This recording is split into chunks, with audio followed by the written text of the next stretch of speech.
The following program is a collection of stooges talking about happenings in the sports world. It is meant to be comedic informative. The opinions expressed on this show do not necessarily reflect the beliefs of their peers, their boss, or ESPN. There may be some cuss words because that's how humans in the real world talk.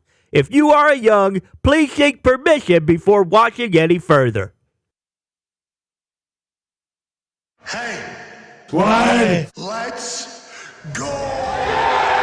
This show stinks, and the fact that you listen, we are very, very thankful for it. McAfee on the line with a gorgeous assist. The all-time leading tackler for the Green Bay Packers. You pink! Damn it! Your friend tell a friend something nice could change their life.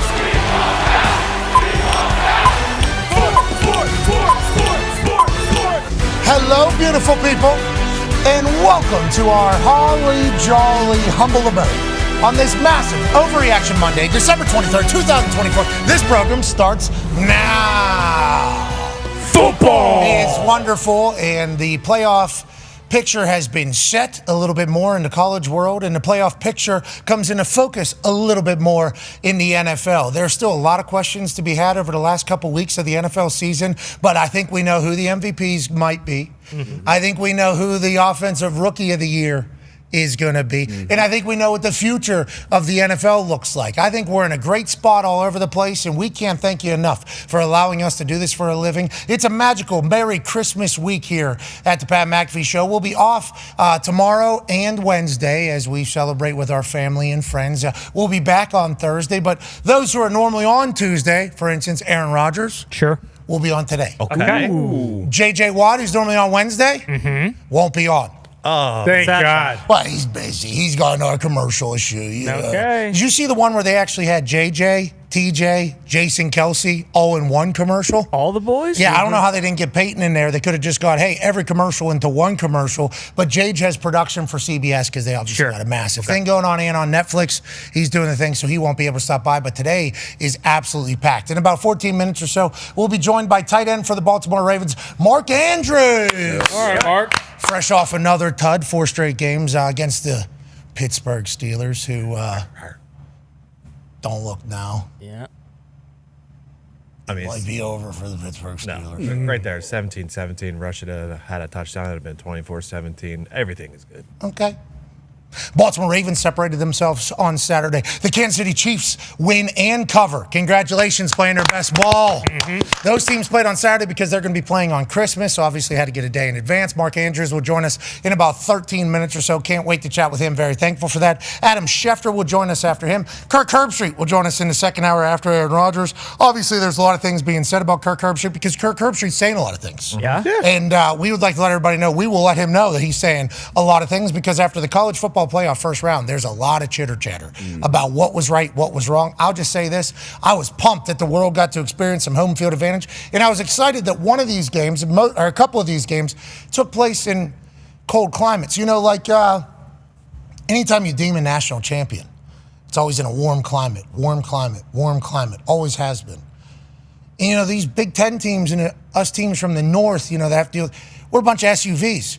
So you got a bunch of SUVs taking on, like, exotic cars in the warm in the national championship, and they've said, well, we've always dominated in the race. It's like, yeah, no shit. That's because the way we've had to be built to get through our entire season, to manage the weather that we have to go through, a little bit different than what you guys have to go. And I thought that was on display this past weekend. Now, I didn't just pick Ohio State to win because of the cold. I also picked it because I'm from the North. Sure. You know, and this is one of the first times, long times, you know, where a North gets to host a situation. But the cold was very apparently an X factor in this game. I would like to say congrats to the Tennessee fans. You guys showed up and showed out. That was awesome. Yeah. That was awesome to see, legitimately. College game day showing up in the morning loud, obviously standing out there in the freezing ass cold. And then they did invade that stadium. Now, I think it was about 30,000, so about 30% of the people there were Tennessee Volunteer fans, and they weren't given anything to cheer about, basically from jump all the way through the end of that particular game. And yeah, some of them were leaving before the game was over. I think they were about done being that cold and watching their team get their ass beat.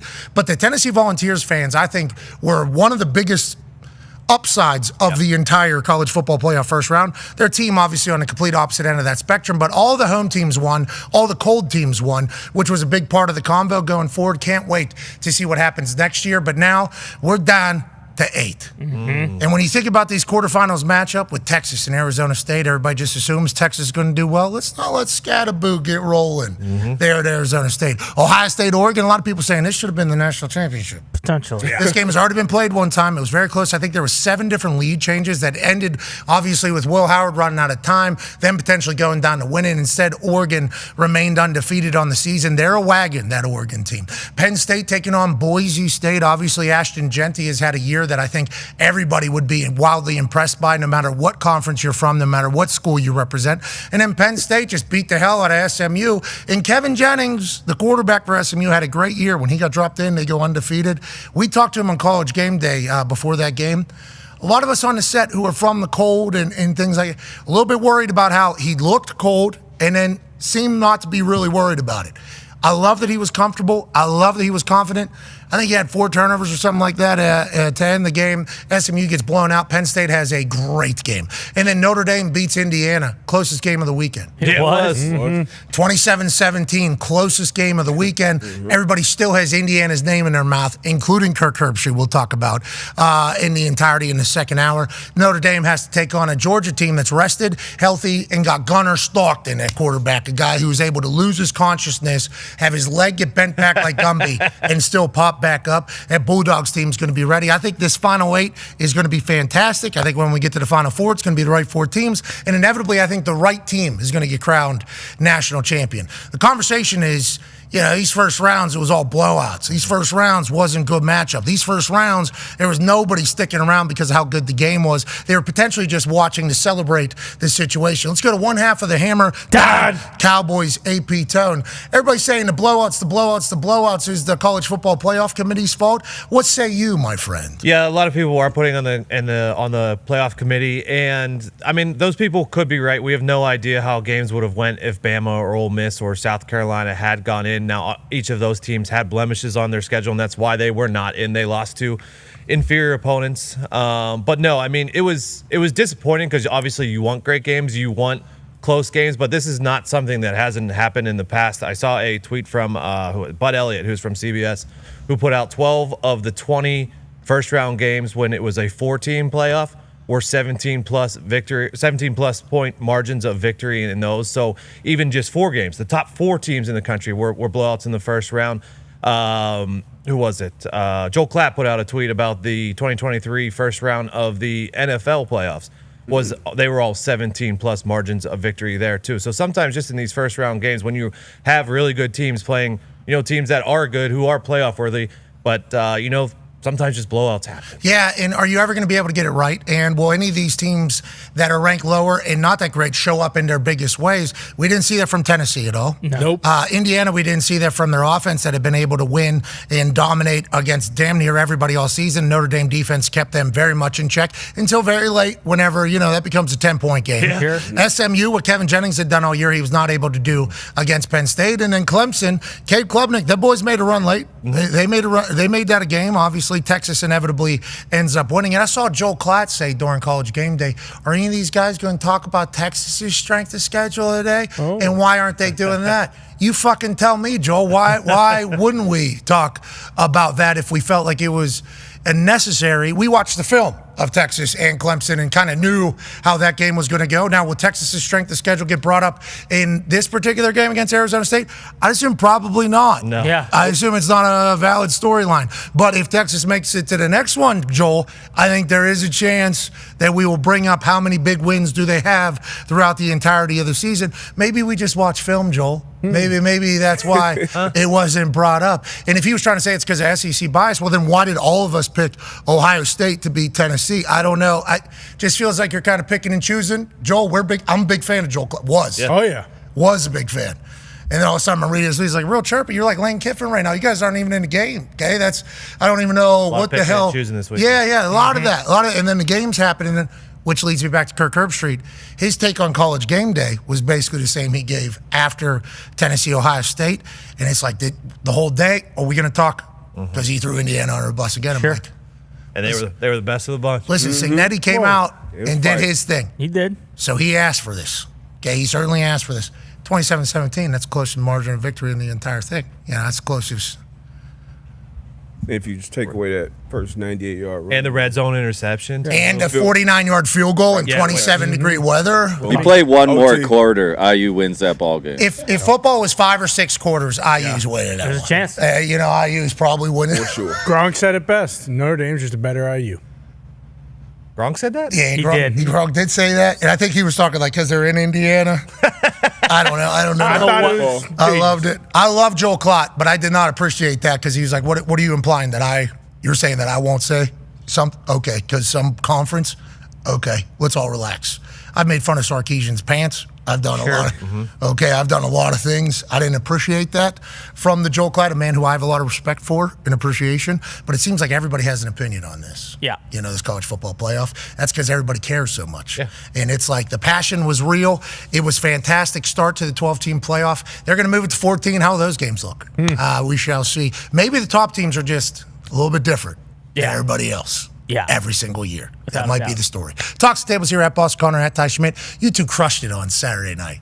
Hey, You thanks, know, man. appreciate You it. too. So did you. It was a lot of fun. It really So was. cold. It was, first half, honestly, the adrenaline's up and it was really sweet and we were kind of just enjoying it. We got that clutch coffee to come in, got, a couple black coffees that really kind of got the juices going again.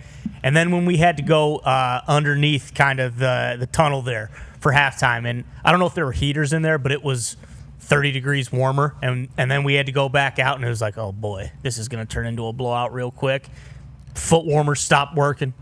I dropped both of my hot hands in the tunnel running down the field. Said, oh boy, it's gonna be a bad. Where are you from? half. I'm from Iowa. Okay, where are you from? Massachusetts. I'm from Pittsburgh. You're from Pittsburgh. Now, you're a South Florida boy, but went to UConn. With how cold I was, that was literally how I was judging it. I understand that these Tennessee kids can be mentally tough and be physically tough and everything like that. Bullshit. But I was born in the dark. Yeah. I was born in the dark, and I was cold as shit. And it was like, that is an effect on your body, how you perform. That's why everybody warms up. That's like something that you actually do is you try to get the body loose, you try to warm up. Everything's different. The ball is harder, your hands are a little bit more slick. The hits, just a little bit more effect on it. And if you start losing, that snowball, metaphor intended, pun intended, starts rolling, it only gets bigger and bigger. And that Tennessee team was just at the bottom of the hill of that snowball as it was continuing to go. I think the cold mattered so much more than anything else in the college football playoff. Let alone the teams got selected and everything, and Indiana's from the cold, but once again, 27-17, that game ends up in there.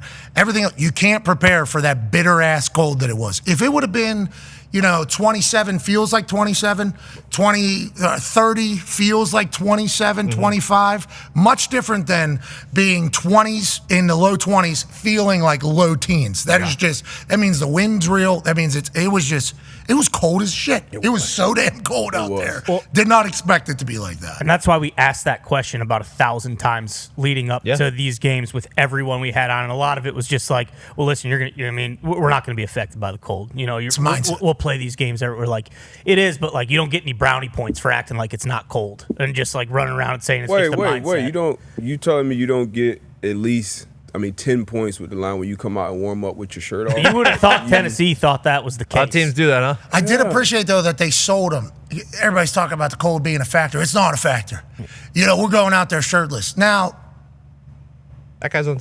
I'm not going to say. I'll say this was a bad look for the strength conditioning program down there in Tennessee. I'm gonna tell you that these 20-year-old kids, I see a lot of dad bods out there right now, not These guys are as jocked jocks. as they need to be. No, they were getting ready for the game. They were adding on a little winter weight or whatever the case. I don't see a single jacked guy. Now, that is the first time I have ever seen a D1 football team, legitimately. It's a big-time program. That's a huge program. Now, granted, the cold normally helps just by normally look more constrict jacked. Nonetheless, Tennessee team, they come out, they want to prove that it's just a mental thing. I bet you they went back into the locker room after warm and were like, Holy shit. and it's not just a mindset. It is not and I think that just came from all of us who played sports in the cold before and just been like, This ain't just something you can just flip the switch on mentally and be like, yeah, it's better.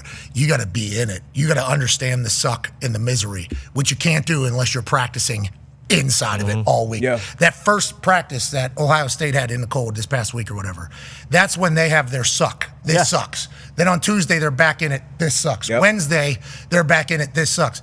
Tennessee was trying to get the this sucks out before the game. Yeah. They didn't even have like the full-on mental. And then Jack Sawyer, you would have thought that guy was, I mean, he's a Sunday player. Yeah. I mean, he's JTT, Jack Sawyer. They took that game over. Oh, yeah. They wanted nothing to do with it. Dylan Sampson, I don't know if we've still gotten an update. He's still not on the field. I guess he has certainly an injury they're dealing with. There is one player from Tennessee that we complimented throughout the evening, and we would like to maintain that here on this beautiful Monday. Nico Iamaleava is a dog. And I have very high expectations for him going forward. Every time he took a massive shot, not only from an Ohio State guy, but also from the turf, which is much harder every single time you hit it. He bounced right back up. I think he's a Cali boy. Him coming into that, handling it that way, I think is great for their future. Congrats to Tennessee on a great season. Got your ass beat in the cold. That's going to happen in these playoffs.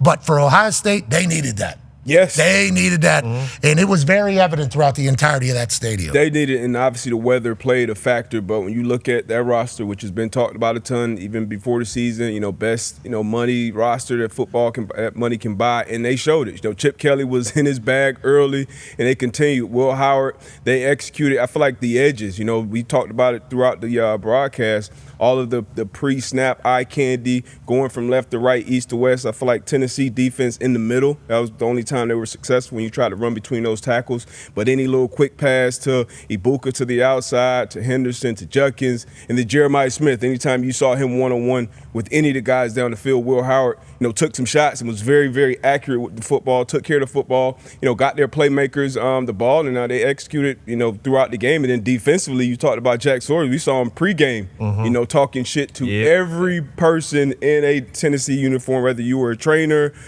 male, female, short, tall, lineman, running back. It did not matter. He talked to everybody going into that locker room, kind of setting the tone. Obviously, had the bad loss against Michigan, but they bounced back. They needed this in a big, big way. I saw this clip was posted, obviously, on X, and a lot of people's first one was, going to be awesome when they get their ass beat. Going to be awesome when they get their ass beat. Going to be awesome when they get their ass beat after seeing Jack Sawyer act like that. So for Jack to do this and then go on to dominate, that's a good payoff. That's good payoff. All four home teams, all four favorites, won and covered in the college football playoff. In the NFL, there's a lot of storylines still brewing. Joining us now, ladies and gentlemen, is a man who had a massive dub over a rival Pittsburgh Steelers team this past Saturday. He has touchdowns in 4 straight games. He's also become the Baltimore Ravens franchise leader in total touchdowns during his career. An absolute stallion, tight end for the Ravens. Ladies and gentlemen, Mark Andrews. Oh, that looks sweet. Hey, guys. Thanks for having me on, Pat. Are we in the locker room right now, or is this just a setup in some media room? That looks awesome. This is a setup for the media room. They did a great job of it. Fugaze! I thought I was in there. You could have had me. I was about to ask you to go through your locker there just so we could see what all is involved. Mark, congrats on everything. Congrats on the franchise record. Haven't obviously got a chance to chat with you since that all took place. Let's talk about the game on Saturday. It was being played because you have to play on Christmas. How did it feel to get that win over the Steelers? And obviously 34-17 is a pretty massive win for you lads.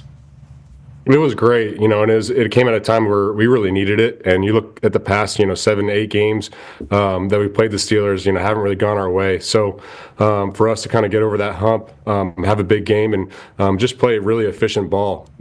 We've worked so hard to get to this point and have an opportunity to play a big time game in this time of year, and played a great game. And I'm excited to move on and play the Texans on Christmas Day. Okay, you guys feel like you're playing your best ball, obviously, at this point of the season. That's all you're trying to do. Had a couple losses early that were either given away or just so close. Feel like you guys are playing your best ball, and do you recognize that in the locker room? Yeah, I think we're playing great ball, but as you know, it's one of those things. It's week by week. You got to continue to prove yourself, and the beautiful thing about this team is we're all incredibly hungry. There's some games where we haven't really played our best ball, made some mistakes, kind of hurt ourselves, and we've been, being able to work on the details, not killing ourselves, and just doing our job to the best of our ability. And I think when we do that, we have such a complete team. We have guys all over the book that can make plays. So we do our job, we're going to be good. Okay, so let's talk about a guy who's doing his job at a level where It's better than he's ever done, even though he's already won multiple MVPs. He's not the favorite to win this year. You're total franchise touchdown leader in the history because there's a quarterback there that loves throwing you the rock in Lamar Jackson. What have you seen from him this year? It feels like he's playing his absolute best. He is so much fun to watch. We've talked about this, and I assume you guys have as well.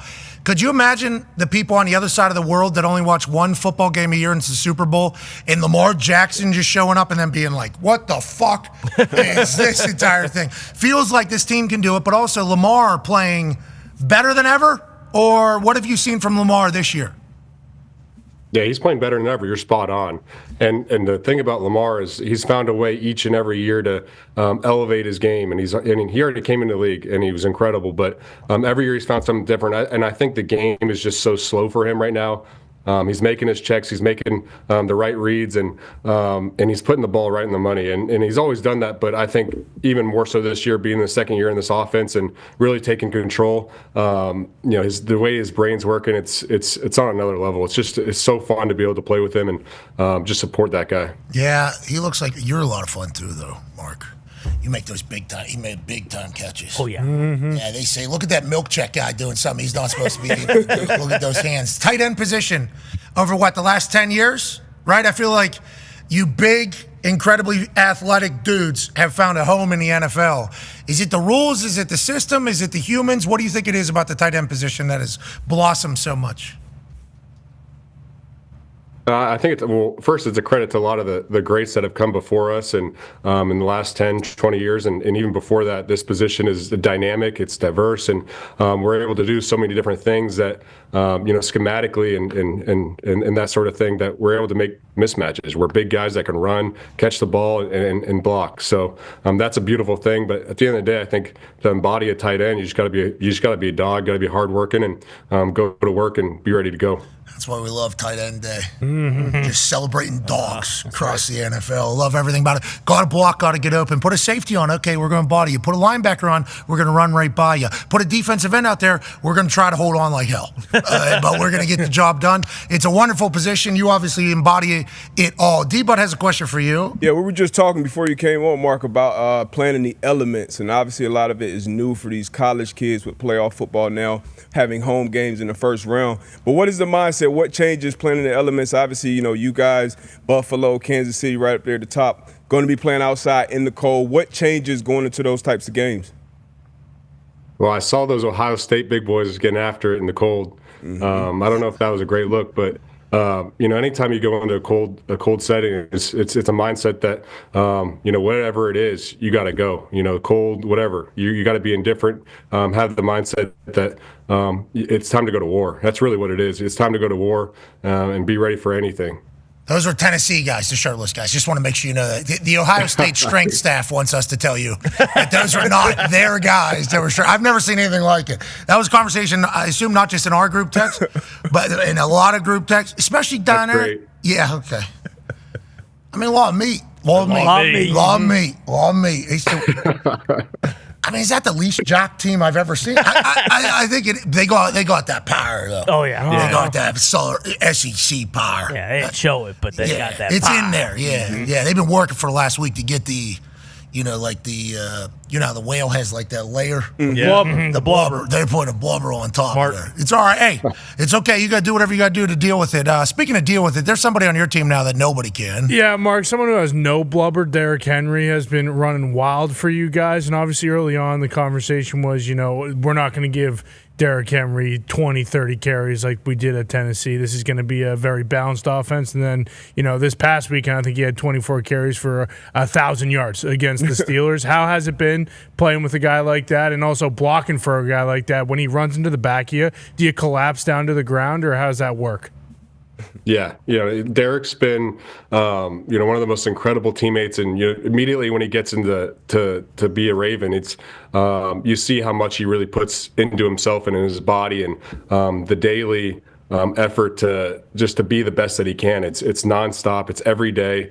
It's doing everything that he can to be the best, and he really is. And if he gets running and you're in front of him, get out of his way. Yeah, I think Charlie Kohler broke his forearm from getting ran into by him, but he's been awesome. We got to keep feeding him the rock. He's a beast. We thought it was cheating when he signed with you guys. Did you feel like it was the perfect fit? Legit. No tampering, man. It's an amazing fit. Yeah, he's if not one of the best of all times, if not the best. Well, then you got Ricard too, and then the way you guys go about it, and then Lamar can just sneak out at any given time. Feels like it's unstoppable, and that's kind of what we're witnessing right now. Speaking of witnessing, we're getting to see the Harbaugh camp and what you guys got going on. Is that a fucking castle over there? Ty's got a question for you. Yeah, Mark, we've all really enjoyed watching Hard Knocks so far, just seeing all the stuff that, you wouldn't typically see even if you're, not a fan of the Ravens. Obviously, you guys' outfit doesn't seem like it's really about the bullshit and all that kind of stuff, but what has that whole experience been like with Hard Knocks? Because I assume that if you guys keep winning, and this season goes where you want it to go, that those cameras are going to be in the locker rooms and in the meeting rooms, through the stretch run here into the playoffs. Yeah, you know what? I actually haven't even watched an episode just yet. But, good, they're good. They're good, Mark. It's fun. I'm staying focused, man. We got the Texans this week, so we got to get it going. But to be honest, they've been great. They've been uninvasive, and they've been awesome. So we haven't really noticed them too much. We noticed the cameras are there, but at the end of the day, we're going about our business and doing our jobs and not changing one bit. Makes you guys look good. It literally makes everybody look good. And I did not know your guys' facility was like beautiful. Jeez. It's amazing. It is, isn't it? I mean, it is bananas over there. Yep. Steve Bashai does a great job, top down. So that's what it's all about here. Is it all updated in there? Because obviously you see like the castle stuff, so you think it's kind of old. But then we see the meeting room looks like you're in a lodge, like a cabin in there. It's beautiful. We haven't seen the entirety of the building, but it looks gorgeous in there. Yeah, it is, and like I said, it's a top-notch program. It's beautiful. It's got that kind of like old lodge, but it's not old, man. It's amazing. It's got that castle feel, and it's amazing to come to work here every day. It feels like home. It's been fun to watch you guys work and watch Harbaugh kind of do his thing versus Tomlin and how he does his shit, Stefanski, and then obviously Taylor. It's been the best Hard Knocks they've had in a long time, Mark. It's been the best one in a long, long time. Tone has a question for you. Yeah, Mark, I know it wasn't the first time this season, but your matchup against Patrick Queen this last weekend, I saw one where you gave him a little wiggle at the top and on kind of a crossing route. How was it to go up against your old teammate again? It's great. I got a lot of love for Patrick and the type of player that he is. That was a good one. There's one in the end zone where I should have had on him, but he made a good play. But it's always good to see that guy and go against him. And I'm sure there's going to be many more battles for years to come. Is there anybody? When you face a guy? Is it somebody that hits hard, that's hard to block, somebody that you can't get open against? Who are the people that you go against that keep you up at night, or is it everybody?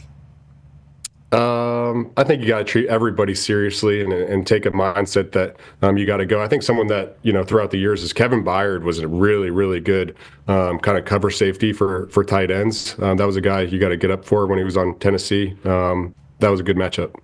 Hey, Connor just pointed something out there. Rashad Bateman has a crown in his locker behind you instead of a helmet. Did he take that from Derek? What do we got going on back there? Balling. I don't see that, but it fits him right, man. It's right behind you. Is that a green screen? It's really right over your left shoulder. Is that a green screen? The other way. It's fake. Okay. He deserves it, man. I'll ask the media guys what's going on with that. King Bateman, Mark Andrews, Lamar Jackson, Derrick Henry. What? Patrick Ricard. What? Zay Flowers. Linderbaum.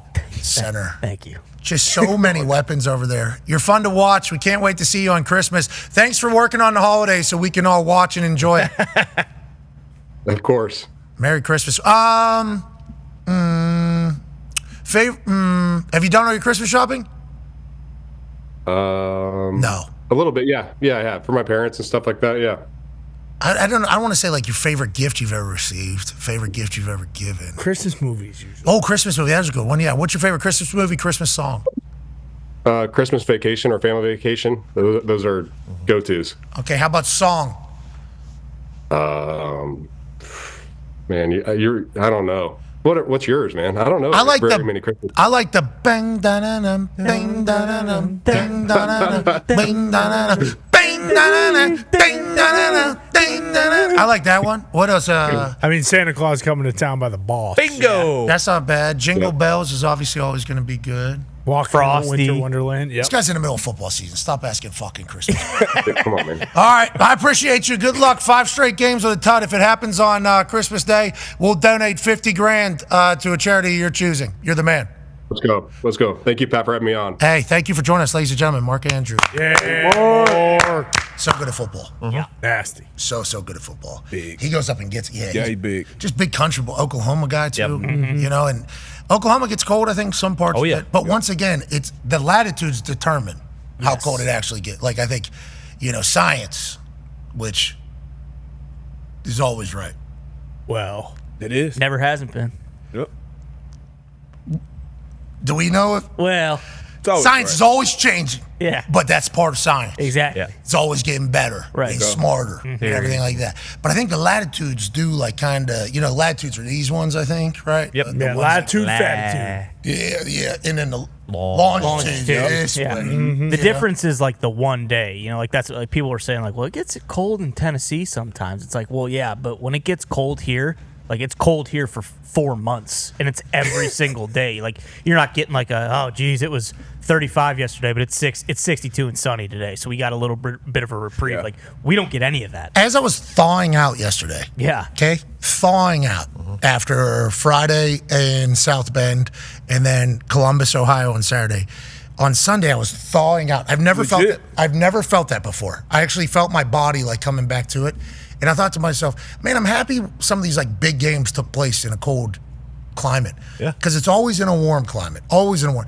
So like an SUV going against a Lamborghini is obviously favoring the Lambo. And then as soon as you got to come up into the elements, though, those Lambos are hitting potholes and things are happening. It's a little bit of a different ball game. It's like the northern teams have never really been built to be able to play at their maximum whenever it's 85 in sunny, because only half of their season it's going to be like that. The other half, they still have to survive the back end. So I almost think it's a little fairer here now. You know, I almost think it's a little bit fair.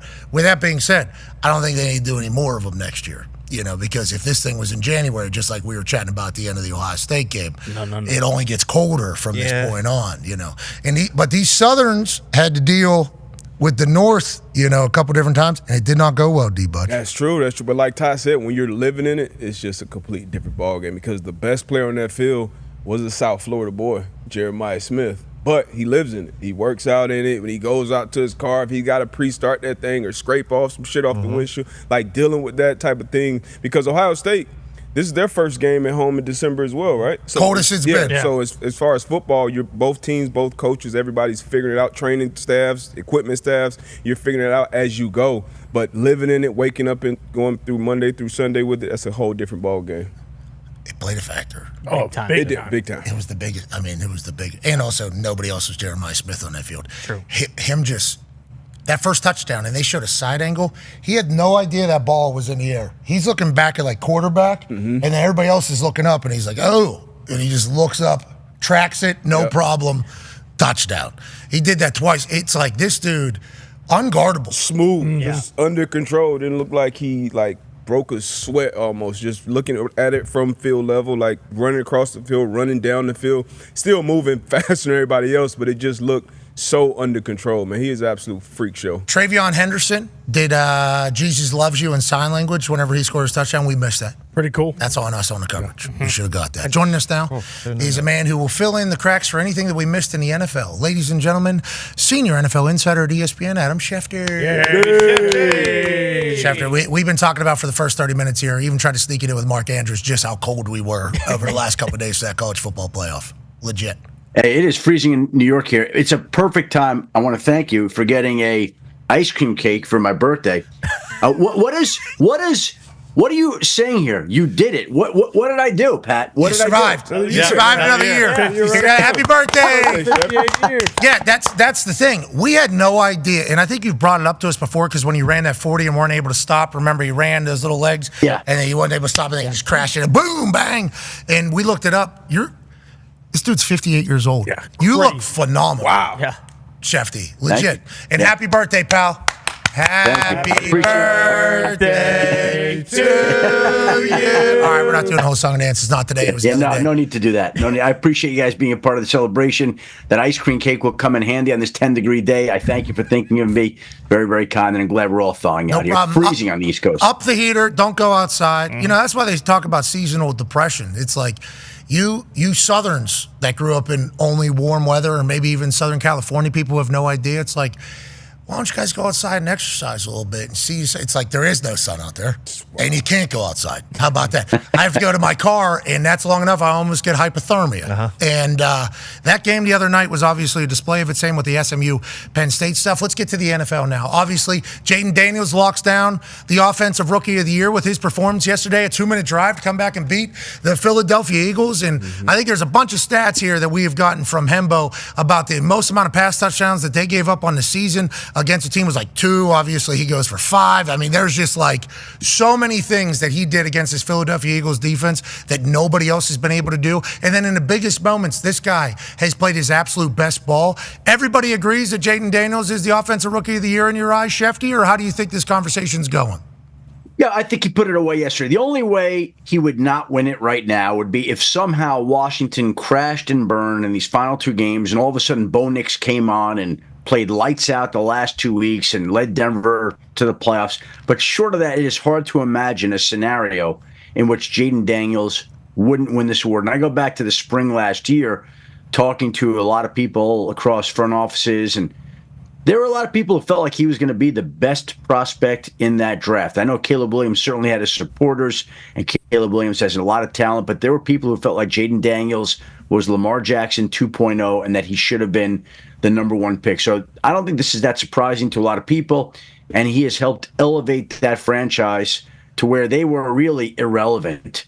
And now they're going to make the playoffs. He's going to win the Offensive Rookie of the Year. They're trying to get a new stadium, new ownership. It's just a whole new day in Washington, and Jaden Daniels obviously is the central figure in why that's happening. Absolutely, and obviously he and Terry McLaurin are awesome. Obviously the passer ratings over here in the Hembo stat, it's perfect or whatever whenever he's throwing to Terry. Terry seemingly never has a misstep or a bobble. Never. Now Devontae Smith, he catches that ball, game's over. Yeah. Man. Philadelphia wins that game. That's 2 games now. If you think about the Philadelphia Eagles, go back to Saquon Barkley, where that game was locked up and he doesn't catch it, normally would. And here's this one. He catches this one's basically over. They only have 1 timeout on the other side. It's a game changer, but who cares if you're Jaden Daniels? You take the walk right down the field. Yeah. I mean, they walk right down the field. Need a touchdown, not a field goal. So you thought maybe Philly was doing the whole bend, don't break type situation. They were not. They were not, because they broke. They broke immediately, and Crowder scores a tud. Josh Harris, the new ownership, he was on the sideline. Obviously, he was incredibly pumped. Washington Commanders fans who used to be Washington football team. Definitely. And Was it? what was the name? There were the Hogs up front. The Wild Hogs. Yeah, the Those are the Hogs. fans. The Hogs are the Senators? fans. We're Senators? No. They're there too. Anyways, deep history of fans. Yeah. They're all coming back, I think. They're all very excited. You talk about a new stadium, that's a massive ordeal, because remember, their poop pipes were bursting in the stadium last year. Their railings were falling. Now they're winning games. They're in it. Hey. Everybody wants to talk. That stadium that they play in right now, that is the most stale, it's not great. What was It's the word not you were great. going to use there? What was the word you were going to use there? I felt like I was about to learn a new word.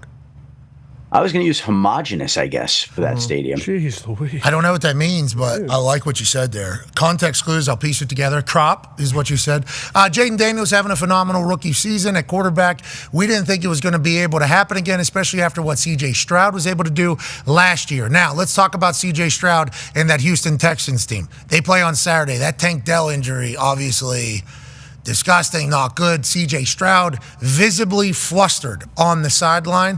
What are you hearing from the Texans about it all, and what do you think is happening down there going forward? Well, obviously, he's not going to play again this year. Unfortunately, he came back to Houston already. He has the dislocated kneecap. We'll see how much other damage there is in that knee. Hopefully not at all. And hopefully he's able to get back next year. But you could see how distraught the Texans were as soon as he went down. Second straight year. He's had a season end due to injury. Last year it was an ankle injury. This year it's a knee injury. And obviously he means an awful lot to that team. You could see how emotional C.J. Stroud was during that. It just sucks the life out of an afternoon, out of a team. And it's unfortunate that this team loses a guy that's so revered and so respected. And hopefully he'll make it back next year. Now they have to go on without him and without Stephon Diggs. And here was a team that had all these receivers at the beginning of the year, and they've lost 2 of their top 3 wide receivers, and they haven't looked like the same team all year long. I think a lot of people thought that they would have a really memorable year with the chance to maybe represent the AFC in the Super Bowl, and we'll see what they could do in the postseason. But they just have not played to this point at that level so far. Yeah, and it's a shame because what CJ and them were able to do last year, and we love D'Amico. And then Azeez Al-Shaair getting suspended for the final 3 games as captain of the defense at Tone Star. I mean, that is tough stuff as well. Nothing has seemingly gone their way, but hey, you win a couple games, all of a sudden it's not even talked about. Speaking of winning a couple games, there's a team that has won a bunch of games. Actually, this could be the year for them. Quarterback, though, has an elbow and a hand situation. Ty has a question for you. Yeah, Shefty, are there any updates on Josh Allen's hand? There are a lot of reports going around that say, like, at times during the season, he may have been dealing with, like, a broken hand in some respects. And even yesterday, we saw Trubisky warming up and thought he was maybe going to have to go in. Obviously, that didn't happen. But how serious of an issue is Josh Allen's hand, and is it something Bills fans should be concerned about going forward? I think yesterday it looked like he hurt his throwing hand. He's been playing with the other hand. And look, the guy has been indestructible and played through everything and put up MVP type numbers. So it doesn't look like it's really affected him that much. But the right hand yesterday looks like he might have aggravated something there. But he doesn't come out. He doesn't miss time. There's always, with him, he plays a different style than anybody else. He's running around. He's exposed. I'd be surprised if he misses any time, but Josh Allen has had a rough go of it this year and taken an awful lot of physical abuse there. Did I read it right? It was something elbow that was like a nerve thing that shot to hand, like funny bone type situation, not too humorous. Shot through his hand and he couldn't feel his hand. Yeah, he said he couldn't grip the ball. That's why they thought Trubisky was going to have to go in. But then to get the ball back after a certain time where he was getting feeling back in his hand. And the thing about it, though, is they could probably do an entire drive with Joe Brady in that offense where he just takes a snap and runs it, holds it in his left hand, and they would probably be able to have success with it. That's how dominant Josh has been this year, and it's like, I think the Patriots had a great game plan. Oh, yeah. I think the Patriots played very well. Buffalo Bills, I think, needed that a little bit after the buzzsaw that they had been for a few weeks. Excited to see who ends up going and who ends up slowing as we kind of get to the tail end. Could be the year for Josh. Tone has a question for you. Yeah, Shefty, I wanted to ask you about Christmas Day. I believe you said George Pickens has a chance to go coming out of this weekend's games. Was Mahomes all right? Did he re-aggravate? Was TJ good there? I believe Steelers may also get Deshaun Elliott back. They may get Dante Jackson back. What's the situation like for Christmas? Do you know? It sounds like they will get some of those parts back, most notably George Pickens. It sounds like they have a realistic sense that he has a chance to be back there, which would certainly help the offense. And look, their season's on the line here. Division's at stake. I think that they had, hopefully, that game in mind the entire time for Pickens to come back for some of these other guys. Mahomes, what's interesting about Mahomes is that he seems to play better when he's hurt like this. There's almost this sense where he has to stay in the pocket, and he did run around Saturday some, but when he's staying in the pocket and he's focusing on not having to aggravate that injury, risk himself any further, it almost feels like his play is elevated. And if you look at some of his stats and numbers, while he's played through some of these high ankles, he's played very, very well. And it seems like it locks him in, and he gets even tougher, and that's saying something because you're talking about a guy that's at top level anyway.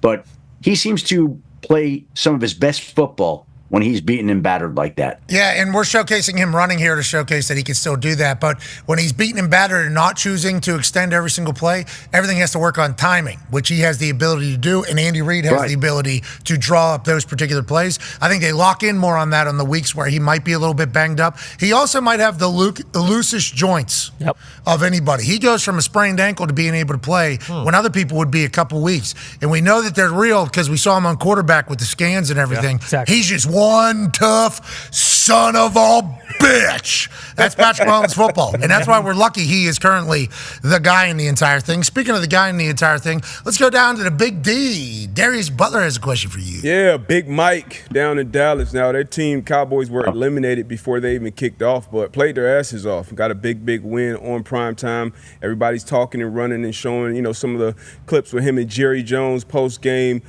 Big Mike safe. Obviously, there's been a lot of conversation coming into this year without him having an extension beyond this year. Anything you're hearing out of the Cowboys camp? Look, we've heard player after player come out and support Mike McCarthy. We've heard Jerry Jones support Mike McCarthy. And now they've won 4 of their last 5 games. The only one they didn't win was that weird special teams play against the Bengals. They're rolling along here. They're playing pretty good football. And yes, they're out of it. But I think that's even more of a credit to Mike McCarthy and that organization that they've played as hard as they have, losing some of the players that they have to injury. When I watched them last night, I mean, they were bringing it. Like they were. That looked like a playoff game for those guys. It was very impressive to watch how they played Tampa last night, all out, all effort. And I think Jerry Jones recognizes and appreciates that and knows the type of coach that he has in Mike McCarthy. And they're playing hard right now for this guy. And we know how they feel about him. And so his contract's up. So, look, it's going to be addressed one way or another. But I don't think right now it would surprise anybody if they brought him back again. Again, up until this year, they had won 12 games in each of the past 3 years, fell short in the playoffs. I mean, you could make a change, but it's not easy to come up with a coach like Mike McCarthy. I believe Jerry Jones said after the game, the way Mike's got these guys believing they're playing in the Super Bowl every week is certainly a testament to him and his coaching and everything. And I think that's what he was punching him in the chest there in the locker room. He was saying, listen up, Fatso. I thought this team was going to quit on you, and instead these boys are playing hungrier than ever. I am nothing short of impressed at you Yinzer. And I think if you talk to anybody that's ever played for Big Mike, they all love him. Yeah. Everybody, AJ, Aaron, everybody that played for him back in the Green Bay days, they still love everything about him. He's a Pittsburgh guy. How could you not? He loves ball. He does love ball. But CeeDee Lamb, I'd like to say, he's got a banged up shoulder. Oh, yeah. Yeah. Him getting tackled with his arms down, with the ball slammed in there, easy tap out moment. Had a couple big plays already. Yeah. Could have said, I'm trying. I tried. I did my thing. He comes back out, makes even more plays, scores. It's like that is good news for the culture that is in Dallas that I thought was lost. I thought Dallas was lost. I thought they need to do a complete flip of the culture. Him, Micah playing. I mean, you talk about everybody that is bought in down there.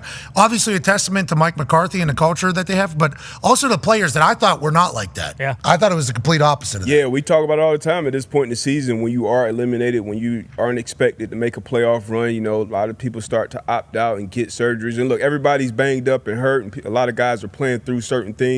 But for them to come out and play like they're playing, and you mentioned it, starting from the top, like CD just got, 35 a year, come right before this season, and he's out there gutting it out with that shoulder. Micah Parsons coming back from that injury, still setting the tone up front, just up and down this roster on both sides of the football, playing their asses off for their coach. And they're coming out publicly backing their coach, quarterback, defensive end. So that's great, I think, for Big Mike from the outside looking in. Especially with how Tampa was playing. Like, this Tampa team goes into L.A., does whatever the hell they wanted to. Yeah. So for Zimmer and his defense. It's a huge game for Tampa. Huge. Huge game for Tampa. Let's talk about the other team that's dancing with Tampa down there in the NFC South. Obviously, storylines in abundance. Connor has a question for you. Yeah, huge game for Atlanta, too, Shefty. Obviously, they win in Penix's debut. He plays pretty well, throws an interception. If Kyle Pitts had fingers, there's a chance he doesn't. But what do you think about that entire thing? Is Kirk Cousins, it was reported they're just probably going to cut him, and they're already done with Kirk. Is that how that's going to go? And how confident do you feel like they are in Penix? Because obviously there was a report that, Zach Robinson, the OC, said, hey, we all felt very strongly about this decision one way. Yeah. Well, I think in relation to Kirk Cousins, the Falcons haven't gotten there on a decision yet. They will. But I think when you speak to people across the league, there seems to be a widespread expectation that that's what they're going to do. Now, could they opt to pay Kirk Cousins $10 million more by March 17th? Sure, they could. And they have not made that decision yet. But this is very similar to the Russell Wilson situation last year, where there was a lot of talk about whether he could be traded, whether he could restructure, whether he would be brought back. And ultimately, in the end, the Broncos did the logical, plausible thing, and they released him before that guarantee kicked in. And I know that the number with Kirk Cousins is much smaller, but that is the sense from most everybody that I've spoken to, that that's what will wind up happening. He's got a no-trade clause in his contract, and once you give him the no-trade clause, you give him the leverage. So he's not going to, it would surprise me if he signs off on any trade. So the widespread expectation is that they'll wind up releasing him before March 17th. Now, they believe that going to Michael Penix Jr. now is going to jumpstart this team, and he's looked like a really impressive quarterback in practice, running scout team, and Kirk Cousins was tied for the league lead in lost fumbles, had led the league in interceptions, and they wanted to get away from the turnovers. They wanted a new spark, a new energy. Again, I think it's asking a lot for a rookie quarterback to come on in the final 3 games of the year, but they got exactly what they needed yesterday, and now they are back to controlling their own destiny. Going into Washington, big Sunday night game, 2 rookie quarterbacks, and if the Falcons and Michael Penix Jr. can figure out a way to win that game, then you have to think they're going to win the division, and the move is going to look like it was a big success. Boom, that's what I'm they're going to come out here. Yeah, they're going to come out here on top. Like Tampa, by losing last night, gave Atlanta control of its own destiny again. Agreed. So let's talk about it. Do you think they're going to look back at the draft after they gave $130 million to Kirk Cousins and then draft Penix with the 8th overall pick? And obviously, we all had our reactions. We all did. We were a part of it going, why would you? Kidding me? Kirk hasn't even been in the building yet. He hasn't even won over the chef yet. And now you're giving a number 8 overall pick to a quarterback. They're going to be jousting for credibility and trust within that building immediately together at the same time. Why would you do that? That just seemed like everybody's reaction was that. And then Raheem Morris, I think, said that we had a plan, but this is what we wanted. Do they feel like this worked out exactly how they thought it could? Now, would they have hoped that it would have gone another year maybe or into next season this took place? But Penix came out and talked about how he watched and learned from Kirk, how to talk to his teammates, how to operate in the locker room, how to be a pro. Are the people in Atlanta saying this is exactly why we did what we did and we'll eat $65 million or whatever the case is, no matter what? Well, I don't know if they're saying that it played out exactly the way that they talked about it. And they themselves have talked about that there was a plan. I don't believe the plan was, okay, let's go to Michael Penix with 3 games left in the season. They have talked about how the plan was to get ready Michael Penix for the 2025 season and to make sure that they didn't do anything to impede his development and to grow him into the type of quarterback that they believe he has the potential and the chance to be. I think that they felt like with the way Kirk Cousins was playing, with all the turnovers, that they had to accelerate that plan and go to Michael Penix Jr. sooner than they wanted or expected. But they'll be saying this is why we did this, is what they'll say, you think? Yeah, well, it worked out. It did. Great yesterday. They're going to be dancing. There's still 2 more weeks left. Let's see how it goes then. But I don't think that they planned to give Kirk Cousins the money only to have to give away that job after 14 games. I don't think that was the plan. Yeah, but this is where they're at, and they're trying to adjust and adapt and make sure that they capitalize on this season that they've had so far. So they expedited the entire process a little bit. This was probably supposed to come next year at some point if Kirk ever had struggles, or after next year whenever Kirk's guarantees were kind of done in this entire thing. Now it just happens to come in a very pivotal time, and you would hope that that was enough time for a rookie, to learn behind a pro. Jaden Daniels didn't have an opportunity to do that. He's been playing great. Did have a moment there where he was kind of down, but he's been able to bounce back up. Bo Nix got dropped right in there, had some bad time, was able to get in there. If you sit behind a vet and then get dropped in, you're expected just to go. You're expected just to go. I mean, that is kind of the whole thought. Hopefully Penix is able to do it. Obviously, they get a big-time win. And our issue with it was never about Michael Penix, and it was never about on the field. People being like, oh, is everyone going to take this back? No, it was never about Michael Penix being on the field or whatever like that. It was because You paid Kirk Cousins all that money. This was a stupid move front office wise. They're still going to they're on the hook for all this money. It was No, it worked out perfect. They could come out and say, Yeah. this worked. We won the NFC South, so I don't know what to tell you. And we got our quarterback for the future. Boom. And we're going to move on. Obviously, I hope that is the case for them because it was loud on draft night. Now, speaking of a decision involving, a quarterback at the same exact place Kirk was, D-Butch has a question for you. Yeah, talking about a plan up in Minnesota. We all thought or see it as the plan was to bring Sam Darnold and kind of be the bridge quarterback for J.J. McCarthy to take over. Sam Darnold's had a phenomenal year, winning 13 games now with the Minnesota Vikings, playing great. Have you been hearing anything, I guess, since yesterday about maybe that decision already been made or Sam Darnold kind of, holding him hostage at this point with how well he's playing? Well, this is going to continue to become a interesting storyline. And to date, the Vikings and Sam Darnold haven't had any discussions aimed at a long-term contract extension. I think that they figure, let's let the season play out. Let's see where it goes. But with every week that Sam Darnold continues to play like this, you just look at the quarterback market this offseason. I can count right now, minimum of 7 teams that are going to need a new quarterback for next year. 7. There are, in this upcoming draft, 2 quarterbacks that I think teams feel very strongly about, in Shedeur Sanders and Cam Ward. 2 of those quarterbacks will go to 2 of those teams. That leaves us with 5 teams with major quarterback questions. There aren't enough quarterbacks to satisfy all the teams that have a quarterback need. So much money. Sam Darnold's going to get so much money. Which is why that plays right into Sam's bargaining power. And so the question becomes is how much will he command on the open market? What will 50. some team be willing to commit to him? And then Minnesota has to make a decision. Okay, well, do we want to go commit to this guy? I think there's going to be some, let me say this. I think there's going to be some intriguing scenarios out there for Sam Darnold. Yeah, I'd say, especially with he just won for 246, 3 tuds. Also, by the way, 11 rush yards if you need him scamper. Now, I think I echo the sentiment that Dan Orlovsky has said needs to stay in the same offense. We found what his offense should be and where he thrives. So who knows how many of those quarterback opportunities are going to be there. But with the way they're paying quarterbacks that have not had good years and never played just based on promise, it's like Sam Darnold's still young. Sam Darnold has showcased a lot of promise. He might get $45-50 million a year somewhere. And 50 a year. Third quarterback ever in their first year on a new team to win 13 games. Peyton Manning, Steve McNair, and then him now with Minnesota. So much money. Unbelievable. Here's the interesting thing, too. If you're the Vikings and you drafted and believe in J.J. McCarthy. Yeah, you can't pay him 50 a year.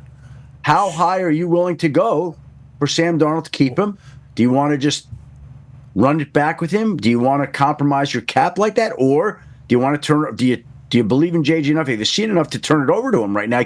It's a really interesting decision that they're going to have to make here. And Kevin O'Connell can draw plays and make people open, and Justin Jefferson is always open. But there was a couple throws Sam Darnold put to Justin Jefferson in.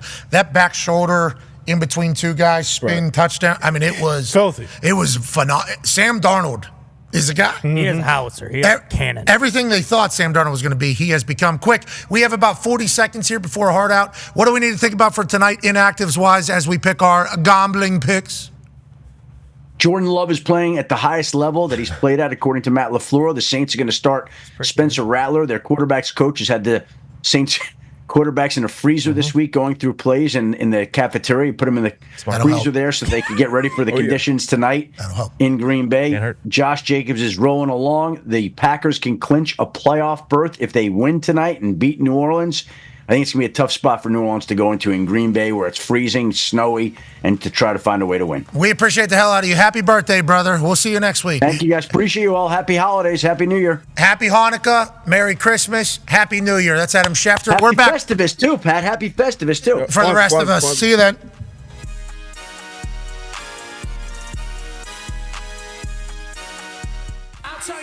Last week, I have no idea what to expect. I will say, Saints Kirk Herbstreit is rolling around in a Bentley right now to a plane. Nick Saban will be the holder today for the field goal kicking contest. $80,000. Rob McElwainey's here, obviously absolute dog, owner of Wrexham, obviously his soccer team, and also It's Always Sunny in Philadelphia. I think you have 10 other investments. This guy might be a billionaire. I have no idea, but he is awesome and entertaining. Kyle, you're a junior here, correct? Yes, that's correct, Pat. Have you ever talked any trash about kickers before? Of course I have, Pat. Come on now. This was his sign that he brought today. This guy. Is there anything you'd like to say to him before your first hold on TV? Good luck, man. That's all I can tell you. I'm rooting for you. Did you ever hold before? Yeah, when I was in high school. That was a long time ago. Okay, you're going to do great. Rob, former soccer player, maybe sign him to Wrexham after he makes this kick or no? And look how confident he looks. I mean, I would be shaking. He seems very, very confident. I think he's going to make it. Go! Go! 80,000, Kyle!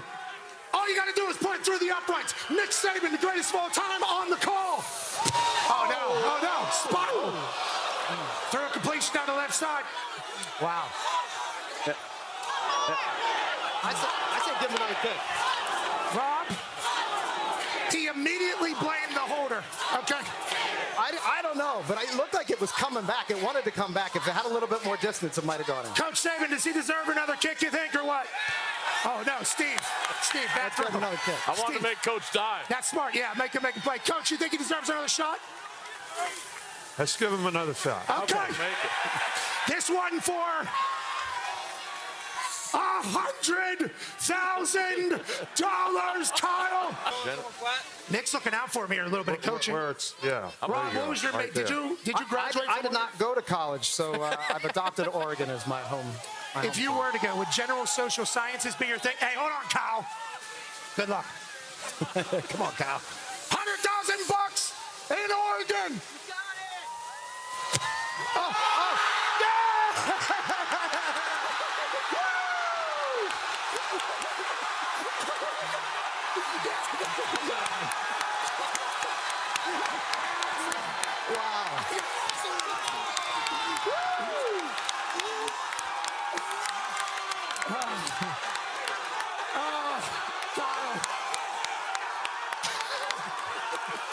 what about hey, all right, Kyle, I feel like you hustled me a little bit. Yeah.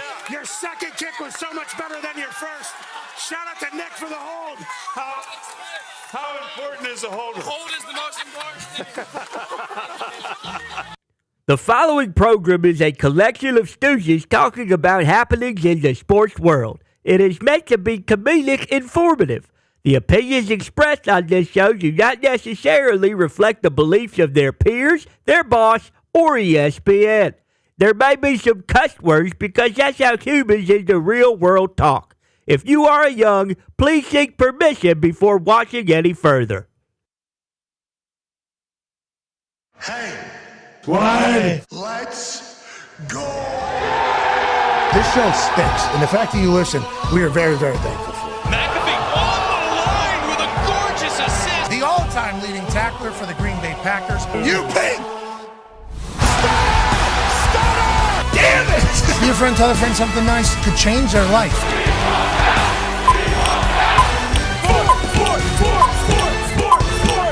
Hello, beautiful people, and welcome back to our holly jolly humble abode, the Thunderdome.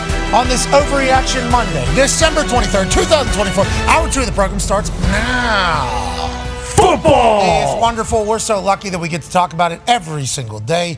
I'm not alone, obviously. The Talks the Tables here at Boston Connor and at Ty Schmidt. Con man, really made some waves this past weekend with your commentary. Yeah, it was really fun. It wasn't even a good joke, but what are you going to do? Back to the drawing board. I called him on Sunday. I said, how you doing, buddy? He goes, it wasn't even worth it.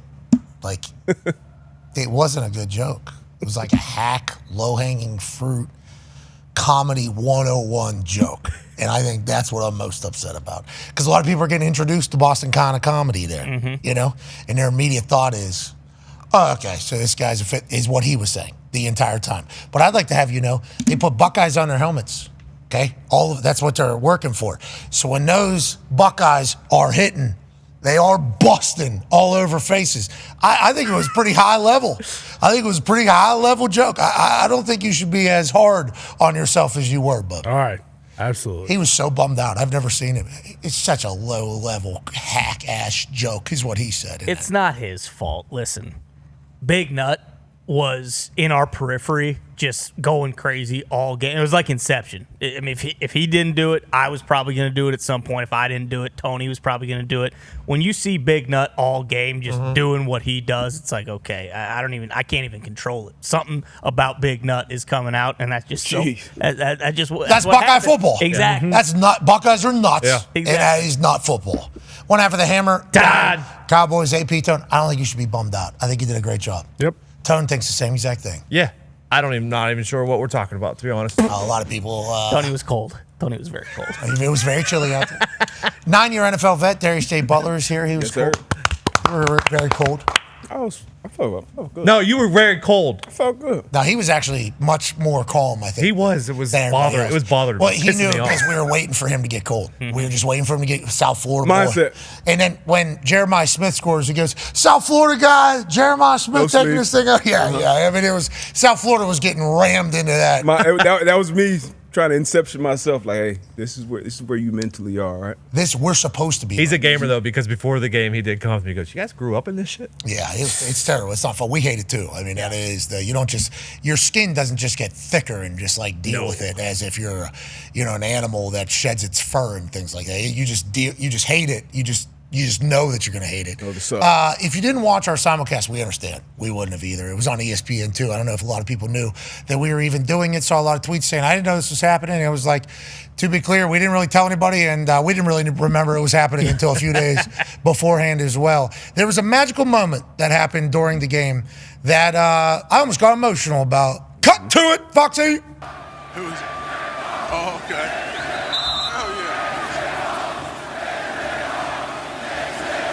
That's hilarious. Hell yeah, Jay. You earned that, buddy. Joining us now, ladies and gentlemen, is a man who was on the sideline for the first ever college football playoff game at his alma mater, a place that he was a national champion at, a place that he is an icon at, and got a little love from the crowd. Well-deserved, well-earned, ladies and gentlemen, AJ Hawk. AJ, that was cool, dude. That was really cool. That's not just happening to anybody. You've earned that, pal. You need to know that. Oh, yeah, it was awesome, man. I mean, the whole night, obviously, myself being an Ohio State grad, the whole night was great, but obviously, yeah, having that was really cool. The three-syllable thing you mentioned earlier, it's a real thing, I think, for Chance. Yeah, McAfee is an easy one. So, I'm very thankful that is the case. AJ Hawk is an easy one to catch the rhythm. But not everybody's – I mean, that was like 4 sections. Mm-hmm. That was like 4 sections of the stadium was saying it. I'm happy you got to take that in as you were chugging booze out of binoculars, out of General Bob Carpenter's. I was chugging, like the old school guy, just a little bit, keep you warm. It's an old trick. It is interesting. The binoculars that you see around some people, what a move! Not actual anything for vision. Huh. It's actually going in the opposite direction. That's right. You just twist off one of the eyeballs, and all of a sudden, what are we doing here? And normally, you would think just one of the binoculars would be the case. That was a double barrel. The General Bob Carpenter was there to take care of many and himself. And the Ohio State Buckeyes get a massive win. They weren't the only ones. Penn State advanced. So did Notre Dame, and so did Texas. All the favorites won and covered. Both of the cold teams won and demolished the warm climate teams. AJ, what's your takeaway from the first round? Obviously, there's a lot of chatter. We'll catch up with Kirk Herbstreit in about 40 minutes or so to get his thoughts. Yeah, it will be interesting to hear Kirk's thoughts with all that is going on. I mean, people are so pissed off about all that. Like, no matter what side you're on, I guess it is good for football because everybody is talking about it.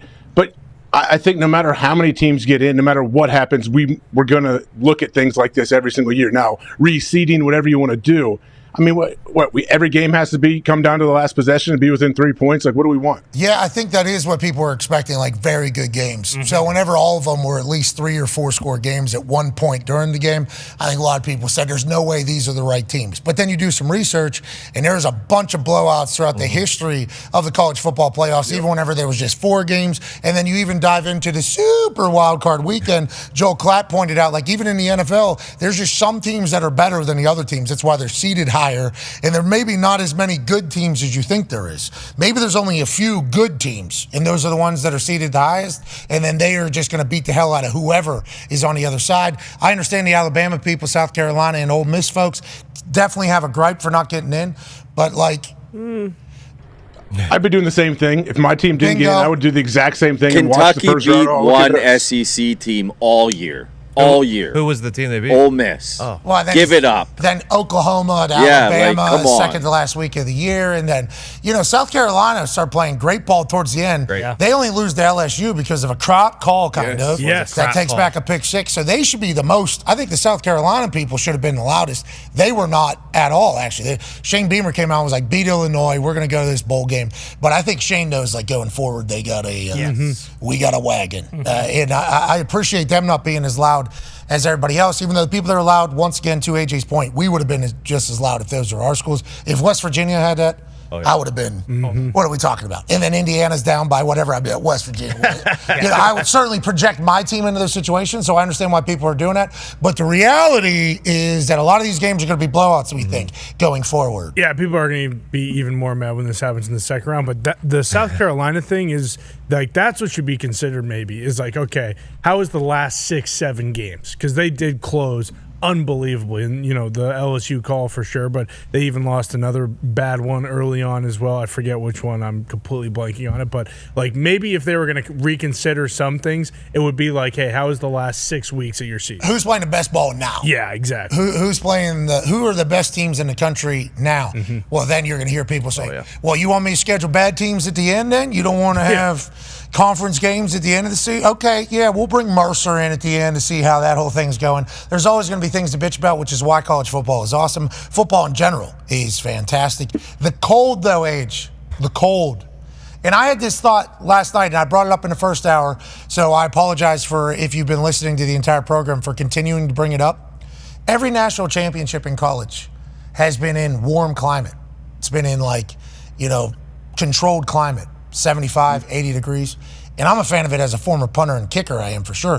But a lot of these northern teams aren't built for 75, 80 degrees. And if they are, they might get their asses beat by the teams that are built for the weather and for the climate and for all 4 seasons. It's almost like the cold weather teams, and I know the SEC people are going to get pissed off about saying this, and I still think your teams are great, and I love everything about what you do. It almost feels like the northern teams have been kind of one hand tied behind their back going into some of the biggest games of the year, because what they're built for, you don't have to deal with, and who they are is not necessarily the best team for like a bunch of Lamborghinis. It's a fascinating theory, especially with how these cold games have gone. Now, everybody wants to talk about who was seeded where. It's like, I think any of those South teams go into that Ohio State game right there.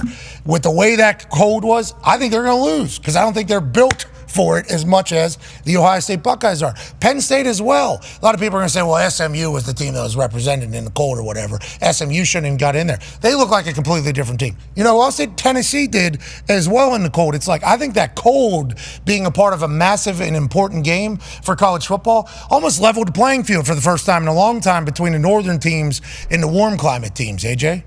Yeah, I heard you talking about this in the first hour, like the SUV sports car type analogy. It's a good point. Like, you hear different coaches in the NFL talk about, like, depending on their scheme, they're going to try to bring in guys that fit that scheme. It's almost like these northern teams, if you know it's going to be a big part of it, like you might have some different type of guys, some different body types at different positions that can actually handle that. Because I think the toughest thing, when you get down in the cold early, that's what makes it tough to, like, you always need a play. Hey, all we need is one play. Let's get a spark. Let's figure it out.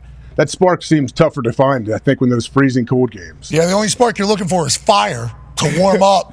Actual fire, actual spark in this entire thing. It's like, I think, we're kind of seeing that as well, which is not being talked about. It's being talked about as the seeding.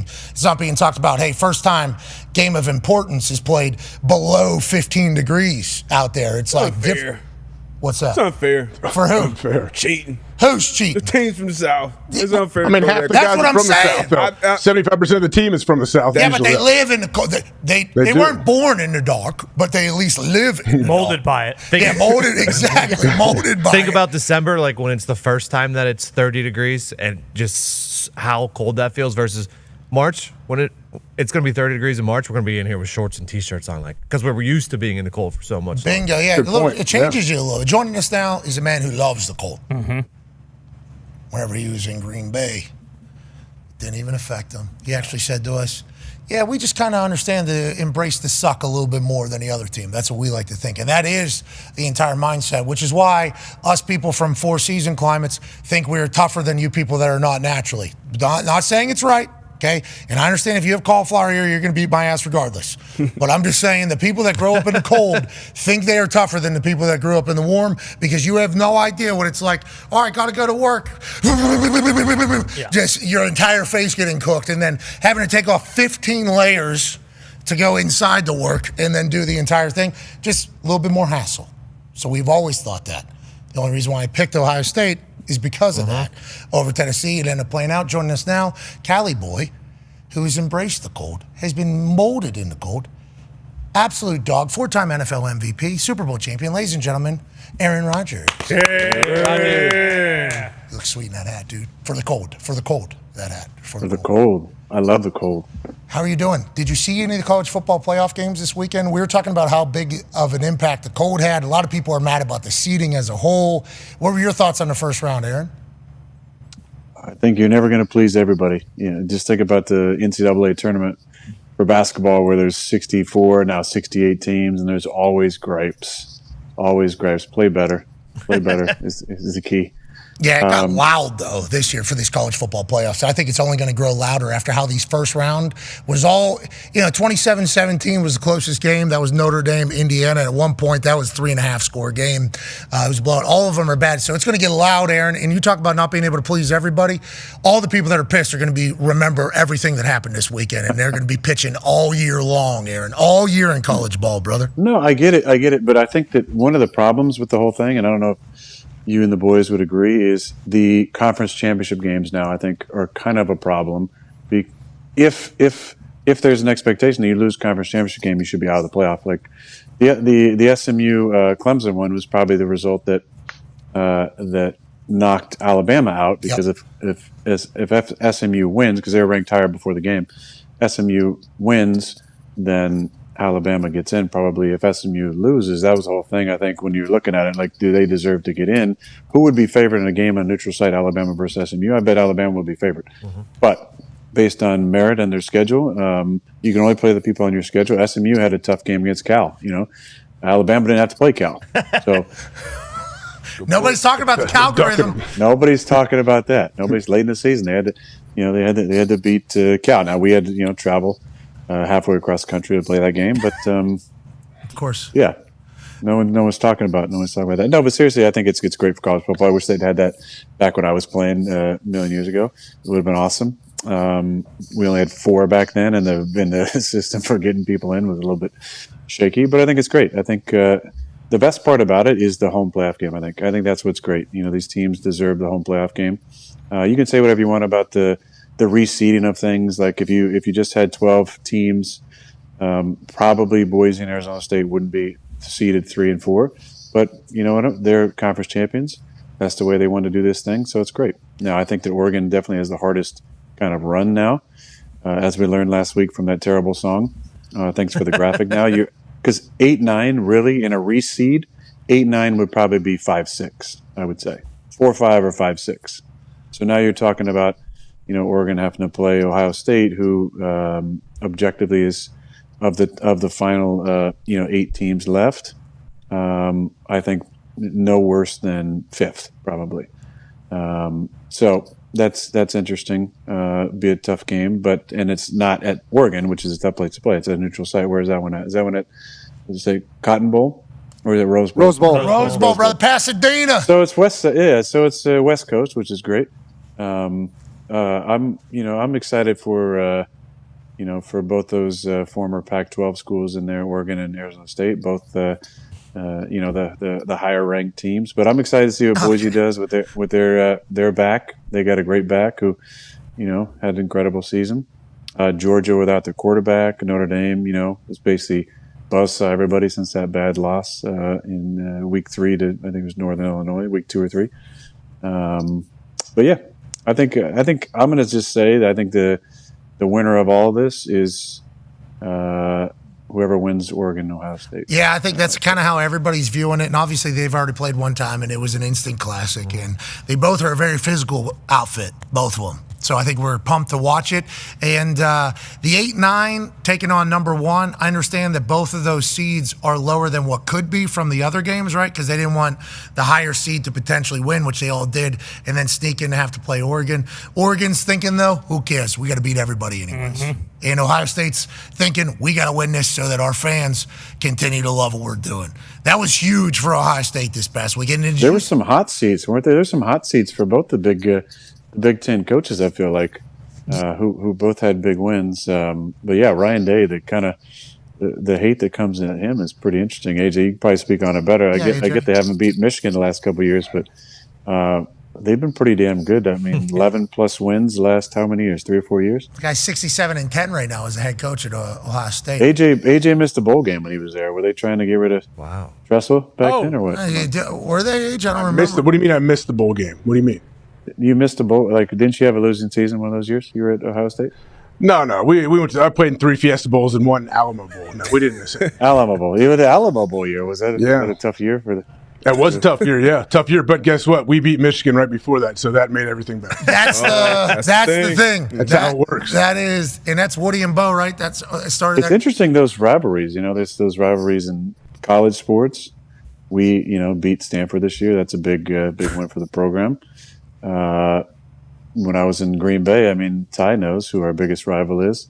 Well, I mean, they hadn't beat us. They haven't beat us in a while. Yeah, Chicago. Yeah, that's why you celebrated so hard, and I think that was sweet to watch. You actually enjoy that, especially because they hadn't for so long. They're and not that they are now either.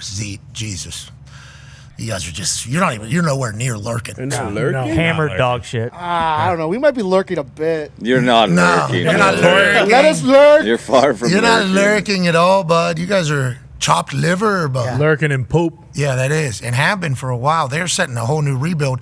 Green Bay Packers fans and Chicago, big rivalry though, right? Yes, big rivalry. And the point is, when over the years when they would hire new coaches in Chicago, at the introductory press conference, they always said, we want to win a Super Bowl and we want to beat Green Bay. Now, we didn't have as many coaching changes over that time, the duration there, but I don't think that Mike McCarthy or Matt LaFleur came in and made that a point to say that, hey, we got to beat Chicago. It was kind of, an understanding for a while there over the years that there's a good chance we're gonna sweep them every year. Hey, you're their landlord. Now we didn't every year. I know that we didn't every year, but the Michigan-Ohio State, that's definitely a great rivalry and needs to flip, AJ, don't you think? Needs to flip a little bit here for the Heat going the wrong way to get off of Ryan Day there. Yeah, great coach, has won a lot, and their team just demolished an SEC team in the playoff game. And I think, that people are back, right? It felt like Ohio State fans were all the way back and excited to be fans of Ohio State again. What was going on with the stadium? Was there a lot of people? There were a lot of volunteer fans there, weren't there? Yeah. I'd say 30,000. Is that really? Yeah, probably 70. I'd say 70-30. I talked to different people there. They were all, some people even thought maybe 60-40, but yeah.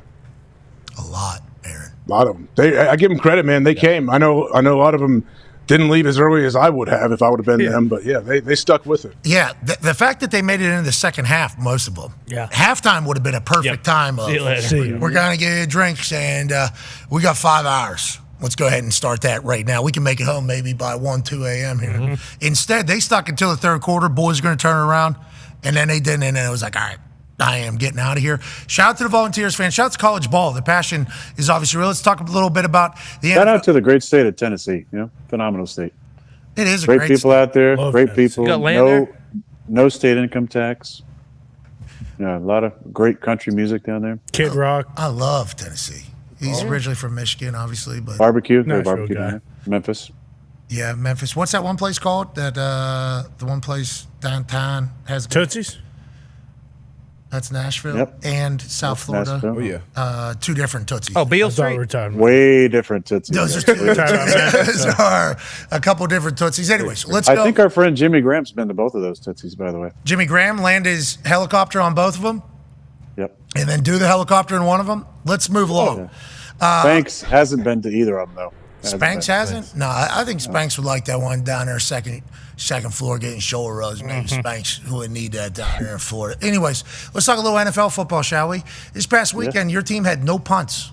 Lost the game. Obviously, that is not a stat that normally goes hand in hand. Devontae gets another tud. You guys are moving a little bit. Now there's a couple fourth downs that don't go your way. What are your thoughts on the game, and what did you learn from that Rams team? What do you think is your biggest takeaway from them? Well, they got a good defense. They got some real good young players. Both the kids from Florida State are really good. I think first and second round pick. They're studs. But they play really well together. They played a lot of shell covers most of the game. Felt like we handled them pretty good up front. We just they kind of buckled down in the red zone, and we had chances on the fourth downs and didn't do it. But I think it's at least the second game I've been a part of on the losing side of a no punt game. I know for sure Ty probably remembers the game in Minnesota where we didn't punt, and I believe we lost that game. High scoring, but yeah, it's a weird feeling because we moved the ball up and down. It's just a disjointed game. We start the game, they go on this long drive, they punt, we get the ball on the 1 yard line, we go 99 yards and score, and next thing you know, we're in the second quarter. Then we get the ball back. We miss a fourth down, they're going to score, and then we get the ball back with 5 minutes, and we take it down to nothing and kick a field goal with no time on the clock. 3 possessions in the first half, no punts. We had 3, they had 3. We start the second half with like a 8+ minute drive and don't score points. It's just those weird games where you're sitting around a lot, and then the drives were all, feel like they're all 10+ play drives. But in the end, a lot of it's just not executing in situational football. And but the Rams, I love Matt. Matt's a phenomenal quarterback. He's had a great career. They got some weapons. The running back ran the ball really, really well yesterday, Williams. Enjoy watching him play. But the defense is stout, and tough, and they play well together. And they're going to be, if they can get in, they'll be a tough out. Yeah, and they're young, I think, that defense over there, especially on the defensive line. Yeah, I think Les has done, their GM's done a really good job. They kind of mortgaged the future, the short term, to win a Super Bowl. And then, had a couple thin years. We didn't have a lot of draft picks, and I think they got them all back. And they made the picks that they got this year, especially those first 2 guys. I believe you can fact check me, but I think both 8 and 55 are both from Florida State. Yes, probably both didn't play in the bowl game if I'm thinking about it. When everybody was ripping them. Nope. But those dudes are both studs, and most of their guys are young players, so they got a really good young nucleus there. And like I said, they're going to be a tough out if they get in. There was a video of you jousting with one of the assistant coaches on the sideline. I think there's like 2 minutes and 19 seconds left in the second quarter. Here's the clip. Can you turn the sound on as well? Back at the 44. Look at Aaron Rodgers, who said this week, I'm open to taking a pay cut. I'd like to stay if they want me. I'm open, in fact, to mentoring a young quarterback should you draft one. And clearly that is on the Jets' radar. Okay, so there's a lot of things here. Who were you chirping with? And then what he said about taking a pay cut to stay on the Jets roster and mentoring a young quarterback, a la what you did with Jordan Love. When did that come out? And who all have you said that to in the Jets organization? Well, first that was me and Aubrey Pleasant, who's a secondary coach for them, for the Rams. So he was with the Lions in 22, I believe it was, got let go and came and spent time with us the rest of the year. And he was kind of doing like just learning the offense a little bit more with his time. Coaches, when they get released, unlike players, except unless you're a veteran guy, they still get paid. So he could kind of do whatever he wanted. He loves ball. He wanted to, he's friends with Matt. So Matt let him come hang out with us in QB room. And him and I became fast friends. I just really enjoyed having him in the room. Great perspective on what the defense is thinking about, how they game plan for players. And so he was on the sideline for them. And he was, just saying some stuff back and forth during some of the moments in the game. Obviously, he was in the room, and I was basically telling him, not to tell any of the effing secrets, and that I changed all the signals and a bunch of stuff to him. We were having a nice back and forth. The funny thing is, a couple plays later, he was yelling at me about don't call this one check that we have. And a couple of plays later, I really subtly got to it, and we had like a third and 16, I think it was, after a penalty, and I threw it in a flat to Tay, and he's right over there giving me the actual signal for the play. So it was a fun back and forth between two of us. I've known Sean for a long time, and really appreciate him. And he's obviously close with Doc Elitrosh, who was there at the game, got to spend time with Doc. So we've had dinner before in the off seasons, and so Sean was, making funny faces at me throughout the game too. So it was good. I know a lot of people on that staff. Besides those guys, it was fun. Is that what he's doing? He's younger than me, so yeah, he's got a real young sense of humor. A lot of weird things. It is crazy how young Sean McVay is. No, he's been coaching over there for 100 years. It feels like he's not even 40 yet. Is he? No. I don't even know if he's 40 yet. Wow. He's got a young face, like John Kuhn. Just aging well. Yeah, exactly. And Adam Schefter. Schefter's 58. Happy birthday, Shefty. Happy birthday. Wow. Text him. You have his number? I'll send you his number. Go ahead, AJ. I just changed my number, so I'll text him from the old number, then he won't have a new number. Yeah, that's smart. That's a good play. Go ahead, AJ. Aaron, during that clip, I don't know if you could hear. I believe it was Kevin Harlan probably on the broadcast talking about you willing to take a pay cut and mentor somebody next year if they bring in a young guy. What's that about? Is that something just the media asked you? Did they just pose that question to you? You said, "Yeah, of course, I'm good." Yeah, I mean, I was just answering a question. I can't remember if it was Rich Samini or somebody else asked. I think it was Rich asked a question about would you be open if they wanted you to come back and they said they wanted to draft the guy in the first round. I said, yeah, of course. I mean, wouldn't be the first time. I mean, maybe if they gave me a heads up, that would be the first time for that. But I know what it was like to be a first round pick and to be in the room with a Hall of Famer. And I tried to, to help Jordan as much as possible. And if there's a situation where the new staff came in and wanted me to be there, also wanted to make a pick for the future and pick a quarterback if there was one there they really liked, then of course.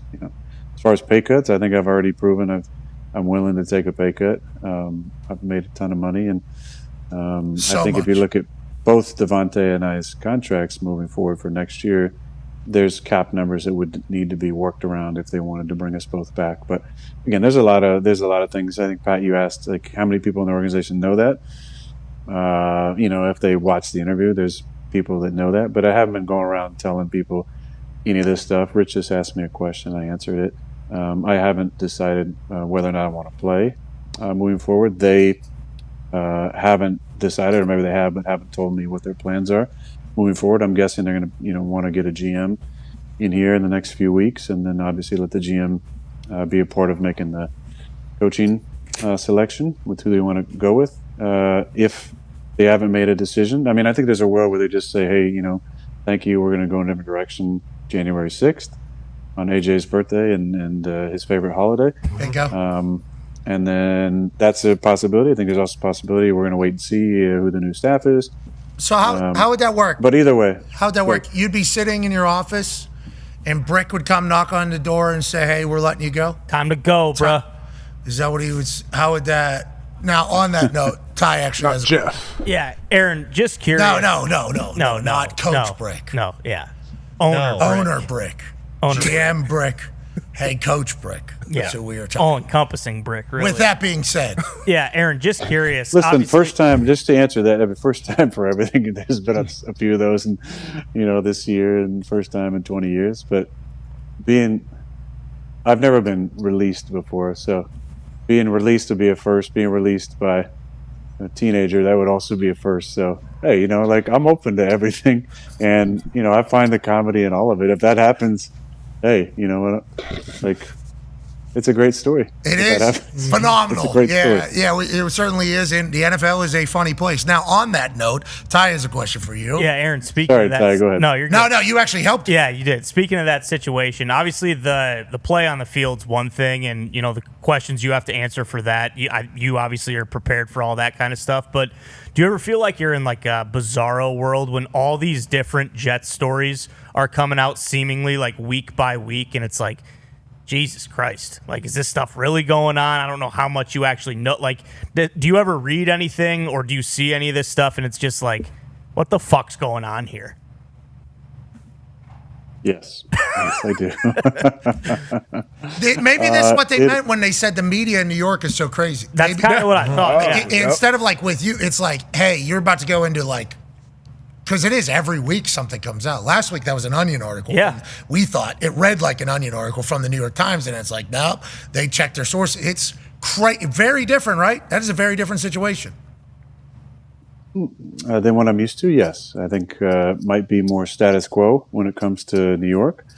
But yeah, there's definitely some leaks. There's some people that have relationships with people in the media. There's motivations for writing stories, it seems like, and nothing is surprising at this point. There's some interesting things that go on at every organization. Some that would like to be left uncovered. But it seems like here, those don't always get left uncovered. It's crazy. It really is. They're covered. They get covered. Yeah. I don't think. Yeah, it's very uncovered. Yeah, but it's covered.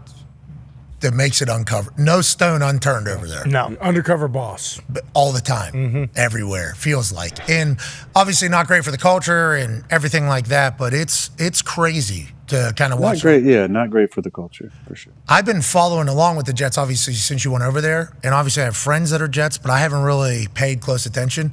And then now that I'm like paying close attention, it's like, wow. They're going to win. You guys are going to win. You guys are going to win. You guys are going to win, I think.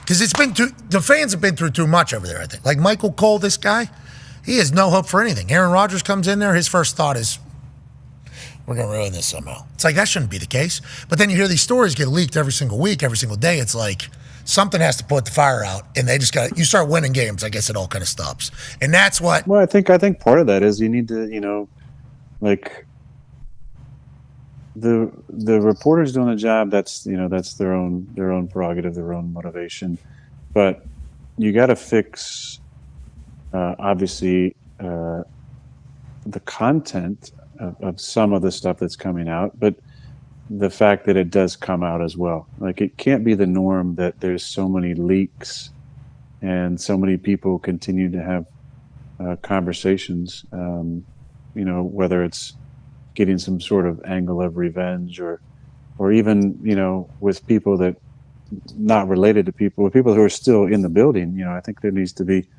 the standard needs to be that you're not creating questions for other people all the time. You're not leaking these things, doesn't become the standard. So whatever it is, it comes down to, obviously, just what's best for the Jets is not having these type of leaks all the time. And I said when that gets figured out, then it'll be a little easier to win. That's that doesn't have a direct impact on the players on the field, right? But it has an impact on the culture and the chemistry and the overall energy of the building. And that's what needs to get better. Trust in the building is a big part. There's so many things you could say it does have a direct impact, but you're talking about like how I spin a football is not being impacted by leaks. How somebody catches a ball isn't, but trust in the entire operation and how you go about doing it does get called into question. I said on NFL Game Day Morning yesterday, 3 Christmas wishes for the NFL.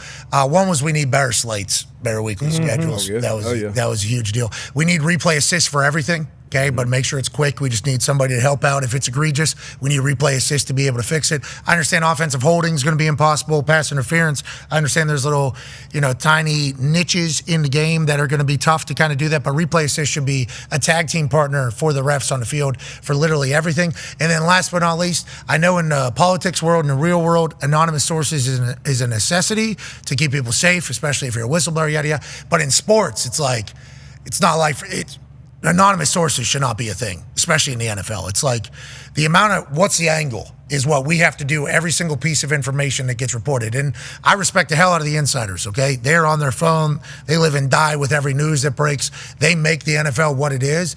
But it would be nice that if there was an angle behind everything that we read, like, why is this information getting out? Oh, this is somebody that's been there, it's been fired, they're pissed. This is somebody in the building who's looking to get their back rubbed later on down the line. This is I just wish we had something like that in the NFL, because instead it's just all, we got to act like everything is with good intentions and just trying to tell the truth when we know that that's not the case. Aaron? It's tough. It's tough stuff. Preach. Yeah, then Rap Sheet came on. He said, "No way, McAfee, we're not doing that." He did say, I got a lot of secrets in here. But it's like, that's what we're saying. You know, we need to know whose secrets they are and why they are coming out at the time, because it does feel like a lot of that gets used against people. Yeah. You know, so it's like everything kind of gets worked against people, and then you're changing lives and careers and teams and everything. Just, you know, something that's Christmas wish list. That's all. I'm not have saying. you ever asked these guys? Because I know Rappaport comes on, right? And used to. Then he scheduled a show at the same exact time as our show after. Shefty comes on. Yep. Do these guys feel like when people feed them information that they have to quid pro quo back to them some sort of thing? I mean, is that because that would be a interesting decision there as far as interesting dynamic. I think it's a relationship Integrity? gets built. I think a relationship gets built, you know, and how everything gets covered. I'll ask Schefter next week. Hey, Shefty, you got about 7 days, bud, to get a fucking answer. Mm-hmm. We quid pro quoing around here? That'd be good. Seems like that is how business is always done in everything. You know, you scratch my back, I'll scratch yours. Funny thing about my back, you know, that whole thing. But how do you justify being objective in that situation? You know, how do you justify being objective in that situation? I think Well, is anybody? I mean, then you get into hashtag. Well, then you talk about representation as well. Like there's, you know, like I went down this, you know, I was told about. I didn't actually go down there, but I was told about this rabbit hole years and years ago when certain people who were on TV were backing certain people more, and then you look at the connection. Oh, they have the same agent, they have the same representation, so of course they're going to be saying certain things about certain people. And it had nothing to do with me. I was interested why this person always rides so hard for this guy. Oh, okay, well that makes sense. They have the same representation. So like we know there's those connections there, but I don't understand the motivation for like I'm going to dish this nugget to this person because they're going to write an article about me for a Pro Bowl selection or All Pro selection or something, or a future coaching position. If you're like, maybe, you know, like is that the right way to go about it or not? You know, that's the question. I'm not judging one saying what's right or what's wrong, and I understand this goes on, but it is interesting. I would just be interested for a guy like Shefty, like what does he feel like the outside pull is when you have so many sources, and obviously he does, and so does Rappaport. They have so many people that talk to him, but do you feel constrained to like help these people out? I'm interested. I'm genuinely interested, not judging. I'm genuinely curious about it. Shefty said he's happy to debate his job anytime, so I think he'll probably have. I'm not debating. No, not with you. I think he was talking about for me. interested. I just sent a warning shot to him. I think he just texted in and said, "I'm good to talk about my job anytime." And also, what you're talking about, how long has this been? This has just been probably since the beginning, right? Of media, I assume. And you talk about when you have the same agency, they view that as like a team, you know, like on air, off air, everything. It's kind of like you're putting on for your team, but you don't always have a jersey on, so we don't know who's on what team. Mm-hmm. It would be a whole nother conversation that we could potentially. Well, I think we know. I think a lot of us know, but I think the public doesn't maybe know. Yeah, agreed. Exactly. It would be nice to have an agent to work those back channels every once in a while. That is something we have missed out on. That seems to be a funnel of information from the other side, and then ours is just, don't you fucking talk to me. You know, that's kind of how that goes. It's not always good. You know, you're playing a game. Got to play how it goes. That's 100% on. That's a good combo right there, though. The anonymous source is real, especially with what happens with the Jets. Combo. Yeah. The Jet. I mean, that is. We read that article. Yeah. And it just every paragraph was like, what? And then obviously you're trying to pick out who gave that information, why'd they give that information. And then now we know way too much about the Jets. And if I'm a Jets fan, I'm thinking, is there ever going to be a chance? There is. Aaron's going to win over here. Aaron's going to win. Speaking of winning, let's get to a guy that's doing that right now for Minnesota. Darius has a question for you. Yeah, former Jet, Sam Dahn, obviously he was drafted there highly. You know, usually when you're drafted that high, you're going to a bad team, rough spot, a lot of expectations put on you. You talk about it all the time. It takes time for quarterbacks to develop and play well in this league. What do you think? I don't know how much you've seen of Sam this year, but what do you think changed? Because as of late, these last 3, 4, 5 weeks, his reel of completions, you can put it up there against anyone. What do you think changed with Sam Dahn, and what do you think happens going forward with him? Well, first of all, I think he gets paid, and he deserves to. And it's going to be a life-changing payday, so congrats, Sam. That's definitely coming for you, buddy. I really enjoy Sam. I've known him for a few years now. I think what happens, DB, is a lot of stuff that doesn't really get talked about off the field, and it's very subjective, so it's not like quantifiable. What I'm talking about is love for the game, and then off-season stressors or just off the field stressors. And I think what happened for Sam, and again, I'm spitballing. I don't know him well enough to say this. This is just an educated guess. Is that when you get kind of drafted to a team that's not ready with all the pieces around you, you can get beat down mentally. You can get beat down confidence-wise. And I was talking to a good friend of mine who I played with, who was a backup for a long time, and he said an interesting statement to me. He said, where you're drafted or your first place you're in is the lens with which you view the other teams that you're on, whether positive or negative. And what he said was being in Green Bay, it allowed him to kind of see what a good organization was and a system that's quarterback friendly. And so he's gone on to other teams, and he can kind of put that in the right frame and see where they're kind of lacking, or see where there's some issues, or see where there's some struggles, or see what he really liked about that place. When it comes to Sam, I think what happened for him is, I'm guessing here, he kind of left, was upset, had a stint in Carolina, and then he went to San Fran. And I think objectively from the outside, San Fran seems to have a good culture, good organization. And obviously they're winning a lot, and he kind of got that love back for the game.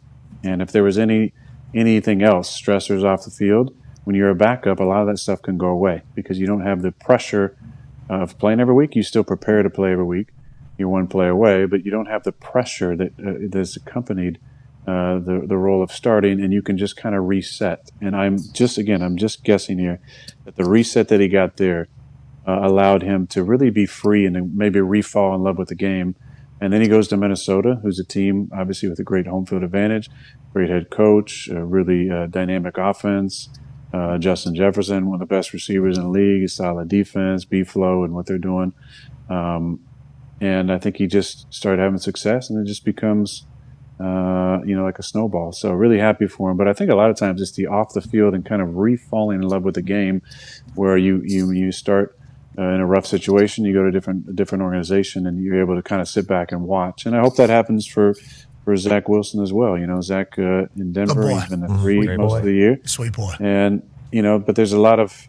Geno Smith. Geno did the same thing. We're talking about 3 jet quarterbacks, but Geno got to sit, right? He got to sit and watch and maybe re-fall in love with the game, and maybe all that pressure off you allows you to get a different perspective, because your perspective is really all it is. Your perspective directly impacts your reality, and so what you choose to focus on and what you have and not what you don't have can change your attitude. You change your attitude, you change your life. So happy for Sam. Love Aaron Jones. Obviously, I'm not a fan of Minnesota, anything, but I do really like Kevin. I really like Sam. I love Aaron Jones.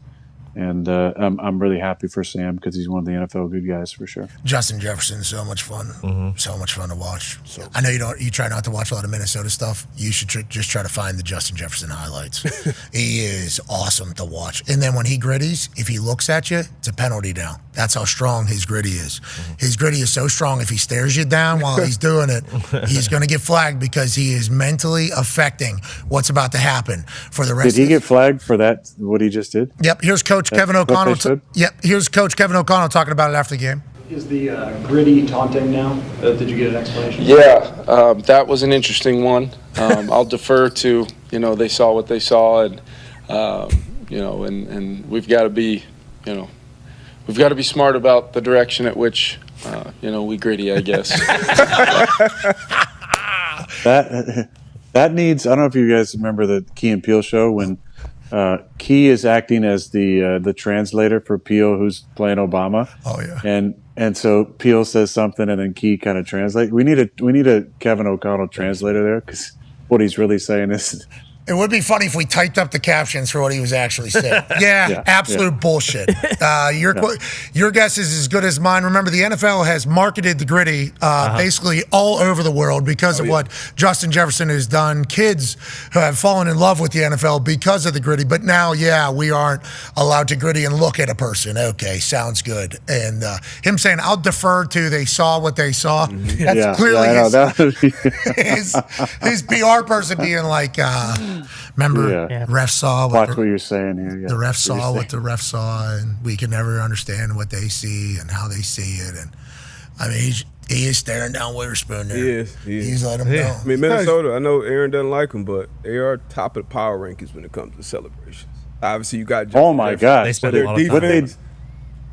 They did the Parent Trap one. They did the Parent Trap, White Chicks. White Chicks, Schoolhouse, or what was the this Camp week? Rock. Camp this Rock. weekend. Camp Rock. Camp Rock. Yeah, had the what's the lady from the Olympics, breakdancer. Yeah, the B-Gun. Ray Gun. Ray Gun. B-Girl Ray Big Gun. old Ray Gun. Top of the power. It's impressive. They spend a lot of their time doing those. I like that B-Flow says, know what you're doing. Mm-hmm. You know, let's not be surprised whenever a big play happens. Let's know what we're doing.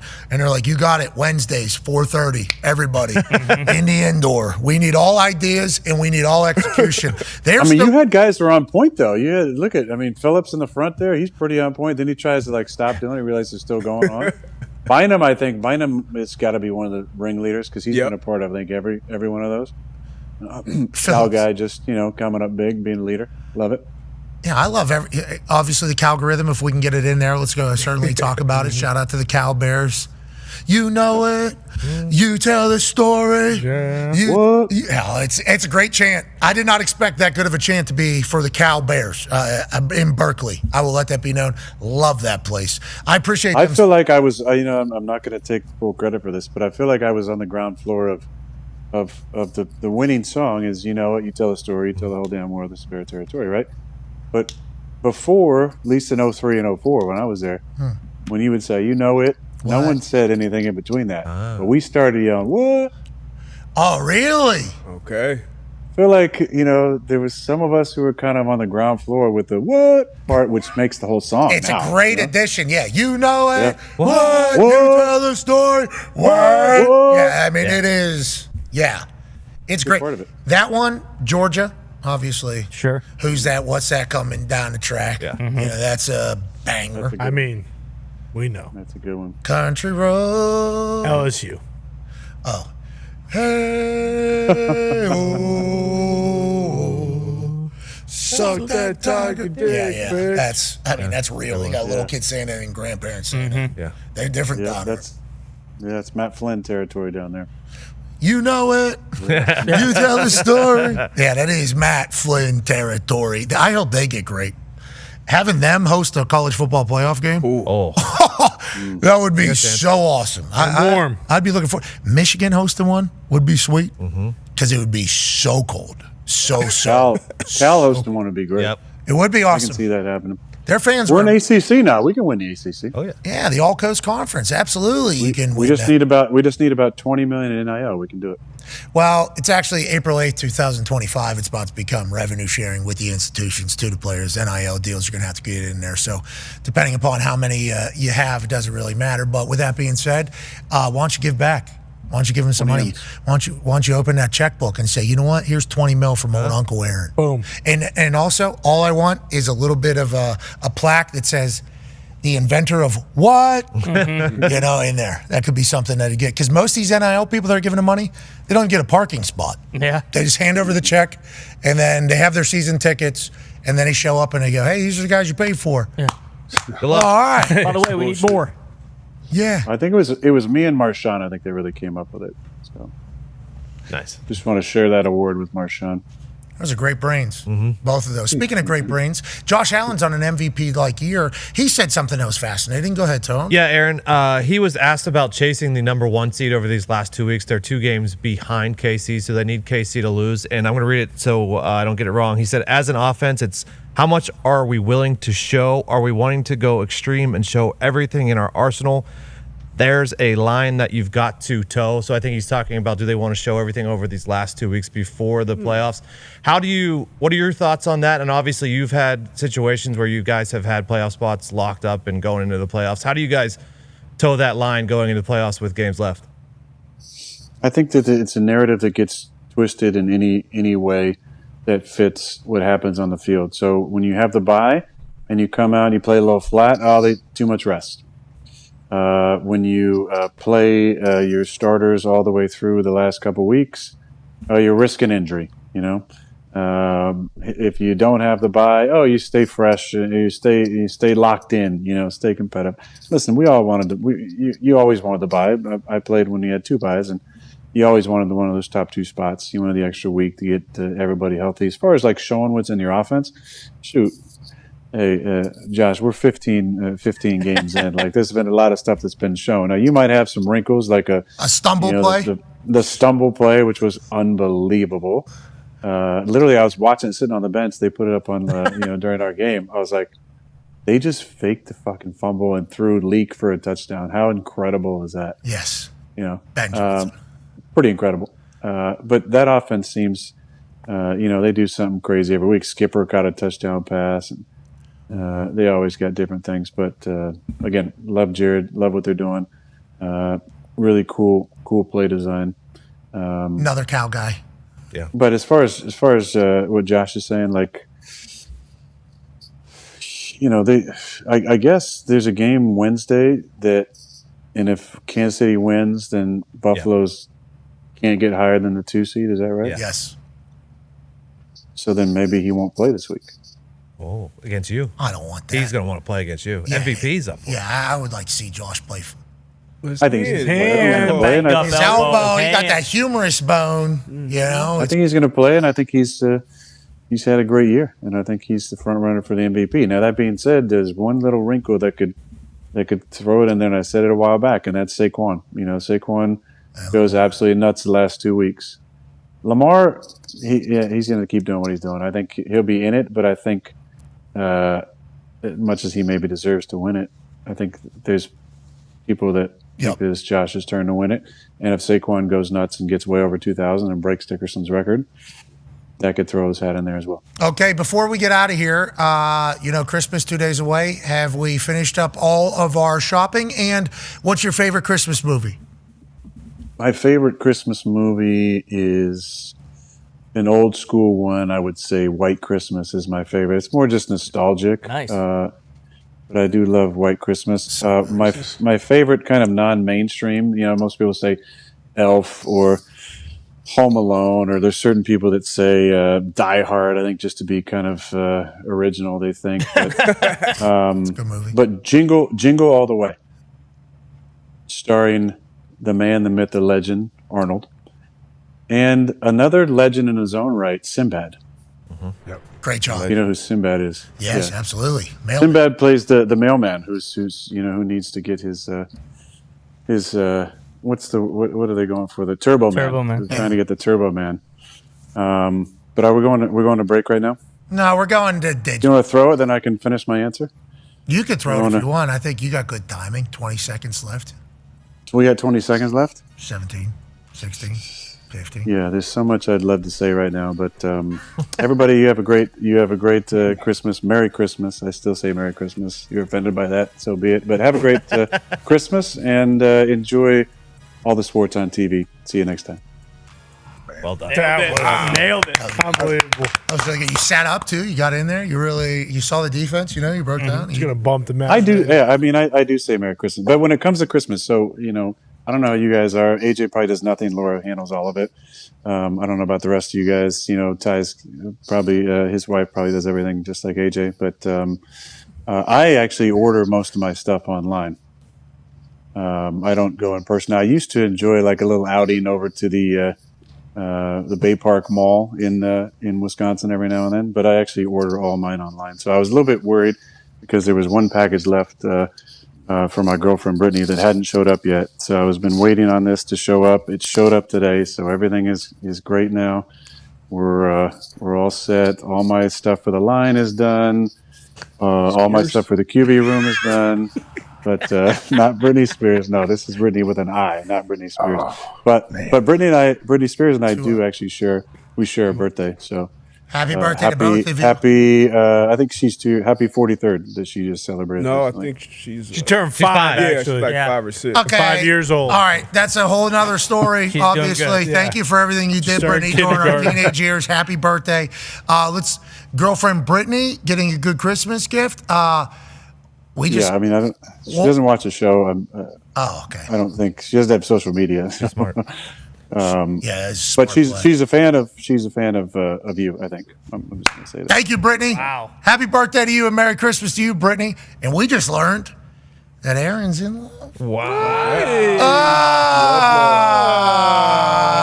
Tis the season. It's a good feeling, boys. Good. It is, isn't it? It is. It is. We're all lucky for that. What'd you get the offensive lineman? Is it an advertising deal? No, I actually paid for every cent of my gifts.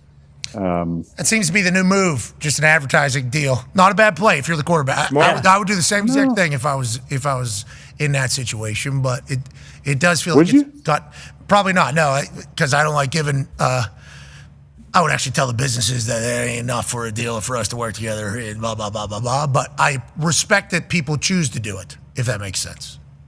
Oh, no, I have no judgment at all. I just, I got them a few little gifts. I think they're happy. I got them a couple things. They'll enjoy it. And then we got our big, gift exchange. Because of the schedule this week, we're actually doing it, I think, Thursday or Friday. So look forward to that. The Yankee swap. I don't know if they still call it that, but where you get, we do it every year. There's, white elephant. but the swap thing where you can only take it, like once you steal it twice, it gets locked. 2 times.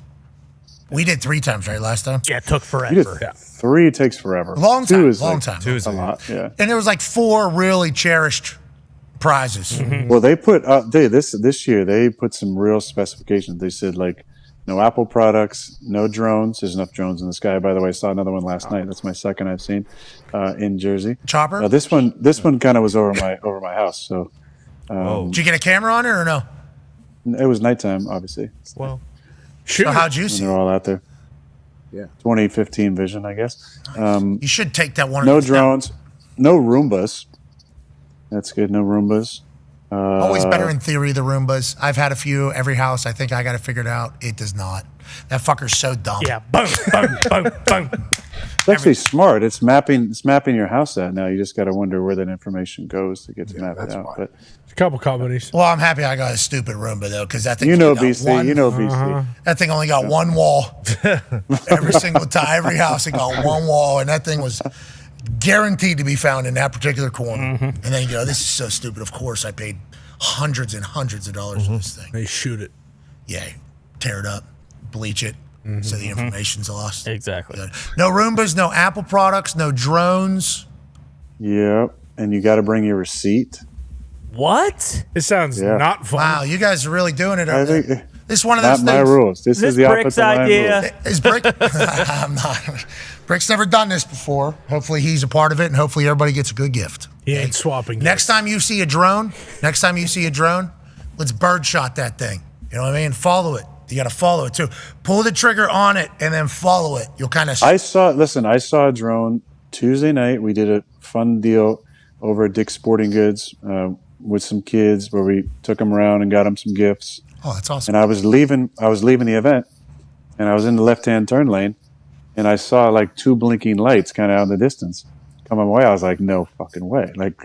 And then it got closer, and I rolled the window down. I peeked. I looked out, and I'm like, it was like a miniature, what you see of like the military-style drones, literally flew right over my car, maybe 60, 70 feet above it.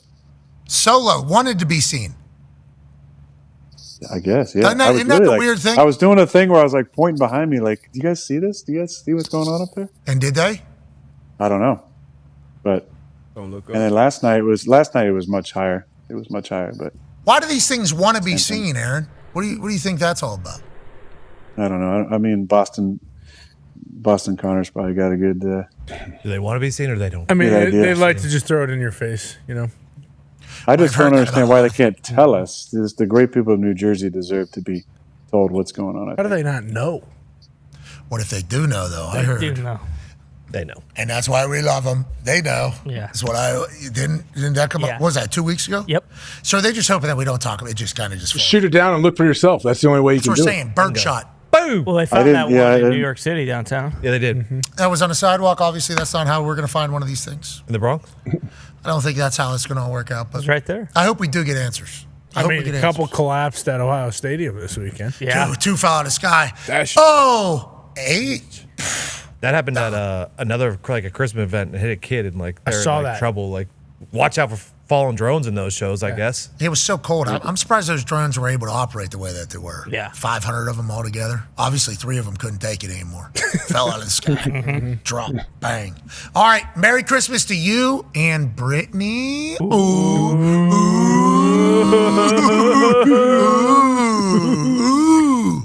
Aaron and Brittany dodging drones. Dodging drones, that's for sure. Here's a little game called Houdini to Bone. We appreciate you. You're the man. Whoa, bro. Whoa. Well, we just assume. We don't know. We just love. We're just in love. Exactly. We're in love. Ladies and gentlemen, 4-time NFL MVP. Guy who's smitten. Yeah.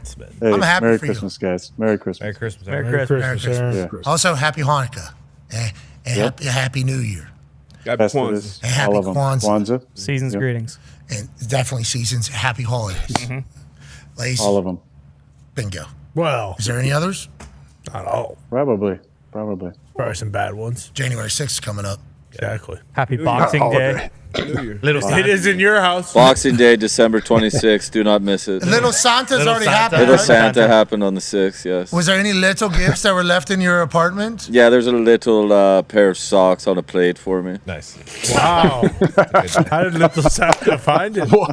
Little Santa will find you wherever you are, as long as your plate is put out the night before. Okay, little Santa came down to an apartment in Indianapolis. Fucking nice pair of socks, brother. Best pair I've had. Thank you, little Santa. We're going to you, have to Little adopt Santa. that. Happy little Santa. Can we get rid of Elf on the Shelf, though?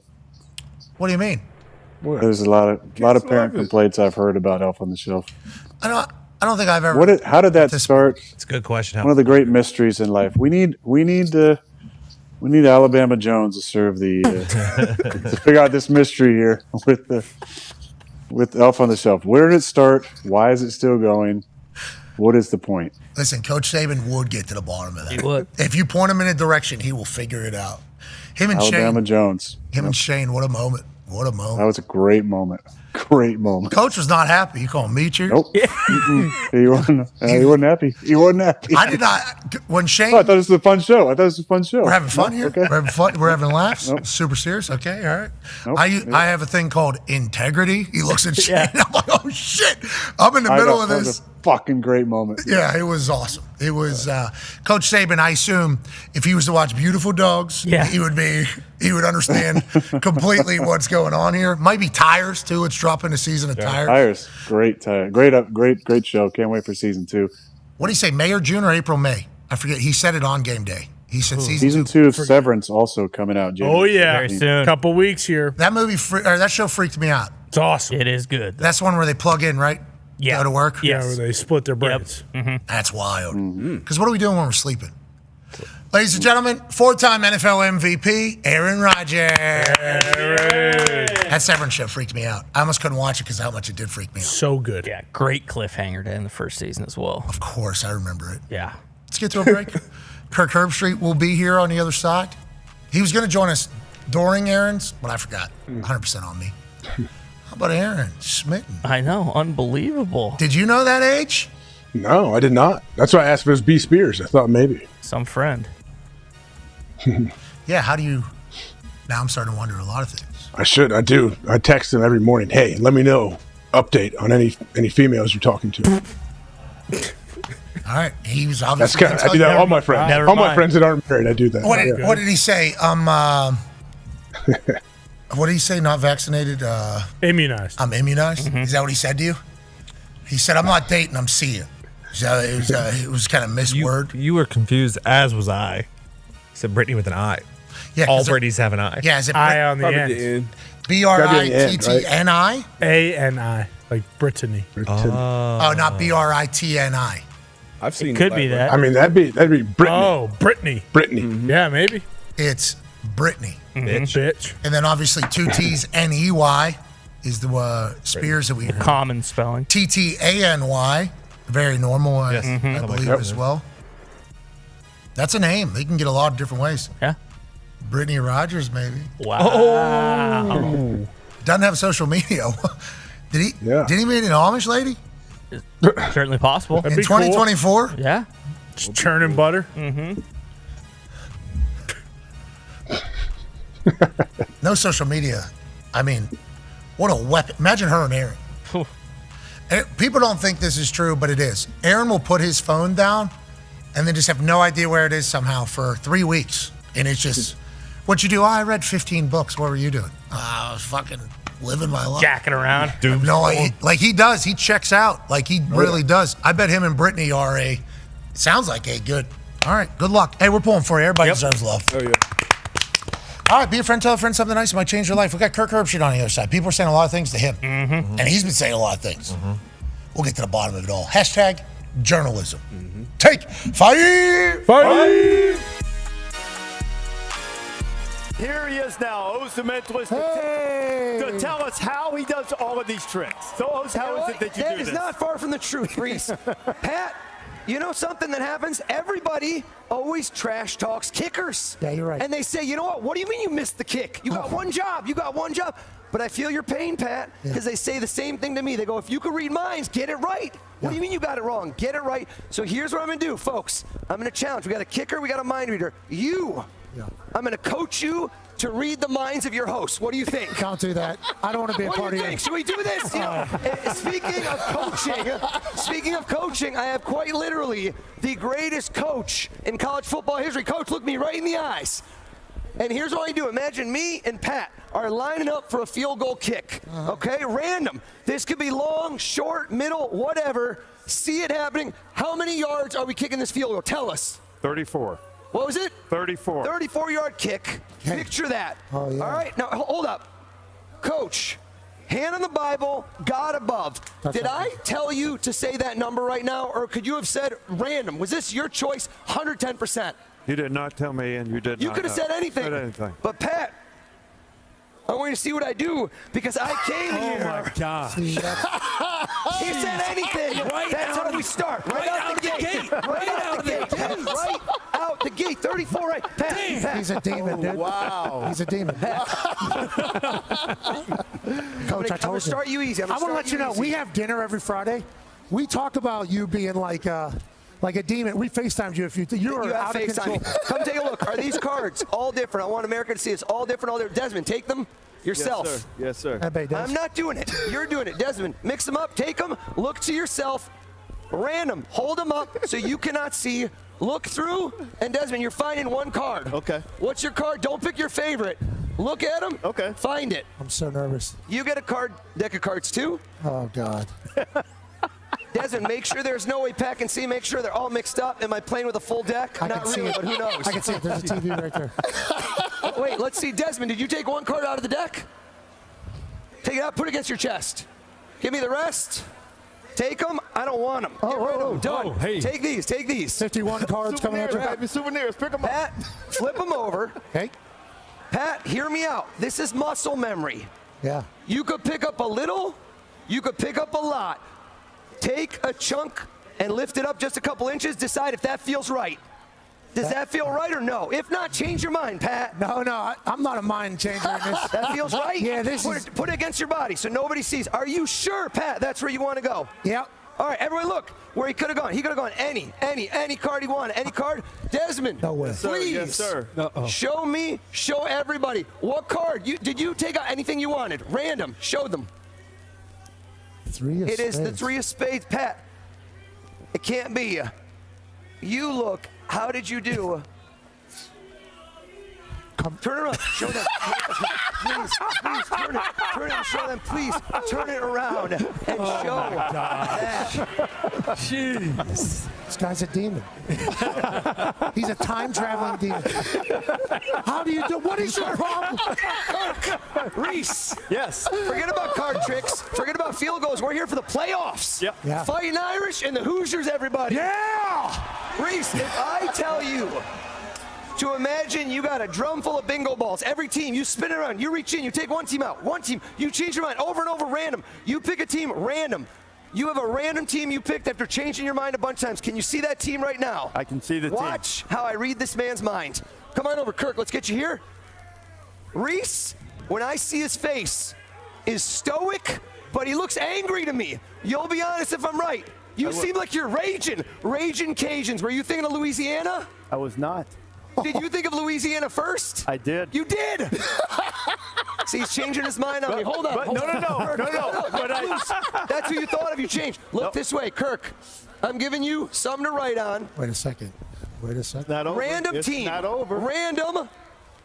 I hope you didn't do the Buckeyes, because you know what? After what Michigan did to you guys, too soon. Really? Go Blue, Desmond. Okay. Des already caused the problem. Grab this. He's got a future Write this Michigan down. alum. Pat, Really? stand next to me. Don't open it yet. Hold on. Don't write anything yet. Hold this. Hold this. Yep. On your life, have I said a word to you about what you're about to do or what Team Kirk would have just thought of? No. I want your eyes closed in a moment and your ears covered so no one's talking to you. You're going to hear a voice in your head telling you who he is thinking of. A team? A team. Close your eyes. No peeking. Close your eyes. Plug your ears. I'm making sure his eyes. My hands are freezing. Write down what team you thought of. Kirk, write it big. Don't let us see. Kirk, hide it. Hide it.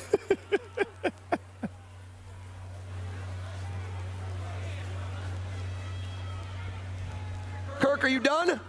Almost. It's cold. Exactly.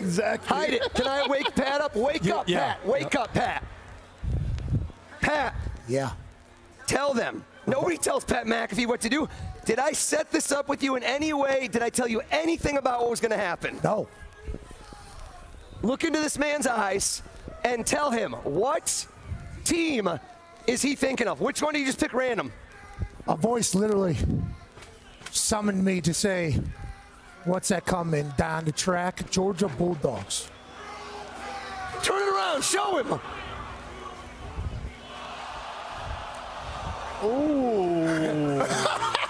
Oh, no. Folks, It ain't over. I told you I sucked at this. You should have never got me involved. This is your career. It's not over. It's not over. Pat. This guy's career. Oh, it's not over? You know Not what? I okay, got Pat. this Not shirt over. printed, Coach. I feel so bad. They gave me a It's not deal, over, bro. and they said I Pat, could get it printed. Pat, watch. They said I could get it printed I'm not a on mentalist. both sides. You know what? And so I think we got a game with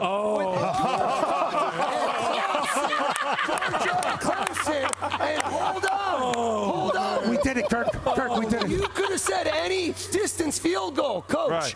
Do you have that card? What card did you pick, Desmond? It's in my Three of pocket. spades. Hold on. 3 of spades. Yeah, right here. Because who remembers the game between Georgia and Clemson was an incredible game. Here we Does go. anybody remember what the score was? Do we have a graphic? What was the What was that score? of 34 to Georgia 6. and Clemson? Can we get that up? Yeah, where is it? Because I believe it was 34. 3. Right, yeah. Oh, my God. This guy. Oh, my God. Don't let him touch it. What is your problem? Oh, that's crazy. Wow, he did everything. Everything. But wait, you get new I'm going back mojo. for high five down the line with Yeah, Peter. dude. Good That was job, bro. nice. Good job. That was nice. But what happened to San Jose State? Why is football the greatest sport on earth? And do you think football is the greatest sport on earth? And why do you like football? That's a really deep question there, Pat. I know. I think I'd get a good answer out of you, though. Like, I think you'd be able to talk about it in a way that I think a lot of people haven't, because you've been at the pinnacle of it for so damn long and inside of it, and your brain is a pretty fantastic one. We've learned here over the last few weeks, obviously. Last few weeks, that's it. That's all the time we've learned that. I think it's the greatest sport in the world for one main reason. It is a true team sport where it is damn near impossible for one person to dominate an entire game. If you look at other team sports, basketball with 5 guys on the court, I think you've seen multiple players over the years. Maybe one player, or maybe 1 or 2 players on a squad be able to dominate and win championships. Baseball, you can have a dominant pitcher and win championships. Soccer, you can have a dominant forward and or goalie.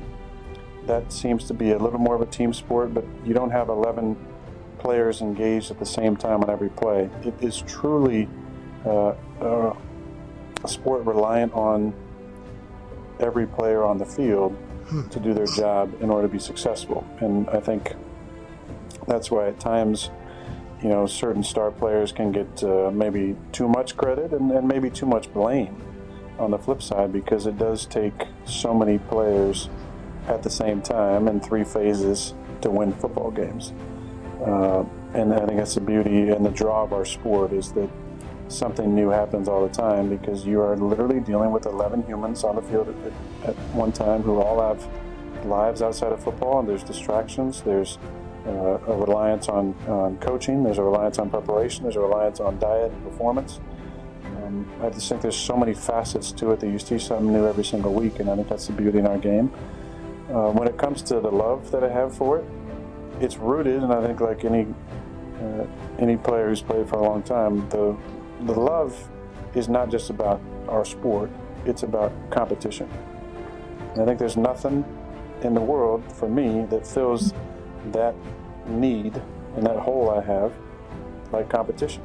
I think players who play for a long time at a high level, you have that need to be satiated competitively, and it's a love of going out there and going against guys and being in an environment where you know that nothing is guaranteed. And that's why I, at times, I've taken umbrage to people saying that it's easy, because it's not easy. It's never easy. And I think that's the beauty in our game, is that you see things new every single week. It's never easy.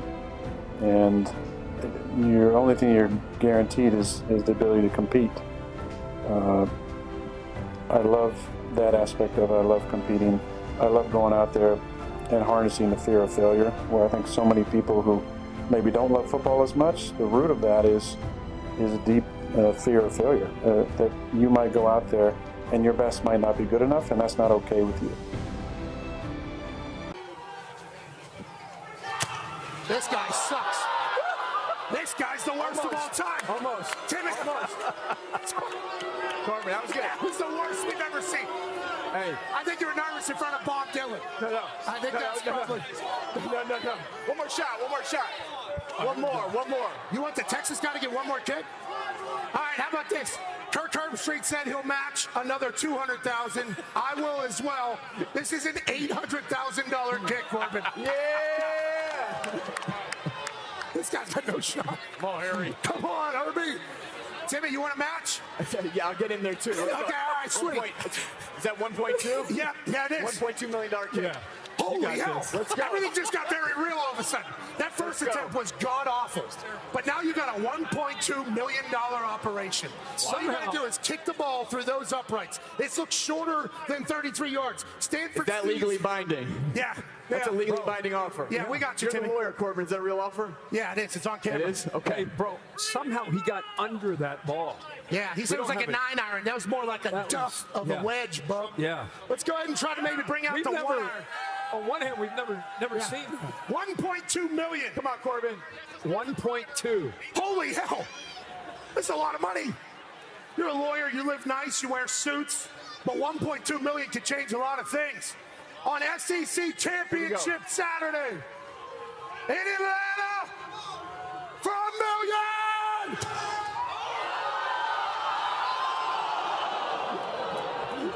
That got pretty expensive. Quick stuff. That was too close. Thought we got hustled. Bob Dylan coming out on Christmas. The movie's supposed to be Oscar-worthy. Thankfully stopped by. Herbstreit's awesome. Reese, that got a little bit of nerve-wracking there for a few moments. Back to you. Jalen Milroe often wears his own branded apparel reading LANK across the front. It's an acronym that stands for Let a Naysayer Know. Being told by his former offensive coordinator, Bill O'Brien. That is not what I thought. Is that not what you thought? Boy, let a naysayer know. Let a naysayer know. Of course. The professional's right in the middle of his lead. That's all right. I just keep going. You almost lost me. It got real tight up here as you were. I just want to let you know. Reese, you were too smooth with that. I thought it was going down. I thought it was going down out here.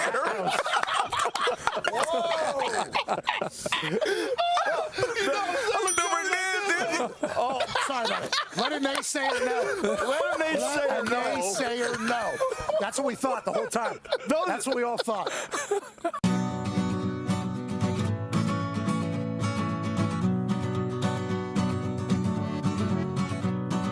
Welcome to Dublin Island on this Feel Good Friday, August 23rd, 2024. We are live from J.R. Mahin's.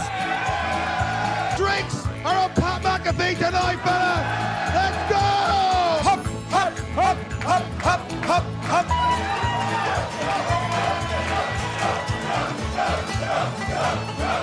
The fact that anybody knows we exist in Ireland, we are so incredibly thankful. So to all of you, we say, Gotcha!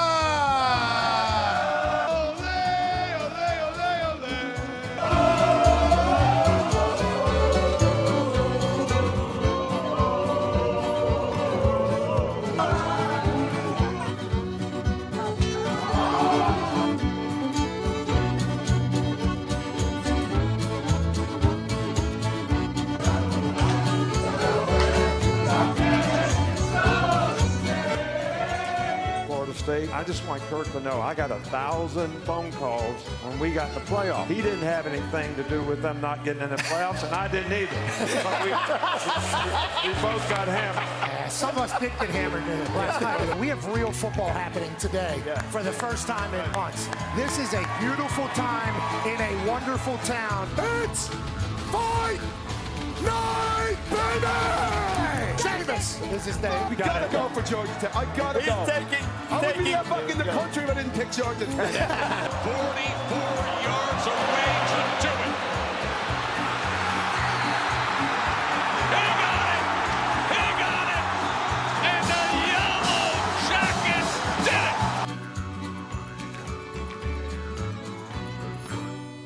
Hey, Why? let's go! This show stinks, and the fact that you listen, we are very, very thankful for. McAfee on the line with a gorgeous assist. The all-time leading tackler for the Green Bay Packers. You pink! Damn it! Be a friend, tell a friend something nice could change their life.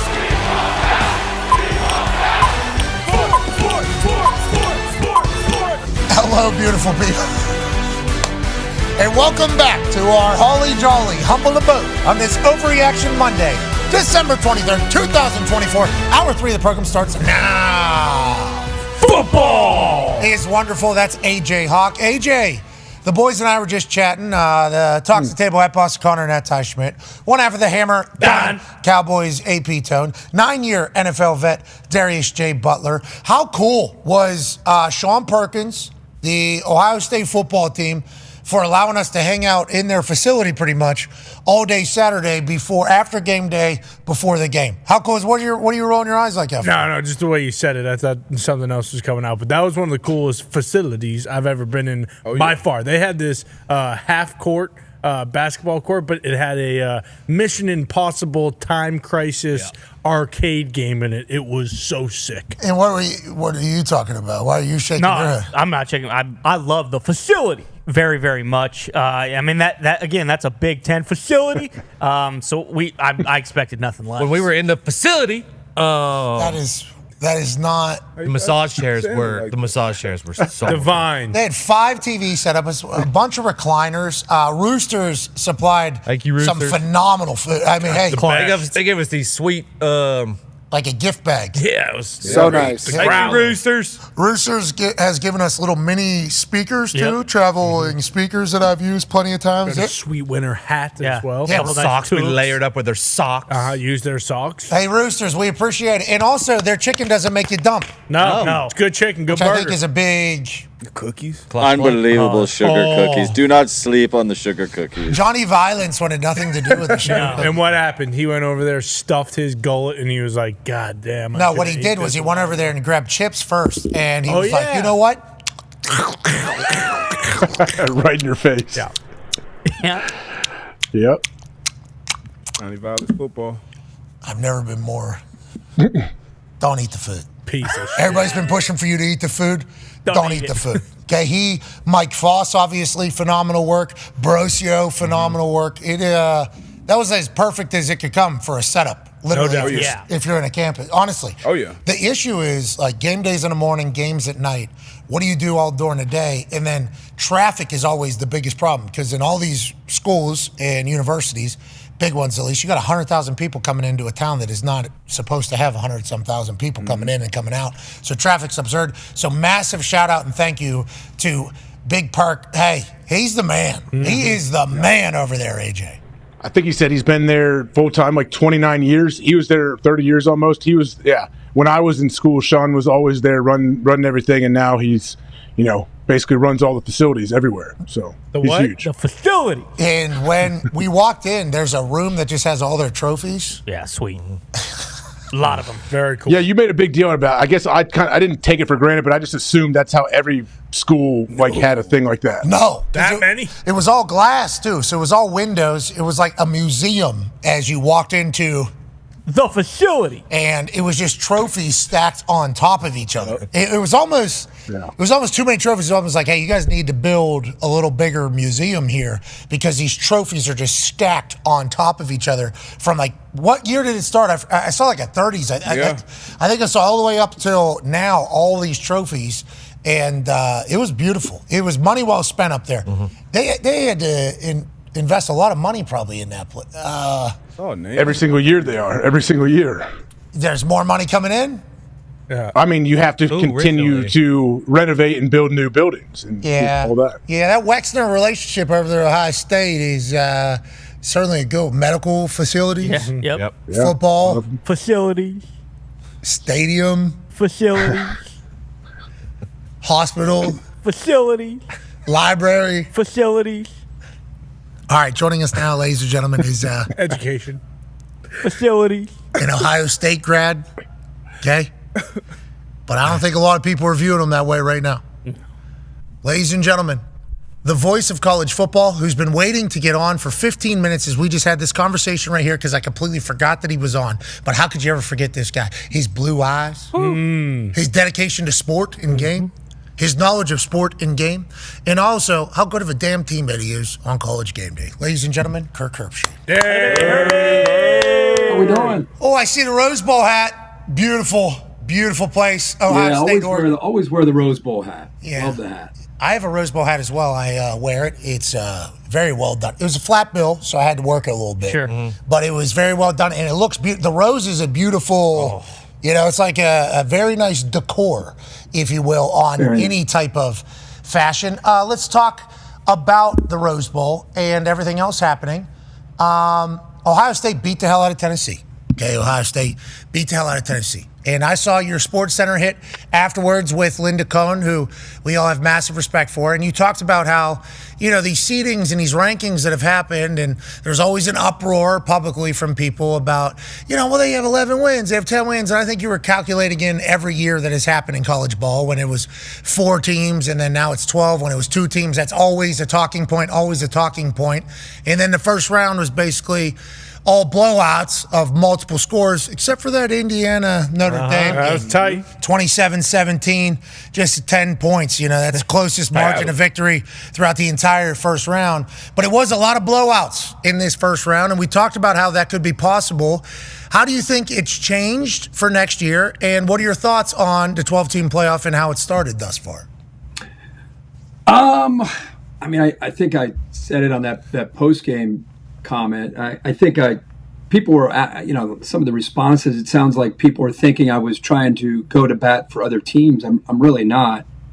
My whole thing is I just don't want, if the reasoning on the at-large teams is they're better, not only the resume, but they're a better team, then put them in. I just don't want to see a team get in because they're 11-1, and if the logic is they're 11-1 that they should be in, I just don't think that's all it should be. I think, I always bring this up at the ESPN seminar that you are part of this year. We appreciate you gutting that out and sticking around for both days. I always ask the question in front of everybody so we understand the ground rules for the committee. Always raise my hand and I say, as they talk about the CFP, are we trying to figure out who the most the better teams are, or the teams that have kind of earned their way and they deserve to be there? Because sometimes we get to near the end and you hear a lot of, well, they deserve to be in. And I've always asked him that every August before we get started, are you trying to find the best 12 or the most deserving 12? And every year they've said, no. We want the best 12. So if Indiana and SMU and Ohio State, any of these at-large teams, Penn State, Texas, whoever you think, if these are the best at-large teams, then so be it. Put them in. And if Indiana's one of them, and I apologize to you and the Indiana fans. I think I was just finished calling that game and thought about the Friday night game when I was standing on the field and I looked at Indiana and I really wondered, is this one of the best 12 teams as I'm watching them play? I know you said you thought that was a close game. What? That's 27-17. 27-17, right? And if you take out that 98 yard, showed a lot of fight, never gave up. Field goal in 20-degree weather. Mm-hmm. Yeah, hey. We get what you're saying. Yeah. Final score 27-17. Final score 27-17. But yeah, for a large portion. But I'm just saying, like, if I'm in that committee room and if I were discussing it, I would just. I guess my thing would be, because they all get in it together and debate and discuss. My only thing would be, guys, remember in August we were talking about trying to find the best 12. And listen, I'm not trying to go to bat for Alabama, who got embarrassed by a 6-6 Oklahoma team at the end of the year. South Carolina probably had as strong a case. And people say, well, they lost to Alabama and to Ole Miss. How can you put them over? So I really wasn't even getting into the weeds of Alabama, Ole Miss, South Carolina, whoever. It wasn't about, Miami of Florida, another team in the ACC that you could talk about. It wasn't even debating teams. It was just, if we're going to pick these at-large teams, if we can all, as a committee, put our arms around each other and say, hey, guys, we've done our job. Resume is important, but these are the best teams that we feel, and that was what they've asked us to do. That's all I was saying. Yeah. And if these are the best teams, then great. Have at it. If it's a 17-point differential, whatever the score was, I don't really care. I just want to make sure that that's what we're doing. And if that's what we did this year, then so be it. But I just heard a lot of these teams are deserving to be there. And I just that's not what they're supposed to be looking at. Okay. Deserving. And when you asked that question, you also said, as somebody who has called a lot of these games. I've been very lucky. You did the whole. I'm very fortunate, very lucky to be a part of a lot of these games. Whenever they're just blowouts, it kind of wastes the credibility of everybody. But when there was 14 playoffs, there was a bunch of blowouts as well. 12 out of 20. There were a lot of blowouts. I think there's a chance. What if there's a chance though that there is just a class of good and then great, a class of good and then a bunch of, you know what I mean? What if? But because you never know who's going to show up. And I would like to ask about an added factor this year that there hasn't been in the past. I think the cold won. I think Tennessee having to come up into Columbus with how cold that game was. It was so cold. I don't know what it was in the booth. Obviously, you were there. Oh, it was cold. It was cold. That was bitter cold. If you're from Ohio, that was like a cold night. Bitter. Unseasonably cold. Bitter cold. Bitter cold. So shout out to the Tennessee fans that traveled in there. And you talked about it, as did we on ours. It was that was a lot of Tennessee fans that traveled in. A lot. That was the most we've ever seen. They took over the College Game Day set. I almost picked them in the game because I was so mad about the Ohio State fans. Just letting the Tennessee fans come into the cold and just take over College Game Day. But in the end, I thought the cold was going to be an equalizer for a lot of teams. I thought it was going to change the math. You got SUVs on these Big Ten teams. You don't have as many in the SEC teams because you don't need them as much because you're playing a lot of games. 50 degrees would be a cold game. 65, 70, you can build your team, construct your team a bit different. The players can be different than it is in the colder climates. How do you feel about the cold being an equalizer? And do you think it's going to be something that's going to continue to happen that way as we move forward with the college football playoff? I think it's great. I mean, all these years, we've talked always about the Big Ten or Notre Dame or teams in the North going down into the South, into the humidity. A lot of times it's, a place in Florida, whether it's Miami or Orlando or, down in Texas or wherever it might be. And a lot of times it's we see it in the NFL all the time, with the Dolphins trying to come up to the North or the teams in the North trying to go down to Miami. That humidity is for real. And there's no doubt that the weather was a factor. But I don't know if the weather was a factor are a huge advantage. Maybe Penn State, SMU. I mean, it's not that warm in Knoxville. I mean, I don't know what the highs were all week, but guessing it was 30s and 40s. But it was cold for everybody. You guys in your fur coat. You had your big fur coat on down there. Faux fur. Nothing. Yeah, I think it was cold for everybody. Could you feel your toes? Toes were okay because I got some nice toe warmers from AJ Hawk. Oh. That was very kind of AJ to do that. Thank you, AJ. But we were talking earlier about, it sucks that it's cold for everybody. But if you have to deal with that on Monday, Tuesday, Wednesday, Thursday, Friday, and Saturday, and I'm not just talking about football-wise, I'm talking about go to get something to eat, go to the gas station, having to deal with it. I think that takes away the initial, this sucks. And I understand Knoxville, 30 degrees, obviously cold, freezing. Actually in America and whatever they call it in Canada. But, there's a difference between that and, 11, 9. There's a difference between that and, negative 10. So embracing the suck, I think you're forced to do whenever you live in it. And I think that does affect football. Fair. I mean, think that affects football. That's fair. Yeah, but I just think, when I was watching the game and calling the game, the things that stood out to me were, in that particular game, it was just Ohio State backed into a corner. Some of their own fan bases not believing in them. Some Tennessee having 35,000, whatever it ended up being, up in the crowd. I think that motivated them. Talking to Ryan Day after the fact, their fans being willing to sell those tickets. So I think it was more of us in this locker room, literally not Ohio versus the world, but this locker room versus the world. And they really came out with a massive chip on their shoulder. And when they got that face mask on that third down, on that pass rush on the sack, that would have been a fourth down and a punt. Instead, they extend the drive, and eventually we saw kind of a precursor for what was to be, which was Jeremiah Smith and the Ohio State skill matched up in space against Tennessee was going to be a mismatch. And that first touchdown pass kind of set the tone for what was going to be the rest of the game, whether it was 75 and sunny or 12 degrees. That was what Ohio State's plan was. The shocking thing to me, and I even think to the Ohio State staff, is what happened at the line of scrimmage. I think Ohio State's skill matches up pretty favorably with anybody they face. But it was, would Will Howard have time to get the shots downfield?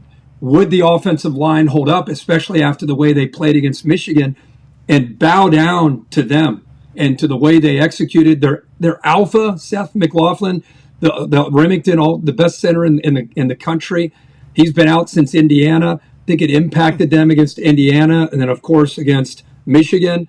That same group, after hearing about how bad they were, man, they really, I think, were the MVPs of that game and allowed Will Howard and the skill to do what they did. So that was the one way Tennessee could kind of neutralize Ohio State's skill, was to just dominate the line of scrimmage, and it was the opposite. The theme of that game was Ohio State's offensive line and defensive line completely dominating the football game. Which might be attributed to the cold, maybe.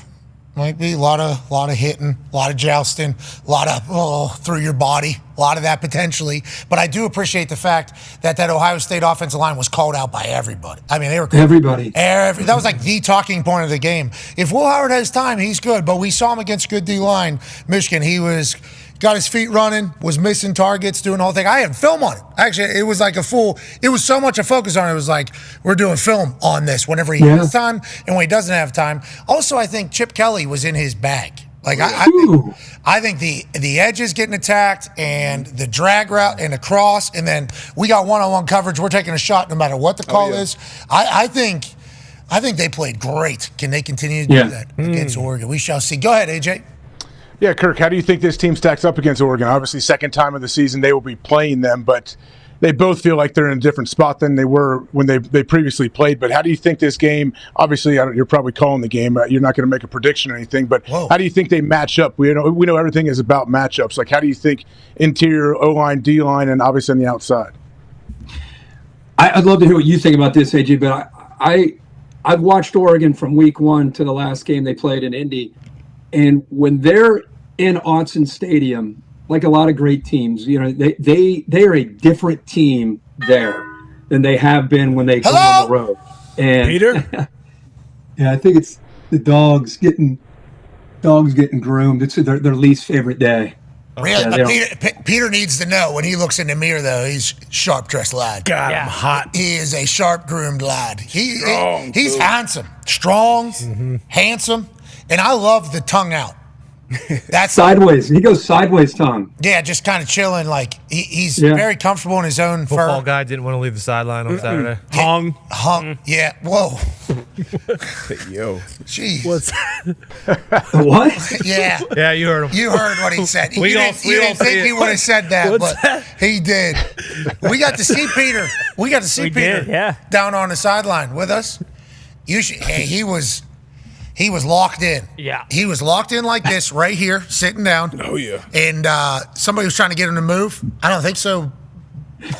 Buddy. And then another person tried to move him. No, now, okay, so this is a thing now. You saw Peter's head be like, nope, and nope. I'm not in anybody's way. What the hell, what is the problem here? Then Ryan comes in finally, and Ryan's like, hey, we got to move. And you see Peter just like begrudgingly go, this isn't because of you two. This isn't because of you two. Just want to let you know that. Get up, moved out. I mean, it was awesome watching him.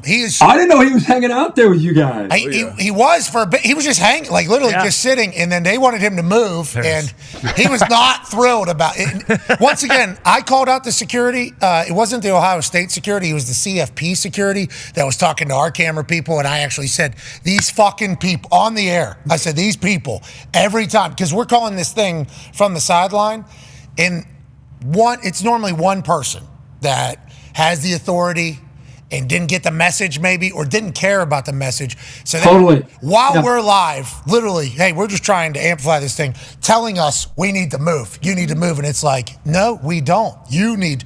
And I said the next time this happens, I want camera on person, and I want to go have a full conversation with this person. Did that happen? No, instead I said every fucking time with these guys, and the guy walked away, and then there was a conversation had. Fosso was like, they're doing the fucking... Yeah, paid a shitload of money to... The reason why we're here, yeah. So they're okay. Sounds good. And if they get hit by somebody, that'll be on them, and it won't be on you. And great. And it's already been signed by this entire thing. Because they always... Everybody's clean. We're all good. We're all good on that. But you're right. There's always that one guy at every stadium. But let me, real quick on AJ. Yeah. In Autzen, in that matchup, Oregon is hitting on all cylinders. The challenge for them will be to take that same energy into a neutral site, into that beautiful setting there in Pasadena at the Rose Bowl. They got great skill. I think if you go back and really watch that game, it was Tez Johnson and those receivers getting some one-on-one matchups, because Ohio State, they're more than willing to play a lot of man and leave those guys on their corners on islands. And we know what their quarterback can do. He can run it, which he did in that game. He can throw. I think it's been Ohio State, I think, is after the Tennessee game, I think they're coming in with a great deal of confidence. I think they were able to reestablish that, obviously, after the Michigan game. But I think you're right. You're not the same team in week, whatever that was, 2 or 3, than you are at the end of the year. Neutral site. We all love Dan Lanning. We all love Ryan. I think it'll be a really, really interesting matchup. The winner of that game plays what? The winner of Texas, Arizona State, in the Cotton Bowl. So this is where it starts getting really, really interesting in this first ever 12-team playoff. Okay, on that note, Ty has a question for you. Yeah, Herbie, obviously everyone talking about the, kind of blowouts this past weekend. How concerned or worried are you that we might be staring down 2 more ass whoopings in Texas, Arizona State, and Boise State and Penn State? I think that's what a lot of people are talking about right now with no reseeding. It's like, hey, we're going to do this again next weekend. And, I mean, who knows about Notre Dame, Georgia, What are the spreads in those 2 games? Do you guys know? Yeah. Gumpy, what do you got? It's 10.5 in Penn State, Boise State, and then Texas, Arizona State is 13.5. The other ones are 2.5. Ty, I wonder if since this is something that I think can get tweaked along the way. I know Reese has been talking all year about those top 4 seeds, the conference champs, get to the end, and instead of looking at the conference champs, the only thing you get is you get a ticket into the playoff if you win a conference championship. But that doesn't necessarily mean you should be a top 4 team moving into the future. I think a lot of people are bringing that point up. I think that's a a fair point to discuss and debate in the offseason? Or as you're saying, I mean, do you reseed? Is that fair to get to that next round of quarterfinals and reseed this thing and kind of start over? Would that create better matchups? I'm not sure. Because I think Arizona State, by brand, you look at that game against Texas and you think, oh, okay, Texas is going to kill those guys. But just watching Arizona State, especially since that week that their coach, Coach Dillingham, got sideways with the officials and went crazy, and everybody started to kind of pay attention to them. I think from that point on, seems like, man, they've been getting better and better every week, and they're more than just their talented running back, Scatterbo. I think the quarterback makes plays. So I don't know if that's necessarily a blowout. According to Las Vegas, it might be. In Boise, you just never know what to get from the blue turf. They're always the little engine that could every single year. They kind of relish this opportunity to play a big brand. In the past, going way back, this is the kind of game they would win. A game where people are just kind of looking past them. So I'm not poo-pooing these matchups, and I really apologize if I came across that way in that post-game rant. My big thing was, guys, if we're gonna put these teams in, and the logic is, hey, based on the resume, and these are the best teams that we thought, and they get beat by 20, I don't really care, because that's the committee's reasoning is that's the best. I should not have made that a Indiana thing or SMU thing or anybody else. It's more about the logic behind how we're getting to these teams. That's really, I guess, my only point I was making. So anything beyond that was just me being emotional and acting like an idiot. Well, I respect and appreciate you saying that, but that has been something you've been saying, I think, for years now, right? I mean, you got into it last year with Florida State because this is similar angle. Hey, are we talking about best teams right now? Because you're on your third quarterback, and that is, I think that's because, and I don't want to speak for you, but it goes back to what you prefaced your question with at the college football conference or convention up there.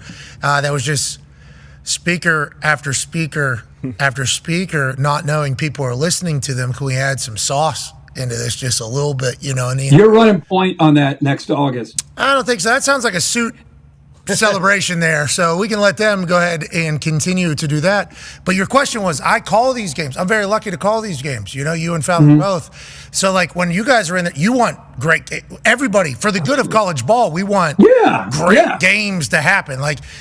So I think that is why you potentially got emotional. And I think a lot of people misread you. Like, you are, obsessed with college ball, love college ball. I am. I have a problem. Yes, I think so. If you want to find me guilty of anything, I don't have an agenda for a conference or a team. I do have an agenda for the sport. I love college football like a child. I love college football. I care about it.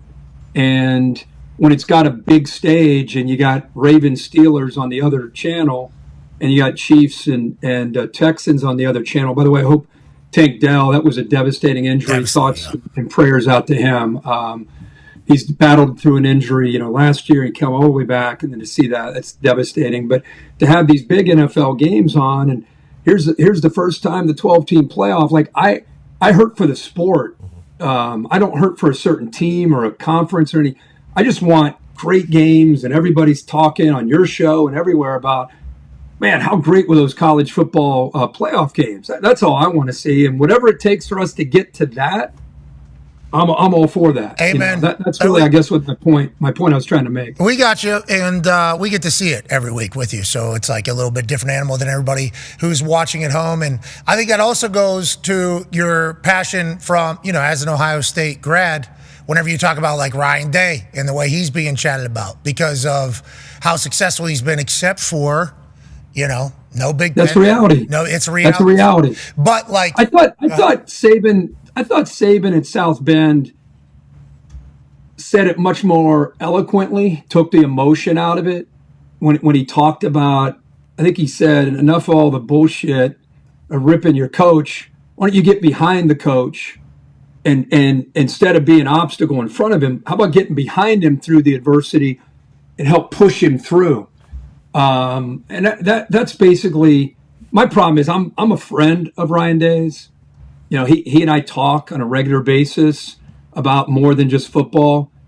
And so I hear things that he and his family go through, especially Nina, his wife, his son, who gets death threats from multiple people, and what it's doing to them as a family.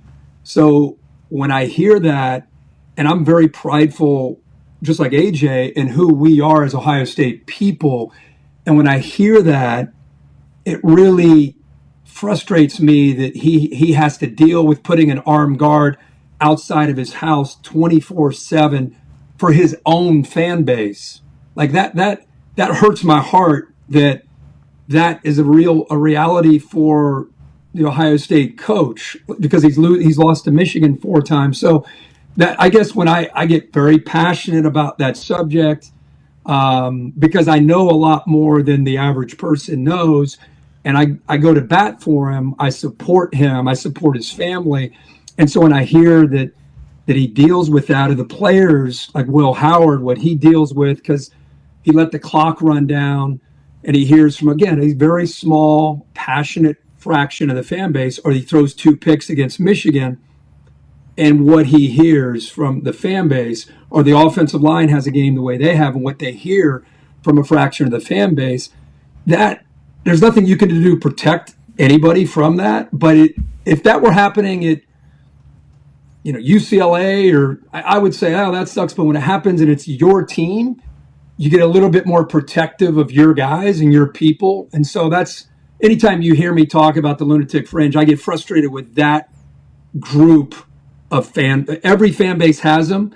I just think the Ohio State fan base, because they're so passionate, I think that very vocal minority of 15 or 20% is as strong at Ohio State as it is anywhere, because they care so much. But I just get frustrated because I hear the real deal story from his wife and from his family, and I have since he's been the head coach. And so I get defensive, I get protective, and that's all it is. Yeah, and it comes through, and it shows. And I, as an outsider looking at Ohio State, I just view that's the job. Like, yeah, hey, that's part of the deal. But I think what you're saying is you don't love that is how people are viewing, like, Ohio State. Like, this guy, because he's the head coach at Ohio State, he now has to, he has to worry about his fans potentially running his ass out of town if he doesn't. If he 66 and 11?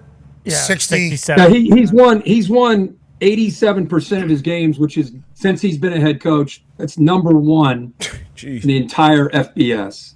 In 6 years as a head coach, 4 times he's been to the CFP. Who knows what he's going to do this year? This season's not even done, but 4 times he's been to the CFP out of 6 years. He's doing it. I mean, his finishes in the AP, the final AP, 3, 2, 6, 4, and 10, and whatever happens this year. So 5 straight top 10 finishes. Probably will finish, who knows where they'll finish this year. So doing a pretty decent job. But hey, the Michigan thing's real. John Cooper lived that. Tress was on the other side of that. Urban was on the other side of that. And Ryan he's in a spot right now. But Harbaugh didn't Harbaugh lose a bunch in a row, and then he turned it around? Yeah, I don't know how many, but yeah, I mean, he lost a number of them against Urban, and then Ryan Day. 20 they canceled the game because of COVID. 19 was I can't. Yeah, 19 was I believe that was Ryan Day's first year in 19, and they won that one. So yeah, I mean, he's up against it. When you lose to Michigan, it's real, man. It's as powerful as it negates, for a lot of people, it negates all that stuff I just mentioned. It kind of, yeah. As you were listing off the final rankings there, all I heard was somebody in Ohio going, "I didn't hear one time." Did you? Did you hear one? I heard a 2. I heard a 3. I heard a 6. 10. Heard a 4. What? I didn't hear a 1. And this guy's acting like that is.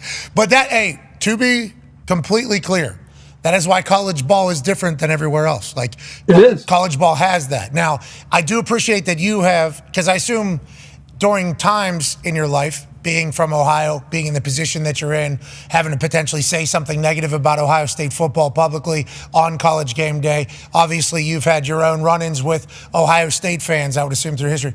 I assume at one point you said Ohio State fans as a whole and a lot of people got mad at you. So then you said, I have to be able to figure out how to describe the people that I'm talking about within the fan base. And you started using lunatic fringe. I think And I would just say this, because AJ is a big part of what Stephanie and Chris Spielman started more than a decade now. I don't know how long it's been, but this Cruise for Cancer, the Cruise for Cancer, the Buckeye Cruise for Cancer, like if you ever want to be reminded that they're really, really good, like I said, that 80% of those Ohio State fans, whether Ryan Day and the Buckeyes win or lose, they are right there with them through thick and thin. And the people in that horseshoe the other night, those are the best fans walking on the planet. So that's what I think those people get as frustrated as I do with here's the thing with the lunatic fringe. Here to sum them up.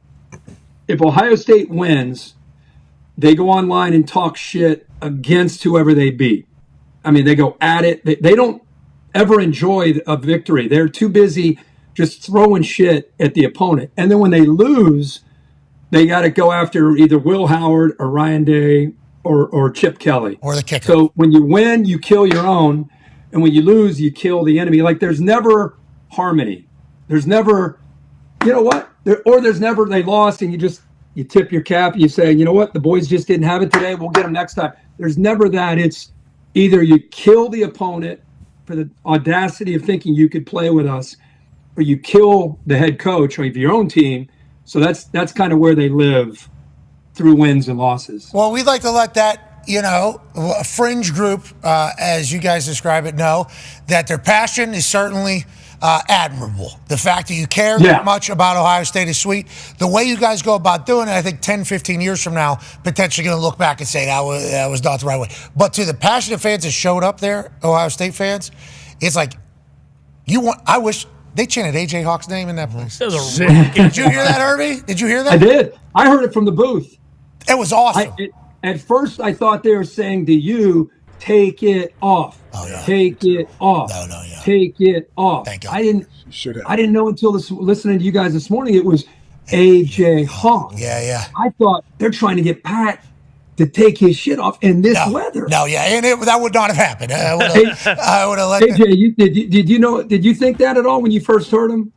No, at first I didn't know, but I thought it was take it off for a second, but now for a minute I'm like, I don't know if Pat's I don't know what are you gonna do with this one. It's pretty chilly. I wasn't, Gage. You know that, and they were never saying that. We were making sure AJ could hear that, because that is a part of the Ohio State fan base that is so good. Absolutely, they are one of the greatest college football states ever. Absolutely, no question. And I think them being a cold ass state too was quite a weapon. And shout out to those Volunteers fans, man. Shout out to those Volunteers fans. Legit. From game day all the way through.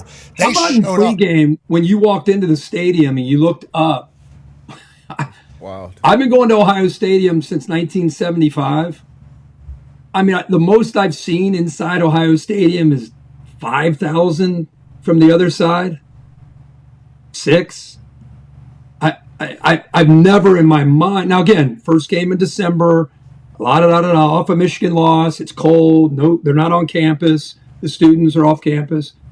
But I don't think it was a question of would Tennessee travel.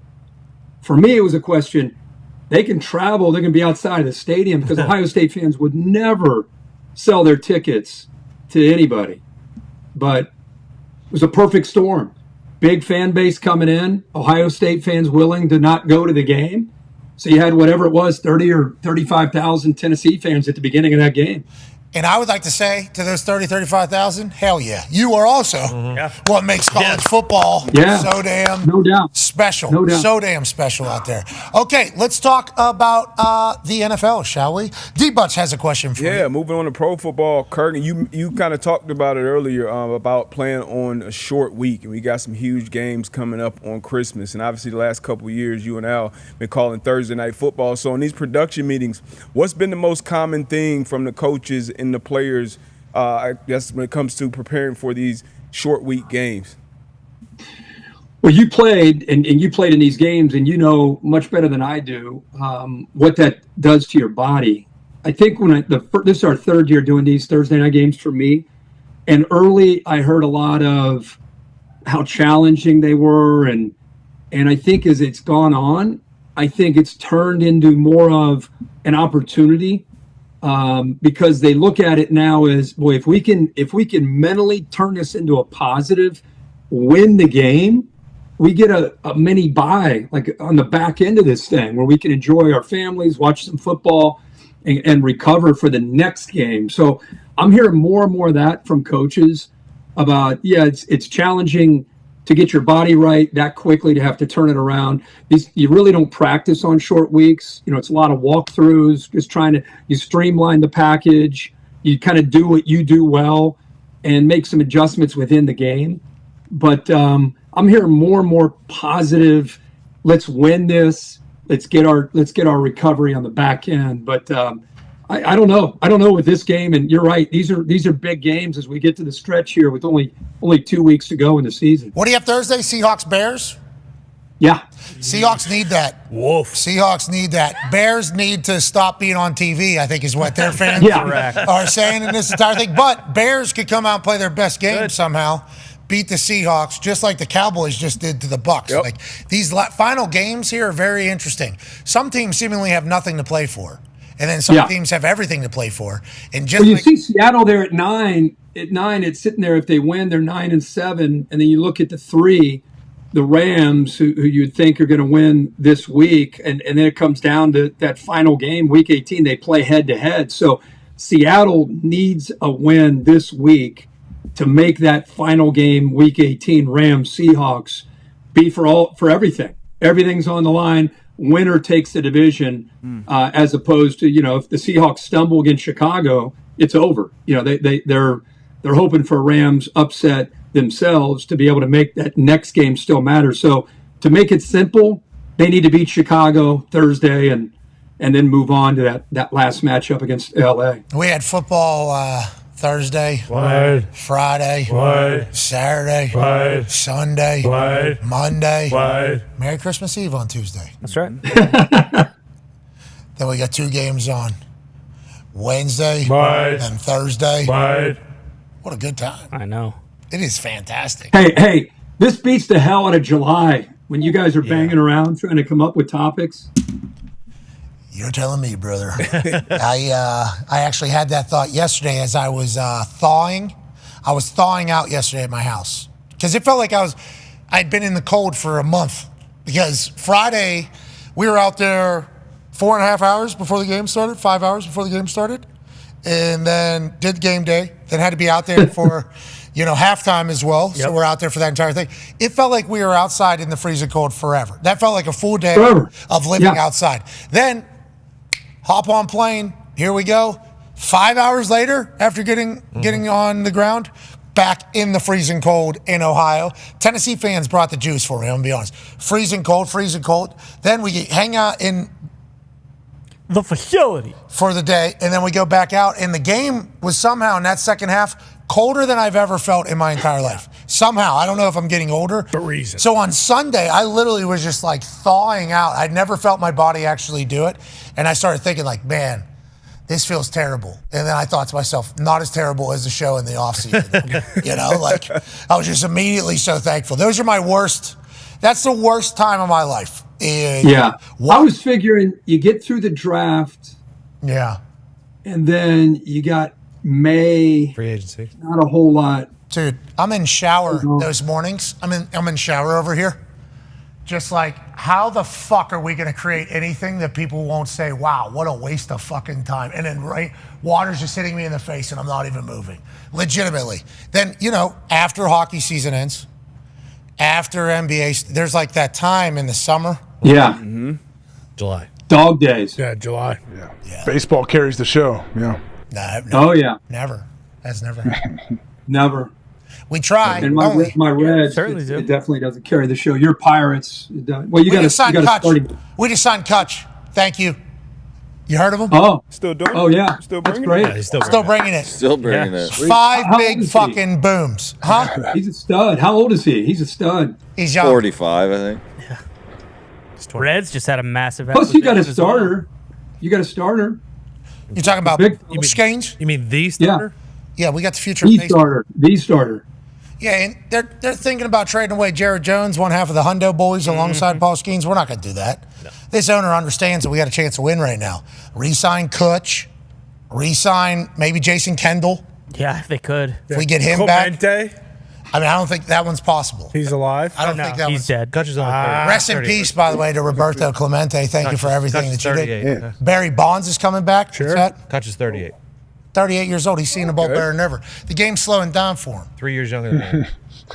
Love everything about it. Let's get back to some. Do you think Bucco's got a shot this year? Yeah. Why are Buddy, we talking about baseball? Why do you think I have a fucking bat right here, pal? Huh? What do you think? Because I'm going here, and then I'm going here. Yep. And it's a home run. Great bat. You ever heard of a guy named Terry Francona? Yeah, I know Big Frank. Absolute dog. Tito. Tito Frank. Yeah. Tito? Tito Ever heard of Frank. him? Yeah, handmade. World Series this year. Legend. Just stumbled down to Cincinnati with all that young talent. To do what? Ellie? He's a manager. Stumble out. Manager of the You Red guys Sox. still don't pay anybody either, though, Herbie. No, you we guys always shop your we look at younger ourselves as a lads. farm system. We got to win this year before they all go to New York and L.A. Just traded for Jose Trevino. It's a massive acquisition, Herbie. Oh, my God. Jose? I'm being serious. Jose's a dog, dude. He's going to be the starting catcher for the Reds. Of course he is. He's got Jason Kendall in Pittsburgh he can learn from, too, if he needs to. Sure. Terry Francona is still coaching. Huh? Still doing it? Still bringing Yeah, it? still bringing it. Bringing it. Still coaching it. So these... He's going to be he'll be the story in all of MLB this year. All of it? Shohei's still All in of the MLB. baseball or no? Shohei's still doing All of baseball? baseball. Yeah, I'd have, pitching. He's yeah, I'd gonna have be the rotator story. cuff surgery. Tito's an overperformer. What about Paul Skeens? What is he still in baseball? Yep. Nah. Once every 12 days or whatever it is. And he's great then. They need to let him hit, too. The motherfucker could be Shohei. They won't let him do it. Once again, Pittsburgh's holding him back. I'm done with it. Let's go Buccos. We're going to win it this year. How about the $750 million contracts that baseball has now? That's awesome. He got paid. The problem is there's only 3 teams that do that. Everybody else, go look at the Reds roster. Look at their payroll. I learned about the Cleveland Guardians. Sure. Commanders. The Cleveland Commanders of baseball. I saw their payroll whenever they made it compared to Dodgers, I think they were talking about. And it was 1/10. I think it was 1/10 of it. It's only going to get worse. That is only going to get bigger. But until they make rules against it, I don't blame. I don't blame the teams that do it. Let's get back to the NFL. Baseball stinks.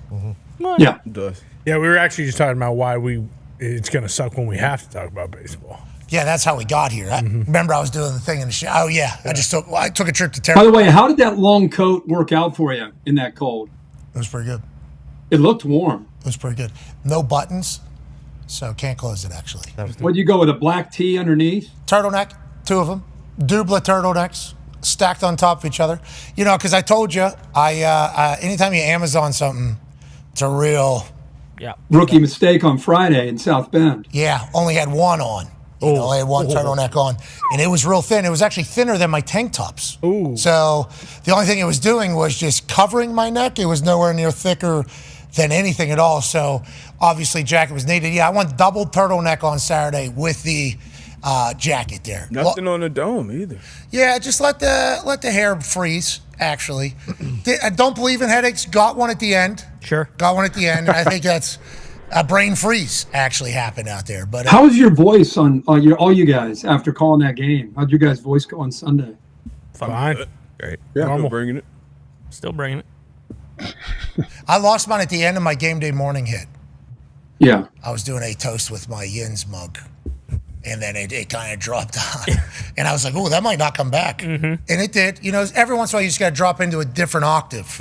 You know, you got to utilize a different part of your voice box or whatever the hell this thing is that just Larynx drops out of nowhere, middle of sentence for me every once in a while. You know, when you yell like an asshole all the time, it's going to catch up to you. There is some negatives. There is some One last thing on these games. Is Jeremiah Smith the best looking true freshman we've all ever seen? I don't mean his catches. I mean, you look at him in his uni. You guys were down there close to him.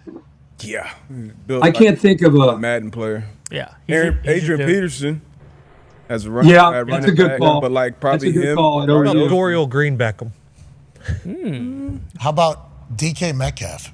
Yeah. Yeah. I don't know how he looked as a true freshman. True. Yeah, I don't remember him as a true freshman. Yeah, I am literally just saying names for argument's sake. When I watched him track the ball, because we're there, we get to see a lot of cool shit. Yeah, you're right there. We got X catching that deep ball against Alabama right in front of us with Matthew McConaughey. So we actually see the ball coming down like actually moving.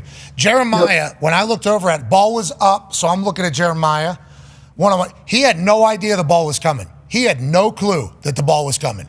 And then he actually looks back at Will Howard at one point. Ball's in air at this point, very much in air. And then he notices that, oh shit, the ball's coming. Then he tracks it. Then it was just like so comfortable, so calm. There was no panic at all. Great ball by Will Howard. Great ball by Will Howard. But it was like just so matter of fact. It felt like he was just strolling like down the sidewalk, just casual. They say his humility, prep, and hard work are as impressive as what he looks like as a player, which means, can you imagine what that guy will look like in 2026 when he comes out for the draft? It's crazy because they're saying he'd be like top 10 pick if he was to come out right now. Yeah. Sure. He has to play college for at least 3 years or 3 years removed from high school until you can get drafted. Technically, he could go train for 2 years right now and still be the number one wide receiver drafted in a couple of years. But instead, we'll get to watch him just do his thing up there in the Big Ten, which is he's South Florida boy. Yep. Who do you guys compare him to? Who do you guys when you look at his game? It's so early. Probably like an Andre Johnson based on his physique. Yeah, and like Drake that's is a good still one. Bolden. Get out, but like Darius, I was going Julio. young T.O. I can see T.O. Julio Jones, like he's of that ilk for sure. Yeah. Nice. That was good. Well said. Yeah. Drag routes. They were running a bunch of those. Yep. The fact that he's willing to go. Also, you talk about his humility. Oh man. He would do whatever. I think he was blocking his ass off too. Blocks his ass off. Yeah. That's cool, man. How about 32? So good. So good.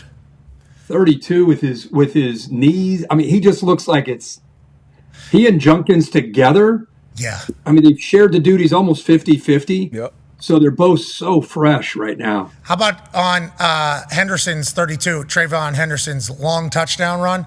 Safety comes down. Was it safety or corner? Yeah, it was Will Brooks. Bad angle. Yeah, but he didn't want it. Nobody wanted it. There was That's no an impossible tackle. Yeah, there's no way. Once he shook him and he went around, it was just, man, that's an NFL back playing college. You want to talk about Jeremiah's having a big one? How about Love? Comes on game day. Very cool. And then we happen to just be standing right behind that play. Gone. See it. There was a good hole. Obviously, he sees it, hits it. But then it was like as soon as he got out of there, that thing was history. Gone. Yeah. 98 yards right there. They don't. Watch this. What? And goodbye. He's got another too. Yeah, that home run speed is different. He was really good on game day. He was outstanding while he was warming up. He was really, really good on game day. He kept saying He's backs, man. Like these dudes, we talked about the backs at Ohio State. Obviously, you're gonna win games, but splitting those carries, because he had that running and we didn't see him for I feel like 3 series. Yeah, 10 minutes. Dylan last night with the other night Tennessee. Like, what happened to Dylan? I think it was a hammy that was tweaked. It just couldn't loosen it up on the bike. That cold. Who was he? They had freshman Lewis? Peyton. Yeah, Peyton. In 18. They need 18 Sheldon, I think. Bishop. Yep. Something. Bishop. Yeah. They Bishop. need to. You get college football. You have the ability to do this. They need enough with the fair catch on the kickoff. Oh my God. Yeah. Enough. It looks so terrible for the sport of football. Like, I don't even know how it's allowed. I don't know how it got in. I don't like it. Their kickoff much better than the NFL kickoff. I was going to say, I take the NFL kickoff to get rid of that. Though. Yeah, don't do that. Don't do that. If we need, I don't Can they know. do a two-man wedge? Can college do two-man wedge? I don't know. Do you know, Kirk? I don't know. I don't know that.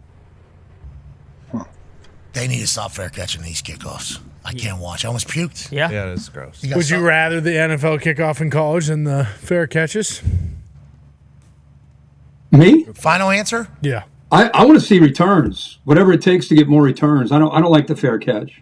Turpin got I mean, I miss those 98-yard kickoff returns for touchdowns that happen here and there, or even one that gets you in plus territory. The energy that it creates, or a guy getting drilled at the 10-yard line. I think that play is a big play in the sport. It sets a tone for an entire drive. It does. It literally sets a tone for an entire drive, an entire game, everything like that. Yeah, I mean, a guy flies down there and drills a guy at the 10-yard line. Oh, my God. The place goes crazy. Yeah. It is big booms. You bring a big boom. I think they're going to change the NFL kickoff to what was originally pitched, which was the 35 instead of the 30 for a touchback. And I think that'll keep more people kicking it into the landing zone. But I think they're just willing to take the punishment. They're like, whatever. 30's cool. Yeah, that's half. What, they pick up a 5-yard gain on first down? Sweet. Yep. 2nd and 5, we will give that up. If they go to 35, it's a full first down from what it used to be. I think people will change the way they look at it. And also with the weather coming, there's been more returns. There's been, Commanders. Yeah, Luke McCaffrey damn near won them the game every single time he returned the ball. He might have had one inside the 30, but the rest of them were way out past. They had great field position. Speaking of special teams, go ahead, Colin. Yeah, Herbie, on Thursday night, Chargers-Broncos, probably the only time, maybe the only time we'll ever see this, the free kick at halftime. Did you have any idea what the hell was going on? And did Al Michaels even have any idea what's going on? He's been calling games since World War II, and it feels like we'll never see it again. No, I don't think either one of us were really. I mean, Terry obviously did. He helped us out, but I was still thinking about what were they thinking at the end of the half. Talking about Denver, Sean Payton had such a great first half. They were back at their own 10-yard line. They're throwing a couple easy passes. One was complete, Chargers timeout. The next one's incomplete to stop the clock. So that's the whole reason we had this punt to begin with. I just thought they would get 15 yards and a chance for a last second play, to kind of throw a Hail Mary or attempt a really long field goal. But no, I learned something that night about the free kick. I just haven't seen it in so long. Pat, did you ever have anything like that come into play? No. So I knew about it since the first day I started kicking for our high school. Our coach, Bill Ramito, had been coaching football for a long, long time. And he found this in the rule book. I don't know if he had known about it before or if whenever I got on the team, he had found it. But we talked to the refs before every game about the fair catch free kick. If if they punt it and we fair catch it, we can send him out with the kickoff team and a holder, and it counts as a field goal. So, like our coach Ramito in high school, literally since day one, I've heard about this. And I didn't fully, I wasn't in the football world. I didn't know the full history of it never happening. And it never happened throughout the entire Never. I think what was the last time, like 1975 or something? Converted one. I think there had been an attempted one. I think Mason tried one, maybe. Mason Crosby. Somebody attempted one and missed it. It was like a 60-some yarder within the last 20 years because I'd seen the film on it. But yeah, it is. Here was the one thing rule book. That's great you knew that. I asked Terry, I said, was this because there was no time left? And he said, has nothing to do with time. There could have been 3 minutes left. Whenever. That's why you probably never see it. What are the odds of getting the fair catch interference? Now you're right at that cusp of taking the shot at a field goal. You're right at the cusp of taking that shot, right? Or the Hail Mary. If there are 2 minutes to go or 3 minutes to go, you just take the 15 yards and you bring the offense out. We practice it at the Colts. Yep. We practice it like once a year at the Colts. And there was a line where I would kick it and then Vinatieri would kick it. And Vinny was never happy about what that line was. It never, because Vinny was making 60-yarders until he was like 40 years. I mean, he was making like bombs until he was very old. But I had a very strong leg. Now, did I know exactly where I was going every time? No, that's why I wasn't a kicker in the NFL. But I had a very, very strong leg. So there was like a time in that thing like, well, what's the cutoff when Vinny kicks it and then when do I? So anytime I practiced it would have been like a 70, whatever. Yeah. Anything inside of that, Vinny was taking pretty much. And he could do his entire kickoff steps if he wanted to. The ball just has to be grounded or whatever it is. So that was a whole nother thing that like got worked on like once a year is like, how many steps do we take on this if it is like a 68-yarder and Vinny was coming out to fucking kick it, or if it was 70 whatever and I was going to kick it. So like once a year we'd practice it. And I think that was just so Tom McMahon could cover his ass. You know, like, hey, if a situation ever comes up, just know that I fucking knew. That's kind of how a lot of these special teams coordinators operate. Hey, what's the longest field goal in practice or just messing around, at a camp?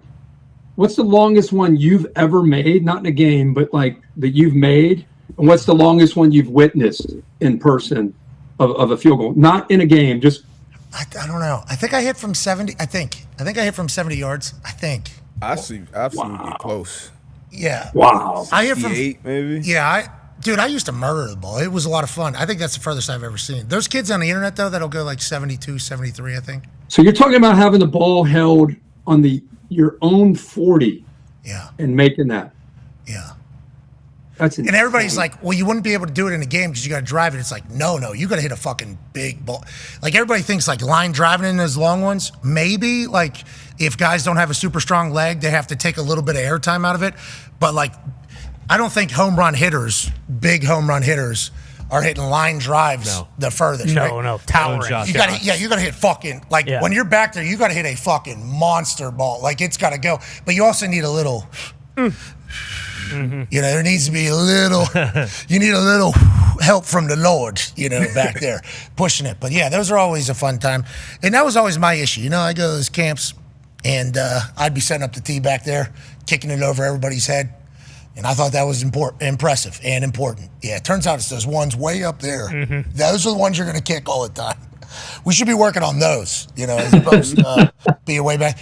Hindsight, hindsight's 50-50. You got to do Looks way cooler, though. Dude, so cool. What day was that? Thursdays you was kick? Yeah. Yeah. Definitely cool. I do used to hit fucking bombs. How far is this fuck gonna go back today? Yeah, it was always how I felt, too. How far out could you make one today? I'd rip my shit. No, stretch you out, get all ready to roll. How far do you think you could go? I don't know. I was asked the other day by somebody on camera, so I don't know who they were. Interesting question. How far could you kick a left-footed field goal? Guy asked me. I was like, just say 80 yards. Just walk away.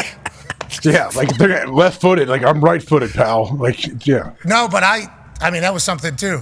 That was always fun at those kicking camps too. Let me go ahead and line up. I guess soccer. I bet you could go could kick a deep one. No, I could hit from 50 right now, I think, if I had to. Like, if I really fucking had to. I think I could hit from 50 right now. But I'm telling you, I kicked that soccer ball out of that stadium down in Cary, North Carolina, ripped my fucking hip flexor. I mean, that thing just ripped. So I don't think I should be doing that anymore. I think it's probably no. I'm retiring from soccer. There you go. You done bringing it? I'm done bringing it in soccer. In soccer. What are you going to do? You going to be a coach? Yeah, maybe we'll see what all comes about. Maybe we never go to Cary, North Carolina again. That'd be a real shame. Be a real shame. Ty, you loved it down there. I did. It's one of those things, though, you experience it once. Is it going to be able to live up to it next time? Fat chance. Sounds like Ty didn't enjoy that trip. No, Fat I chance. did. I did. He wasn't there with the Concava boys, though, late night. You didn't get a chance to experience the Arena boys. I did a couple nights. Oh, yeah. It was a good time. Who all went? It was a good time. We had a whole crew down there, I think. Everybody went. AJ was down there, too. It was fun, honestly. It was. Most fun soccer I've ever watched, by far. Without a doubt. For sure. Yes, maybe we do get a team back in there. How many goals? Gumpy was the coach. Gumpy was one of the coaches, Kirk. I don't think so. JJ Watt almost killed some poor old bastard who was a security guard working there. Tried to fight the Chased him refs out. as well. Gump was a coach? Gump was a coach. Got a yellow card two yellow times. cards. Gaffa. Got 2 yellow cards. Yeah, Tony Meola's asking a question to the ref, and Gumpy's in the back. You don't even know the fucking rules. Come on, man. Come on. Best MLS ref in the league, I was told. That guy sucked. The guy passed the yellow card down the line. Hey, will you tell the manager down there that he has gotten a yellow card? They cannot get another one. He'll be ejected. It's like, all right, tell him back. You still suck. Send it down. What a time. JJ, you remember when JJ asked, how many goals do you think you're going to score? I was like, fucking goals? You want to bet who scores more goals? I was like, how many? JJ, and he did. He almost scored one. He almost did, yeah. He almost scored one. They score in soccer? I've just always seen kicks on goal. I've never seen Easy, Herbie. Your baseball I've never sweater. seen goal. I've never seen a goal. I've just seen on highlights, though. Maybe on highlights you'll see it. Oh, highlights. Okay. Kirk, what was that? I forget what soccer game it was. 0-0, obviously. It was it was a big one, and Kirk goes, It's like 5 shots on goal. yeah, that's what he said. Yeah. Exactly. He was like, hey, it was like 5 shots on goal. I think there was 2 corner kicks, right? It was great. We're close. It was good. We're close. 95 minutes. You guys 5 shots on net's pretty good, to be fair. That is pretty good, yeah. Each team gets 5. That's pretty good. 5 saves, too. Yeah, 5 big legit. saves. 10 shots. Tim Howard back there. All right, Herbie. Good luck with this week. I'll see you. Hey, happy holidays, brother. All you guys. We'll, To Herbie. where will we see you guys next? Pasadena. Where is it? Rose Bowl. Rose Bowl, Yeah, Pasadena. Is everybody coming to Pasadena? Yep, we got a alt-cast thing, simulcast thing. Awesome. You'll be warm. Yeah. You'll be good. Last year when we were doing Rose Bowl, that was the dumbest thing we had been a part of. Pretty neat. Game was Just on the field with how good that game was. And it was Saban's last game, hindsight. Oh, my God. That was wild. Were you guys behind the end zone in overtime there? Yep. When Blake Corum scored? And that was incredible. Great theater. Hey, cinema. It was. Truly. cinema. It was truly Absolute cinema. scenes. Does that game always start at the time that it's starting this year? Always. Every year. Same time. Yeah, it's like 5:18 Eastern. Makes sense. He'll be calling it live from the Kirk Herbstreit family booth up on top of the Rose Bowl. San Gabriel Mountains, sunset. Oh, my Kind God. of purple, kind of like a purple glow. Chills right Cotton now. candy, they say. Cotton candy. Sound Gabriel. Cotton candy clouds. Fucking B-52 overhead. Stealth bomber. What was it? Yeah, the stealth bomber. Yeah. Oh, and then the grass, you can eat it. So good. Oh, Tastes so grass. I think they get the grass from Augusta National. They might. Oh, that makes sense. Yeah, that's what it looks like to me. Places. That's next week. We'll see you then. You got a game.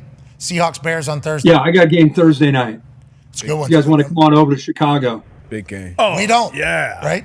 No. No. I'll watch it, though, for sure. We don't. Zeke might take you up on that, though. Zeke might drive up there to watch it. Get a. Come on, Z. That'll baby. Bring Gump. You got Gump will come. He bets on everything. He'll be in dialed in. I think Zeke. I'm not going to speak for Gump because maybe he will want to travel up there to see that. But I think Gump's okay watching that one from the house. Yeah, I think I'll put my feet up for that one. Yeah. I appreciate the offer, though, Herbie. Road trip. Was Zeke in the booth with you guys or what? Maybe get a Yeah, he can hang out up there. Sure. Yeah. We're in the middle of conversations with Amazon right now, actually. Yeah. Oh, good. Actually. Yeah. Let's talk about that. How's that going? It's a very fascinating situation. Very fascinating situation. There's a couple of documentaries. A lot of the documentaries are show. I own show. I didn't sign off on any of that. So it's going well. Well, I just have questions. I just ask questions. That's all. Because I like the people over there. I think they've all been incredibly they're nice great. to me. They've been very nice to me. So I just ask questions. I'm just like, is there any? So that's awesome. It's been good. It's opened up doors again, though, for the people at Amazon, to Awesome. rekindle the conversation. It's awesome. That'd be huge. It's going good. It's going good. It's going good. Good, man. I don't Hope know that works how. out. I don't know how we got to this point, though. Well, just in the Not world sure. that we're in. I think you'd be a great fit, personally. You guys would do great. No, that's nowhere near what we're talking about. We're talking about our show being used for shit and Stolen. Yeah, Oh. I believe Stolen. is what could be potentially viewed that way. And I got you. I think that is. But it's been a lot of people trying to whoa. Mm-hmm. So it's been good. We'll watch on Thursday nights still. Yeah. Mm-hmm. Have to. Yeah. So. Seahawks Bears definitely have to. Seahawks need that one. They do. Seahawks got to get it. Got to get it. For the good of ball, Seahawks need that one. Yeah. Caleb might figure it out. Caleb, there's a stat about Caleb. There's like 9 games where he hasn't thrown a pick or something 9 like straight. Yep. Longest streak. and they've lost them all. Yep. That's wild. That is wild. He is taking care of the program, so that's a positive. That's right. It is. Could change Thursday. We'll see. What? Hell yeah. Okay. I mean, is the guy still fucking potting every other possession? All right, No. ladies and gentlemen, the voice of college football and Thursday night football on Amazon, Kirk Herbstreit. Hey, boys. Hey, Kirk. That is a fascinating dilemma with the documentary. Yeah. It's very fascinating. What they want to use, they want to just free use footage from the show. Yeah, and it's like everybody that's ever asked, it's just been like, cool. Thank you. Honor. This one just not even asked, and then just like, hey, you want to take a look at our new doc? And then you watch it, and it's like, oh, were a part of this documentary. It's like, that's not how this world works, I don't think. So I just have some questions. How'd we get here? That's all. Simple as that.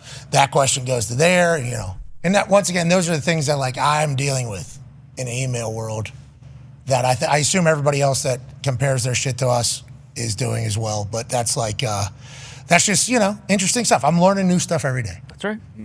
Learning new stuff every day. In this one, I think we're in a really good spot. Yeah. From what I've been told. Nice. Could be good. How about this? Yeah, there you go. Put us on as a producer. We'd like EP on this thing. We like credit. You know, we're basically telling the story for you here. You're welcome. Would have been nice just to rip that shit and I guess just use it and sell it to a big platform for a lot of money. Huge. Fuck, everybody should do that. Yeah. Shit. Not a bad idea. I don't think that's how the world works, but I do appreciate that you guys thought that that was okay. But let's borrow swords down. Let's go ahead and make this happen. And let's move forward. And that's what's going to happen. Okay. Quick timeline. Quick timeline. It has to. It is going to get very, very, very... Quick timelines are good sometimes. Yeah, deadlines. Spur action. Boom. In this one, you would have thought there would have been some action spurred maybe before the movie was made. That should have been deadline. Would have been smart. That would have been good. This has happened before with documentaries. It certainly has. Hasn't it? Certainly has. Let's take a break. Make our picks on the other side. Cover every storyline we haven't talked about yet. And then, and then we also got overreactions from Round X. Cannot wait for these. Because this wasn't just NFL. No. This was all ball. Yeah, we got some college ones. Oh, there's some good ones. Yeah, you open it up some passionate college fans. I would imagine it's pretty good. And now's a good time to open it up too, you know, because there's everybody's pissed about the matchups and the seedings. Let's hear it. Let's hear it. It's nice to know these things. We'll be back on the other side. Be a friend, tell a friend something nice. It might change their life. Take 5. 5.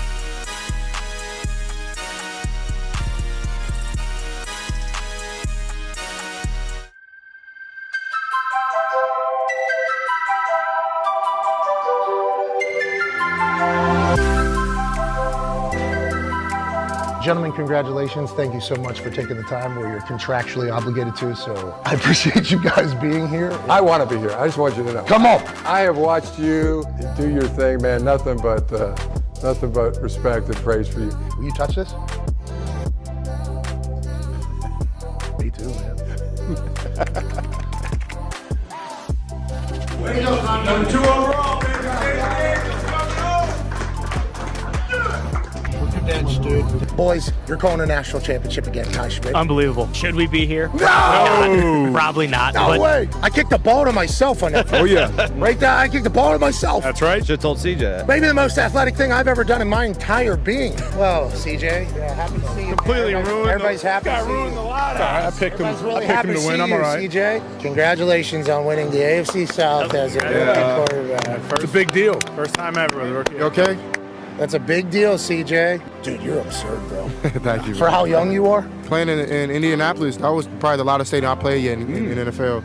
Wow. That was like a college atmosphere. How about that?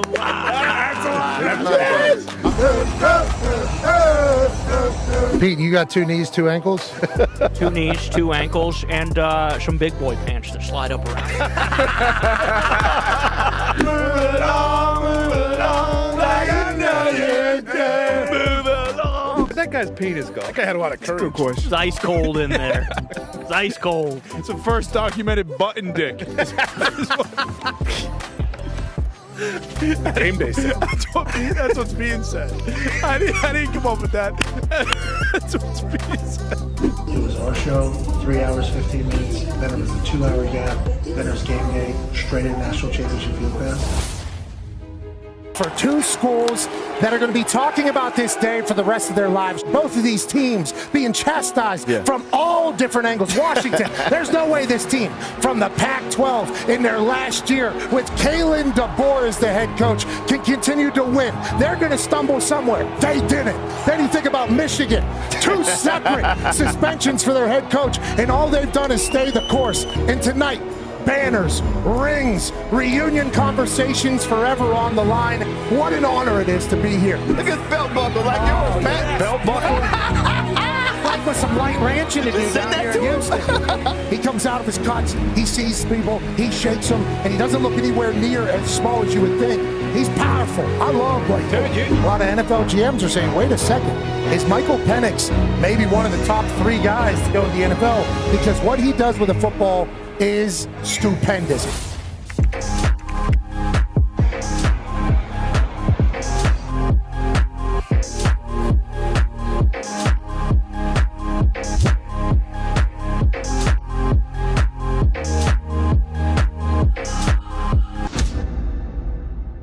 Ladies and gentlemen, welcome to the national championship game for the 2023 college football season.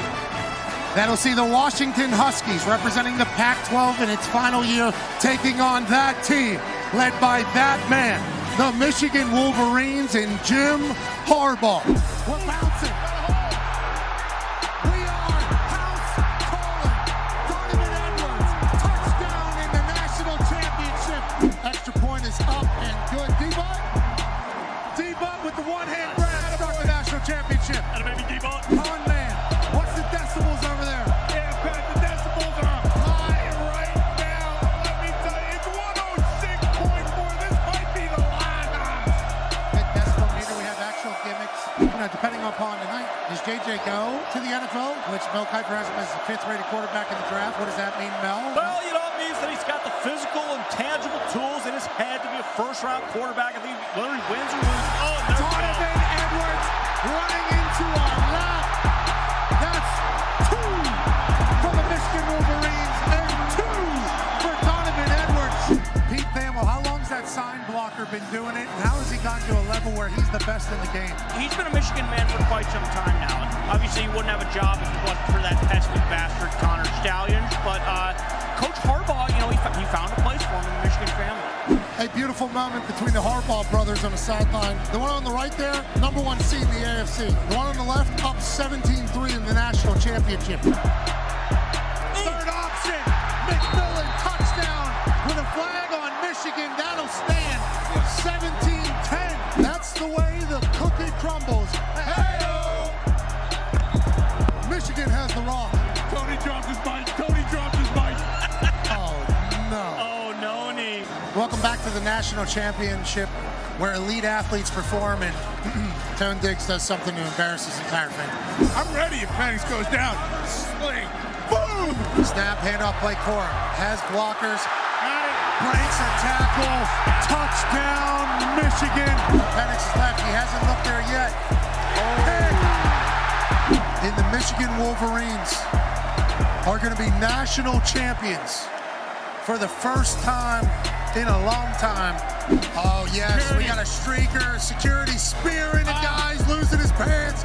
Cop's on top of him. Wow. Cross body. Wow. Cop's got his knee on his sternum. Say, listen, Michigan man. Oh.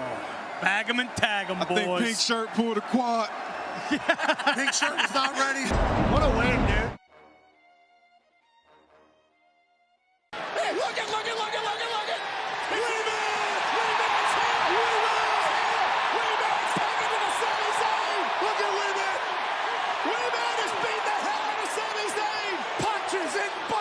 From Wee-Man! He learned something from Brock. And Wee-Man back in the ring. He's stalking Sammy. Listen to this place. Oh, to the kneecap.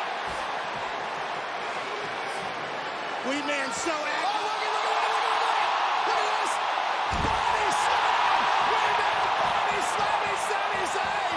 Wee-Man used to kick himself in the face. Are you kidding me? Now he's body slamming Sami Zayn. Let's go to the phones. Let's go to Dan in Connecticut. Lovely place here on the 5 Energy phone line. Let's go. Hey. Why? Let's go. This show stinks. And the fact that you listen, we are very, very thankful for it. McAfee on the line with a gorgeous assist. The all-time leading tackler for the Green Bay Packers. You pig! Stunner! Damn it! Be a friend, tell a friend something nice could change their life.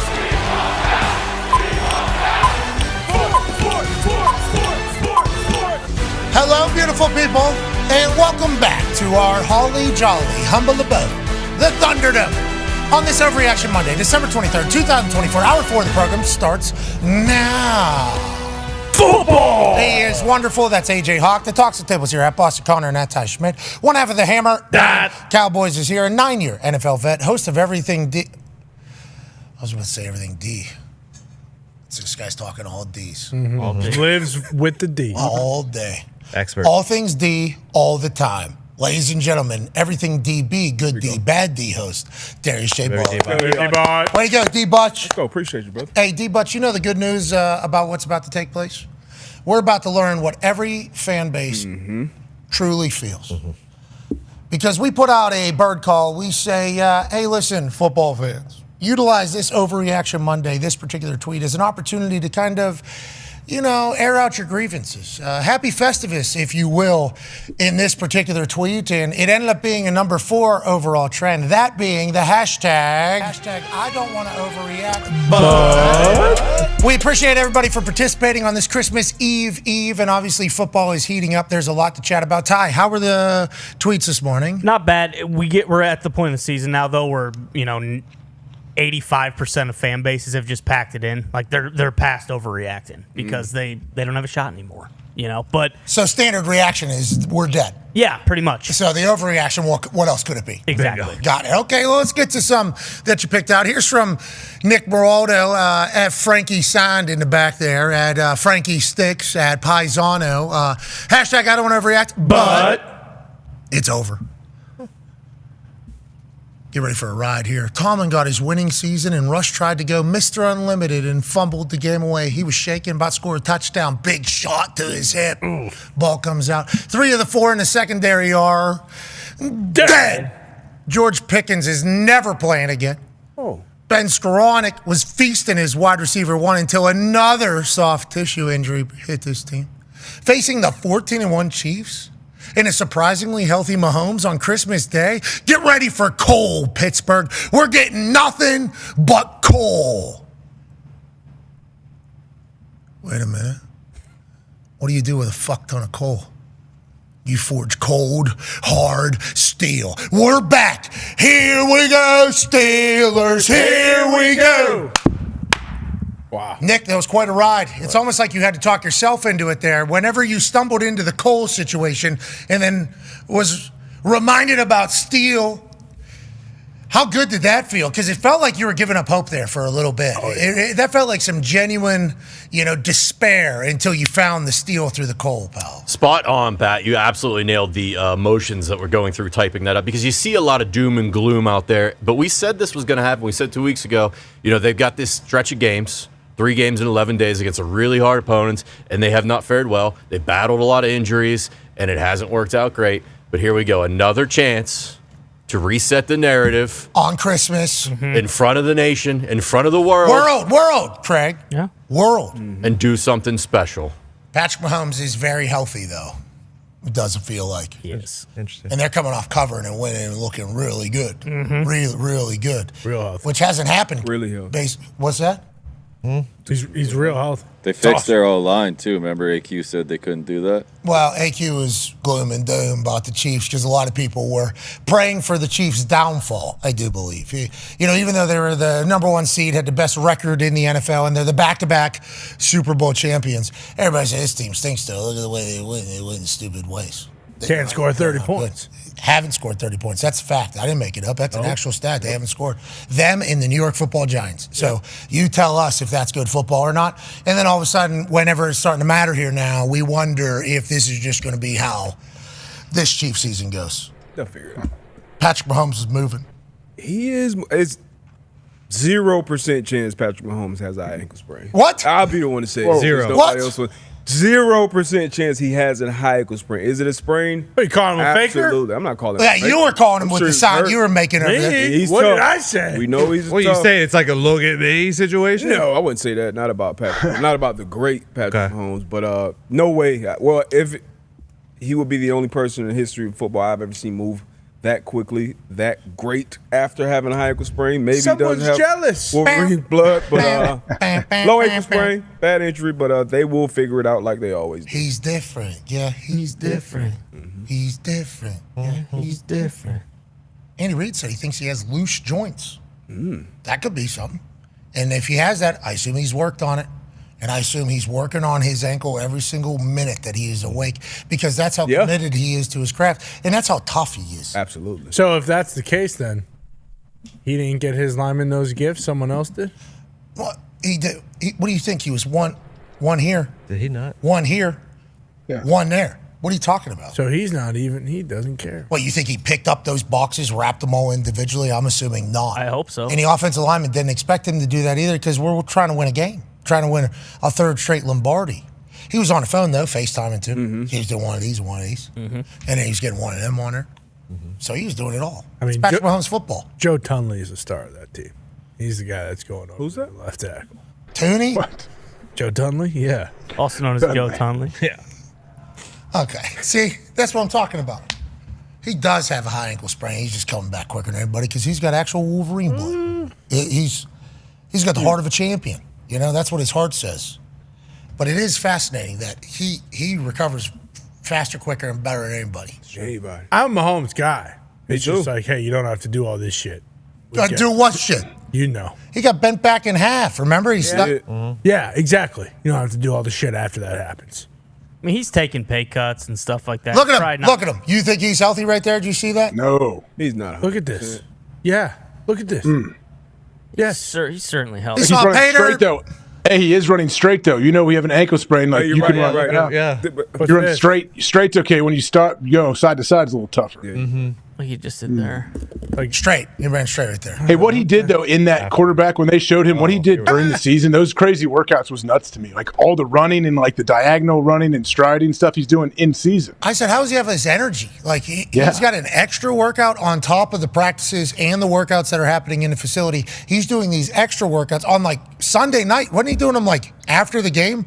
Maybe even Monday. Multiple times a week, I feel like he's going like late at night and working out with that dude. Like this guy, man. There's a reason Patrick Mahomes is Patrick Mahomes. So maybe a high ankle sprain is a little different for Patrick. Maybe. because this ain't the first one. First what? Remember, he got carried off earlier in the year, too. And last He's got loose ankles, they said. Loose ankles. That's why he can. Exactly. They're going to win it all again, and everybody's going to be like, Yep. shit. If they win it all again this year, I hope not. I mean the conversation. I'm not even gonna start.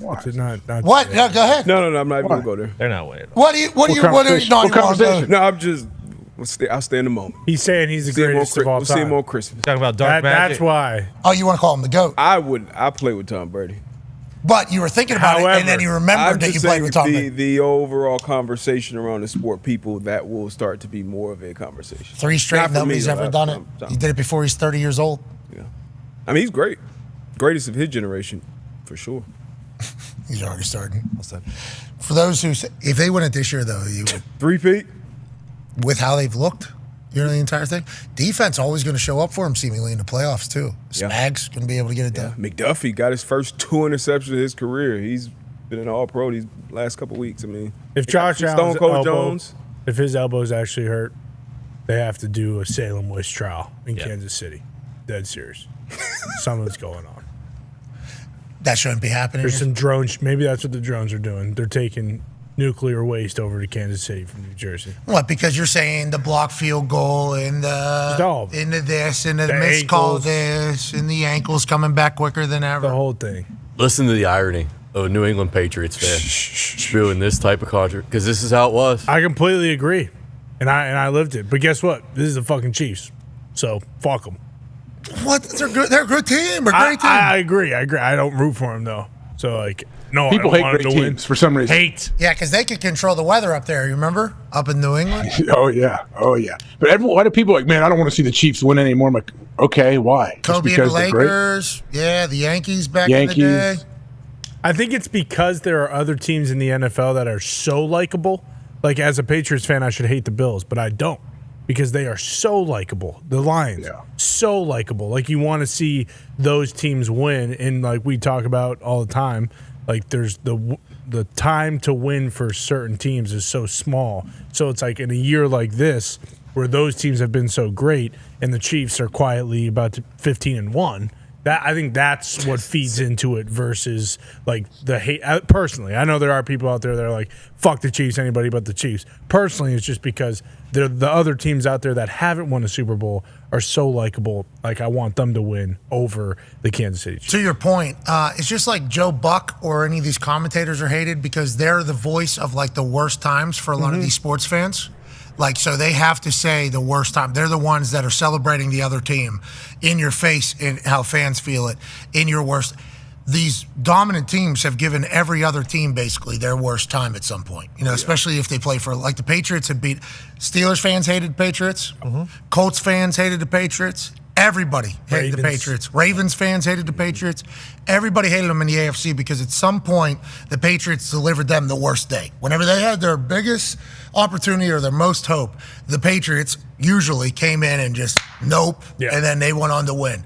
And then there's all these other things that start coming alongside of it, Are other places having a ball conversation, or other places having a spy conversations, or other places having all these things just start coming up, and all the teams can believe it because once again, this team gave me the worst fucking week of my life with what they did to them. And when you do it for that long, you're going to get everybody. No doubt. You're going to get everybody. Like the Chiefs, they're getting, remember, Titans at one point, Derrick Henry.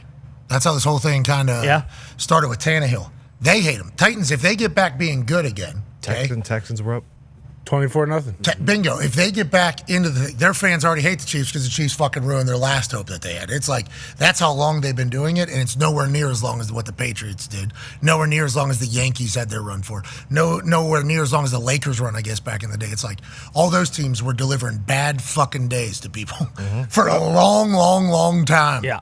And it feels like the Chiefs are that team now. Yep. No doubt. Everyone hates them. And it is top of the mountain. Like, it's cool, but just, there's so many other cool teams. You have to be a heel, though, I think. No matter what. There's no one likable on the team. What? What team? I love Joe Tunley. You're right. Don't you dare. Joe Tunley is nice. I love Travis. I like all those I like guys. Patrick. Yeah, me Kelsey, too. Chris Jones. Mahomes, I would love if the Chris ankle Jones shit is wasn't the a Chris thing. Jones is like. I love Andy Reid. I love Spags. I love Tobe. I love Love Spags. love him. I mean, Justin Reed. Yeah. Kicks. Yeah. Love him. I guess you're right. Yeah, there are. Drew Tranquil. Tranquil was under the radar Dog. guy. It's just the ankle stuff. That's right? for you. I don't You're love it. nitpicking right now. I don't love it.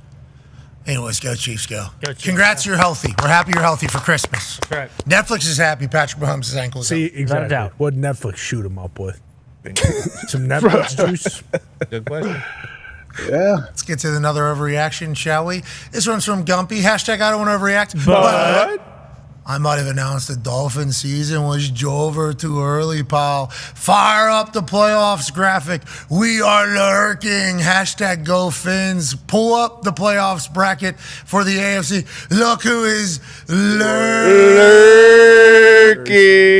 Lurking. We're so fucking back. There is a path. There is a very clear path for us to make it. See the Broncos to lose both their games. And the Colts to drop one as well. Colts look good. Whoa. Colts look good. Yeah, okay. We'll take care Seems of our easy. business. We'll win out. There's no problem with that. Big win over the Niners. You were celebrating pretty hard, huh? We ran the ball for the first time in a long time, and it felt good. Our O-line looked a lot better. We are back. Be nice if Tyreek caught those passes, but I fell asleep for about a quarter and a half of that one. And I woke up and saw the score and was like, what? Mm-hmm. I was mind blown that it became what it did in the Dolphins' favor. Tyreek said, time to let me go on, coach. What did he say? he said he's going to go coach like Teddy Bridgewater. time for me to go, Go on, coach. go Time for me coach. to go, He got in the paint. He had some drops, but he got in the paint and paid an homage to Teddy Bridgewater, Selly. So, they are lurking. He is talking about coaching then Teddy Bridgewater, paying his tributes to him. Teddy Bridgewater just coming in, going undefeated, winning the title, and then saying, I'm coming back. Yeah, to leaving the boys in the lurch. I don't know if I love that, but Well, there's a lot of seniors on the team. He said, boys, one last run here. what about the underclassmen who busted their ass all year for him? We're hoping, hey, I'm going to have fucking Coach Bridgewater drawing up X's and O's, great plays for me next year. And what's he doing? He's going to go be a backup quarterback in the league again? One and done. All right, Coach. Fucking be gone. What? Daddy brought greatness to that time. Without a doubt. That school, that He's community. going back after he's done playing backup. Snip, snap. Bingo. Yeah, that's literally part of the deal. What are you talking about? All year he found his love of football to be at an all-time high. He probably told him going in too. Hey guys, we're gonna win it. We're gonna win it all, and then they're gonna watch me play on TV next year. He's found his calling. It's coaching. Yeah. He's a coach. Sounds like he is a phenomenal coach. Great Yeah. coach. Yeah. I mean, Ran the table. To win in South Florida, are you kidding me? Like how many? He probably has 50 NFL guys he's playing against. And it was 41 zip. Is that right? The final score? Oh, yeah. We're saying he's a great coach. Bingo. Be a great coach. I want to see him play again. Me too. I want to see him spin it because remember his career was certainly cut off at a certain injury that took place. Oh, yeah. Nowhere derailed. Brutal. A couple more of those years. This guy's been coaching at Florida or Florida State. Bingo. He's already getting offers. College offers. Exactly. What? But no, Really? he wants to go be the backup quarterback for the Jets for 4 months. Hey, you can only play for so long, all right? He can Love coach for of the game. 30 years. Bingo. When he's done. I don't know. They might get some new hot shot in there. I don't know if any of them are going to go clean sweep in their first year, 41-0. I think his job in the future as a coach is okay. I hope so. You said Florida or Florida State. Well, just if he wants to stay in the backyard. About Miami. Whoa. Yeah. Coach Cristobal, you think they're going to let him go? Back in Louisville. Gotta get rid of that DC. That DC Brom ain't stinks. going nowhere. Yeah, you're right. Hey, how about Kirk mentioning the Hurricanes there whenever he's talking about teams that could have been left out? Felt like he did it so it's not just SEC teams, but still Miami had the opportunity. I would love to have a bitch, but we lost to Syracuse and Georgia Tech. We knew that couldn't happen. You know, I would have loved to see Cam Ward in the playoff. Probably would have been electrifying. But we lost games we should have won, and you can't do that. I love that as he was listing off the teams, you know, the Tennessee was the biggest loss. It's like you kind of counter every argument whenever you do that. Like seeing how the entire first round went was very pivotal to the conversation about, hey, are these right, are these wrong, who's in, who's out? And it's like, would South Carolina play better in Columbus, Ohio this past weekend? Maybe. But this entire college season, there's been wild upsets that have happened. Oregon's the only one that hasn't really been caught. But and they had a close one in Wisconsin, I think. It was like everybody else has been got, you know. So it's like impossible to make the absolute fact argument for anybody because there's been off weeks for fucking everybody.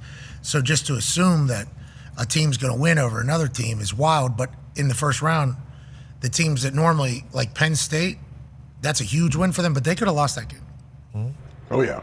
Also, it just shows how huge home field advantage is. Like, no one's talking about that. Maybe home field advantage in college football for a playoff game is fucking massive. And maybe the weather is a huge deal. Exactly. Maybe all of it is affecting of it. So will it ever get right, or are we staring down potential first round blowouts for the future? And the field What is if they guaranteed expand to get it? bigger. Yeah, I was about to say it's only getting bigger. There's no chance it goes down to 8, right? No. Damn it. No. Definitely not going down, but I wonder if the results will change the expansion thought. Well, now you got at least 3 teams that are mad that they weren't in. So an easy answer could be, well, if we open it up, they're in anyway. So then we have our answer. They're going to 16. 14, probably, right? Didn't they say Then there's 14? still one of those teams. No matter what, there'll always be those teams, though. Yeah. You think? Mm-hmm. No matter how many you put in, there's going to be people that just got left out and say, what are you talking about? We would have dominated these guys. Yeah, Aaron said they did it with 68 in basketball. Because like even in this Bubble teams, I forgot. Yeah. with 16, at least you then get the 4: Bama, Ole Miss, Miami, South Carolina. With 14, 2 of those are still out and they're still bitching. The champion's not getting a bye, I think, is going to be a change. Just rank them. Maybe just do away with conference championship. Yeah, fuck the conference championships. Just rank them 1 to 16. Whoa. Can't do that. Why not? You could have got It's in. massive in college Can't do football. You You could have can't. got into the Big Ten one for $15. Watch the show. It was a good show. Yeah, you can still have the game, but like the automatic buys, I think you just get rid of those and just rank them 1 to 16. You were talking about in total. Really That's dumb. North-South division, East-West division. You want to get rid of bracket. What's this, the NFL? I mean, fucking Notre Dame, they don't have to wear it. They just went out and get, like it's not, I mean, I don't like it. But look, you can't make everybody happy. You can't. You never will. You can try. You got to remember the SEC championship down there. That place is alive. Yeah. That is Yeah. So it's a little different down there when it comes to the conference championship. But you're talking like, you don't think the Big 12 championship matters to West Virginia University? Sure it does. Thank you. ACC. There's also a championship. good tweet. It was like, imagine if Ryan Day was on Twitter and they didn't make it, saying "Go Penn State" and James Franklin. Like that's what Lane Kiffin was doing.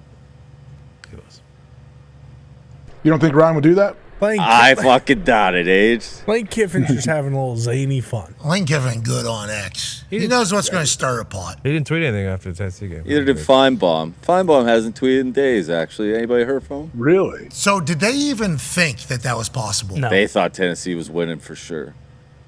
What? Boy, oh boy, were they wrong. They were, in a big way. They didn't feel that cold. I thought it was going to be close. Me too, actually. I did. Ohio State is a monster when they are not playing a team that is wearing maize and blue. And they don't have to for the rest of the year. Bingo. They do got to play Sco Dogs. Sco Dogs. Sco Dogs. We saw that team. They are. That's going to be a game, man. That's going to be awesome. That is going to be a physical game. I'm very excited. Jack Sawyer, I He's the enjoyed man. He's enjoyed awesome. watching him play football. Oh, yeah. I enjoyed watching him play. JTT. Yeah, dog. Man, they were wrecking shop from the first play of the game. Like the whole D line, everyone, the backers. Yeah, everybody played very well. Obviously. Yeah, I think that's a good. I think everybody played well for Ohio State. Chip Kelly, bag. Needs to keep doing that, H. What are we doing? You would think they would, right? So losing might have helped him. Yeah, because now we got self scout. I didn't like him throwing incompletions. With what, 4 minutes left or something like that? Stop the They clock. had different guys in trying to get some reps. Me yelling at Chip Kelly on the broadcast is awesome. I wonder if that's made its way to him. Hey, did you hear this is AJ Hawk McAfee and the guys calling the game. Here's your 4 minutes left. Chip Kelly, you son of a bitch. The fuck? Run the fucking ball. Let's get out of here. Up there in your nice little suite, your box. Must be nice, Chip. Must be nice. They kicked ass. Yeah. Oregon's been waiting. Let's go to another overreaction, shall we? This is from JT Court at the only OJ. Whoa. Is that because the other one died? I assume so, but he probably has had this, handle for quite some time. Rest in peace, Juice. A lot of people weren't saying that. A lot of people were saying, Yeah, why don't "Hey, you give hope a tribute? Rest in. Rest in peace. You love Juice so much. Hashtag I don't want to overreact, but bad weekend to be a Tennessee sports fan. Epic bad. Toaster bath bad. That was pretty good. Merry fucking Christmas to the fan base that always shows up but never gets the payoff. Find me face first in a punch bowl for the next 6 months. I like OJ. Pretty good. I like JT Cord here. I'll tell you what, toaster bath bad is a good way to describe some things that I've never heard before. It got a pretty good pop out of me. Titans lose, obviously, to the Colts in a 38-30 shootout. Tennessee Volunteers lose, obviously, to Ohio State in a blowout. But a lot of them traveled up to the Colts to support. And I got nothing but respect for the Tennessee Volunteers fan. Were there a lot of UT reactions on it? Yeah, I'd say more like SMU. No one from SMU really said anything. I think it was kind of just like a happy to be here type deal. But Tennessee, I think most Tennessee fans anticipated they were going to go into the horseshoe and win. Really? Yeah. So we on game day all picked Ohio State. So I just assumed that's how everybody felt, because normally the panel is a pretty good indicator of how everybody kind of feels. There was a lot of people that thought Tennessee was going to win that game. I think so, yeah. I think so. Yeah, because of the Michigan game, for sure. Because of what had just happened? Yeah, and like how it just seemed like, all right, everyone's done with that team. And they're going to say that they just said the cold was nothing. Like, it's all mindset. That's what the players were saying, remember? Yep. We were jogging by and we were walking by them, and they're like, I was like, you cold? Hey, it's just a mindset. Screamed in my face. I'm like, all right. Hypothermia is.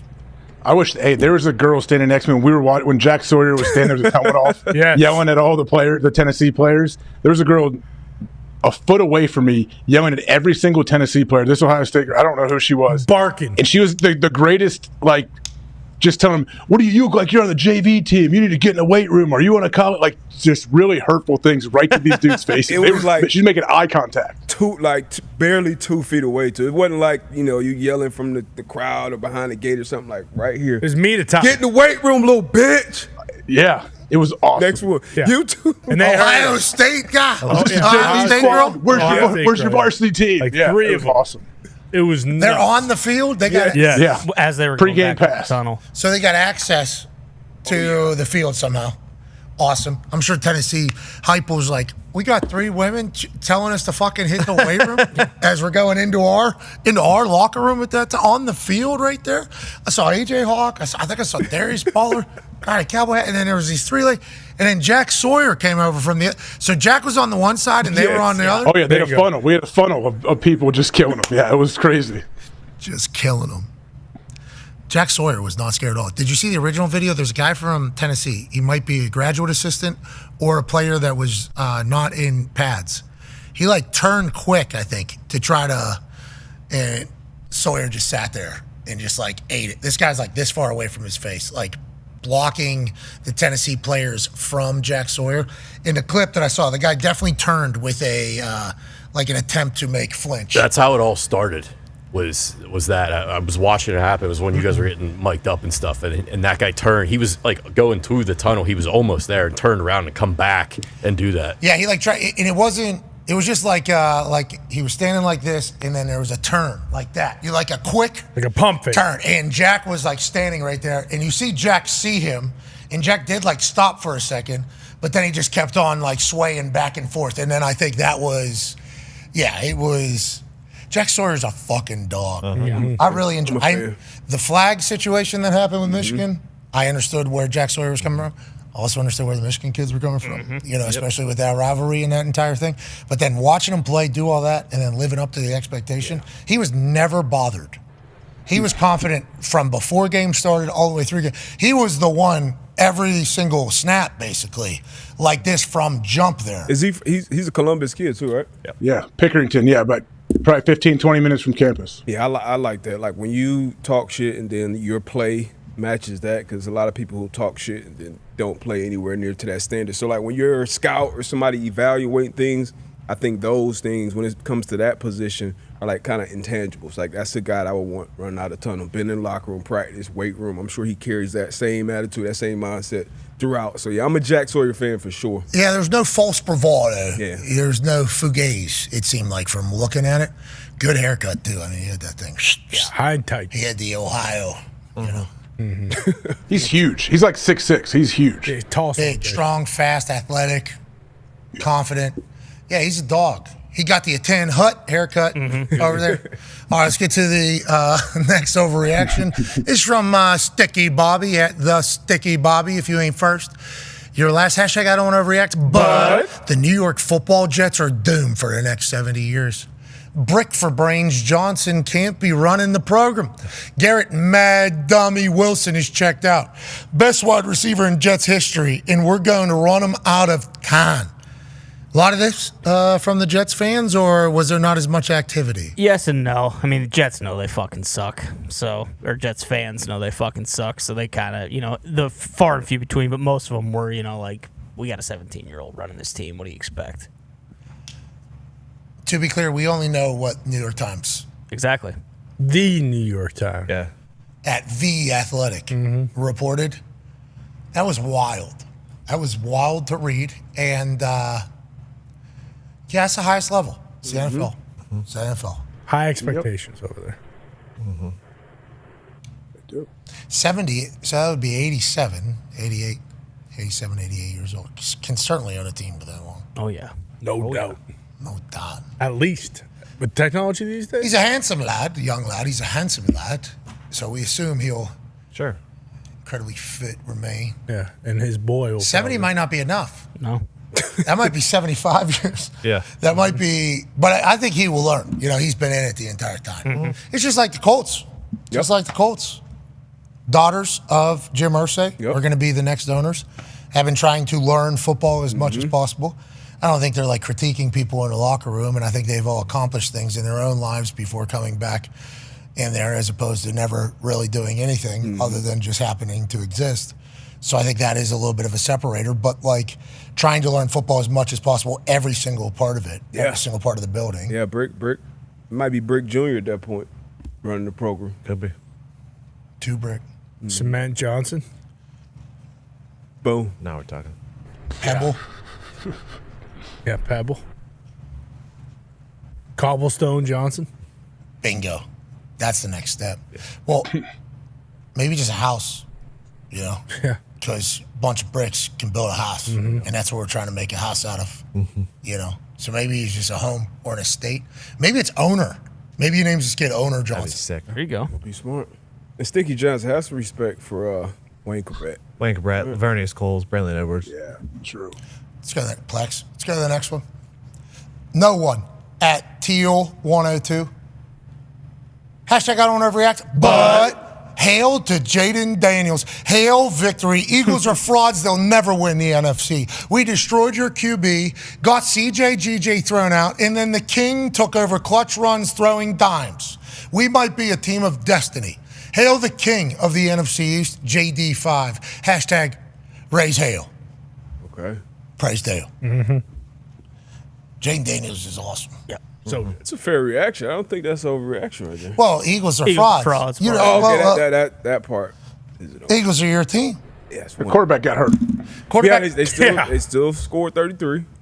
Yeah, Kenny came in and threw it right away. Bam. Spin it. Kenny was throwing some darts. Devontae dropped, obviously the big third down, which he will catch, 99 times out of 100. But what Jaden Daniels did on that 2-minute drive and what he's done all year long in clutch and just playing the game in period with his legs, 80 yards on the ground, him being so good all year long in the red area, but then when the game matters most, 2-minute drive, 152 on the clock, one timeout, need a touchdown, like practice that shit every week. Just drove down. And Vic Fangio talked about it earlier. It wasn't like it was like a prevent situation. Like he went too high, he went single high, he brought blitzes, and every time he made the right play. So if I'm a Commanders fan, I am happy. Yeah. 10-5 for the first time since Much better life. 1991. Whoa! When they were the Redskins. There was no hope last year, too. Dan Quinn took that job. Whoa. Uh-oh. True. What? True story. That was the name of the team. I've never heard that before. Might go back. New owner, new GM, new head coach, new program. New situation. It's going to be a first-round rematch. What does CJGJ do? He talk shit, they said?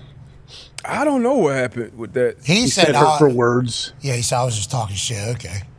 That's what we're doing these days. What do you have to say to get thrown out, though? I need a list of the words that I cannot say. CJGJ says, who's drawing the line? When people say you crossed the line, well, who's the line? Yeah. That's always been a conversation in like fight lead up and shit talk. And they're like, yeah, you're supposed to promote the fight, but you crossed the line. Then the person goes, well, who decided what the line is? Because my line might be different than what your line is. And there's some people that'll go. They have no governor. No line. There is from what we've learned about CJGJ, he is a well-read shit talker, I do believe. He does his research, and I wonder if the NFL's line is anywhere near what CJGJ's line is, and did he learn what the line is now, or is he still going to have questions on what the line is? And with each ref, is there a different line? That is... Yes, there is, I think. Sure. Yeah, because some refs are like, ooh, all right, hey, can't be... a little bit too much there. I was passionate after our QB took an illegal hit, so my emotions was everywhere. Didn't want to do anything to hurt the team. But a little trash talk? Come on now. I'm sorry. Okay. Yeah. If it's about his QB, maybe he said, I'm going to cut your QB's head off right now. Watch this. Well, I assume the person that hit him... kind of a threat. Yeah, I mean, maybe he did do a threat of cutting a head off and decapitation there. I assume the person that hit him is who CJGJ was probably attacking. And I assume he doesn't get talk shit to that particular side of the ball much, because he's normally talking to the offensive side. So I assume he had a pretty good amount of shit to say. For if we've learned CJGJ football there is shit to say.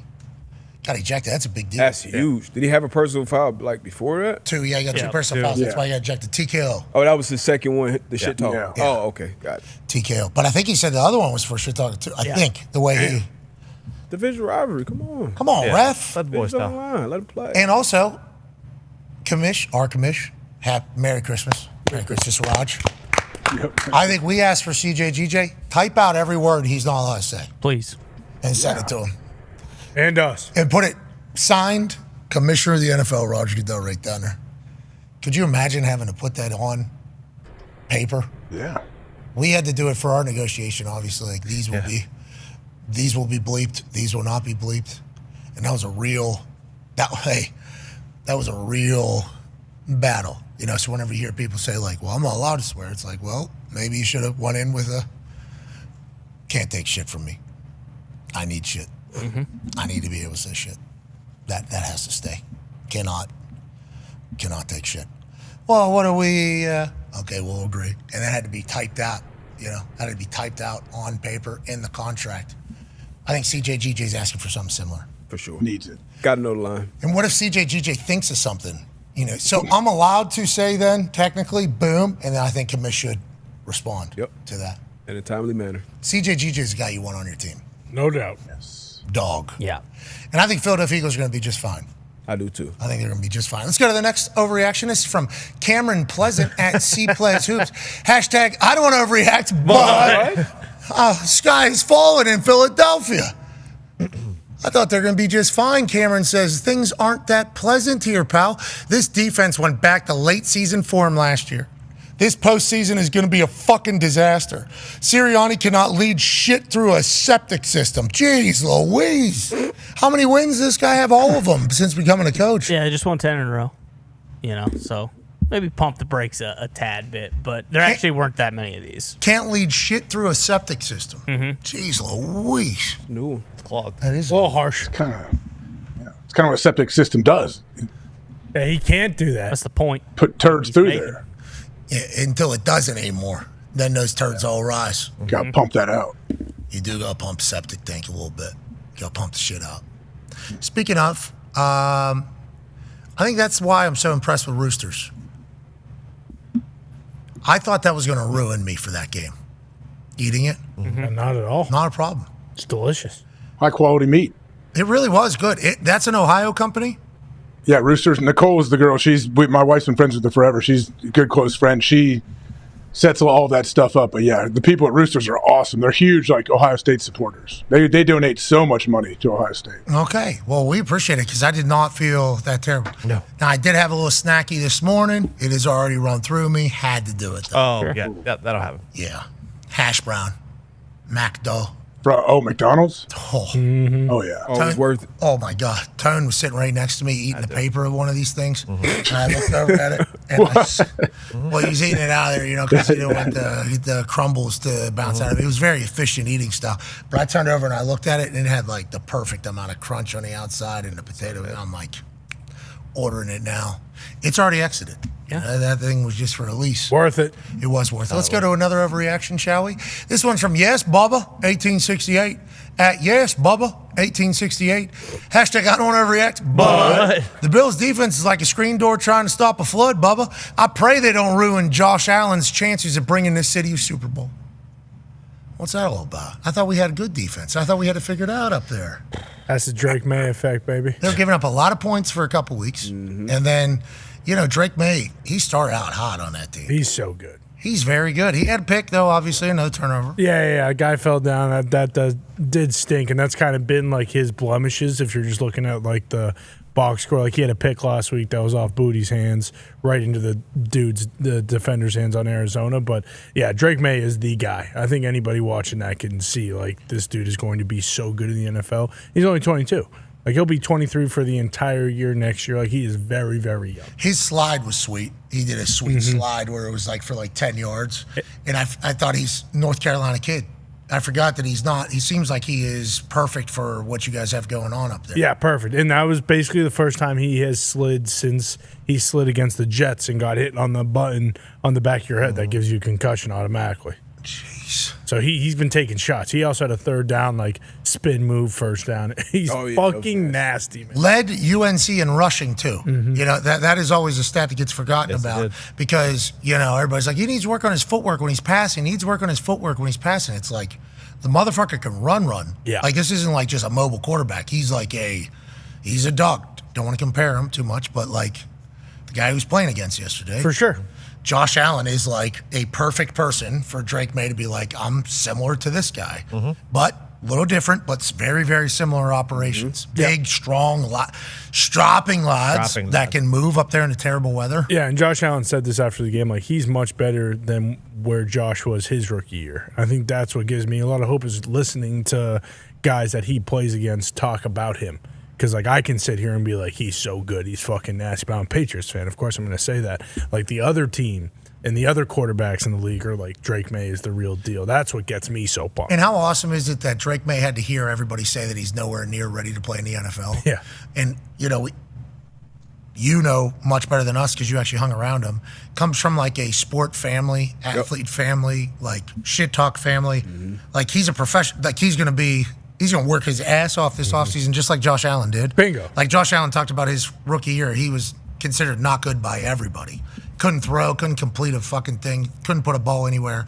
And then like each offseason, he just got so much better, so much better. That comes from a lot of work. You don't just that doesn't just happen. You don't just get better.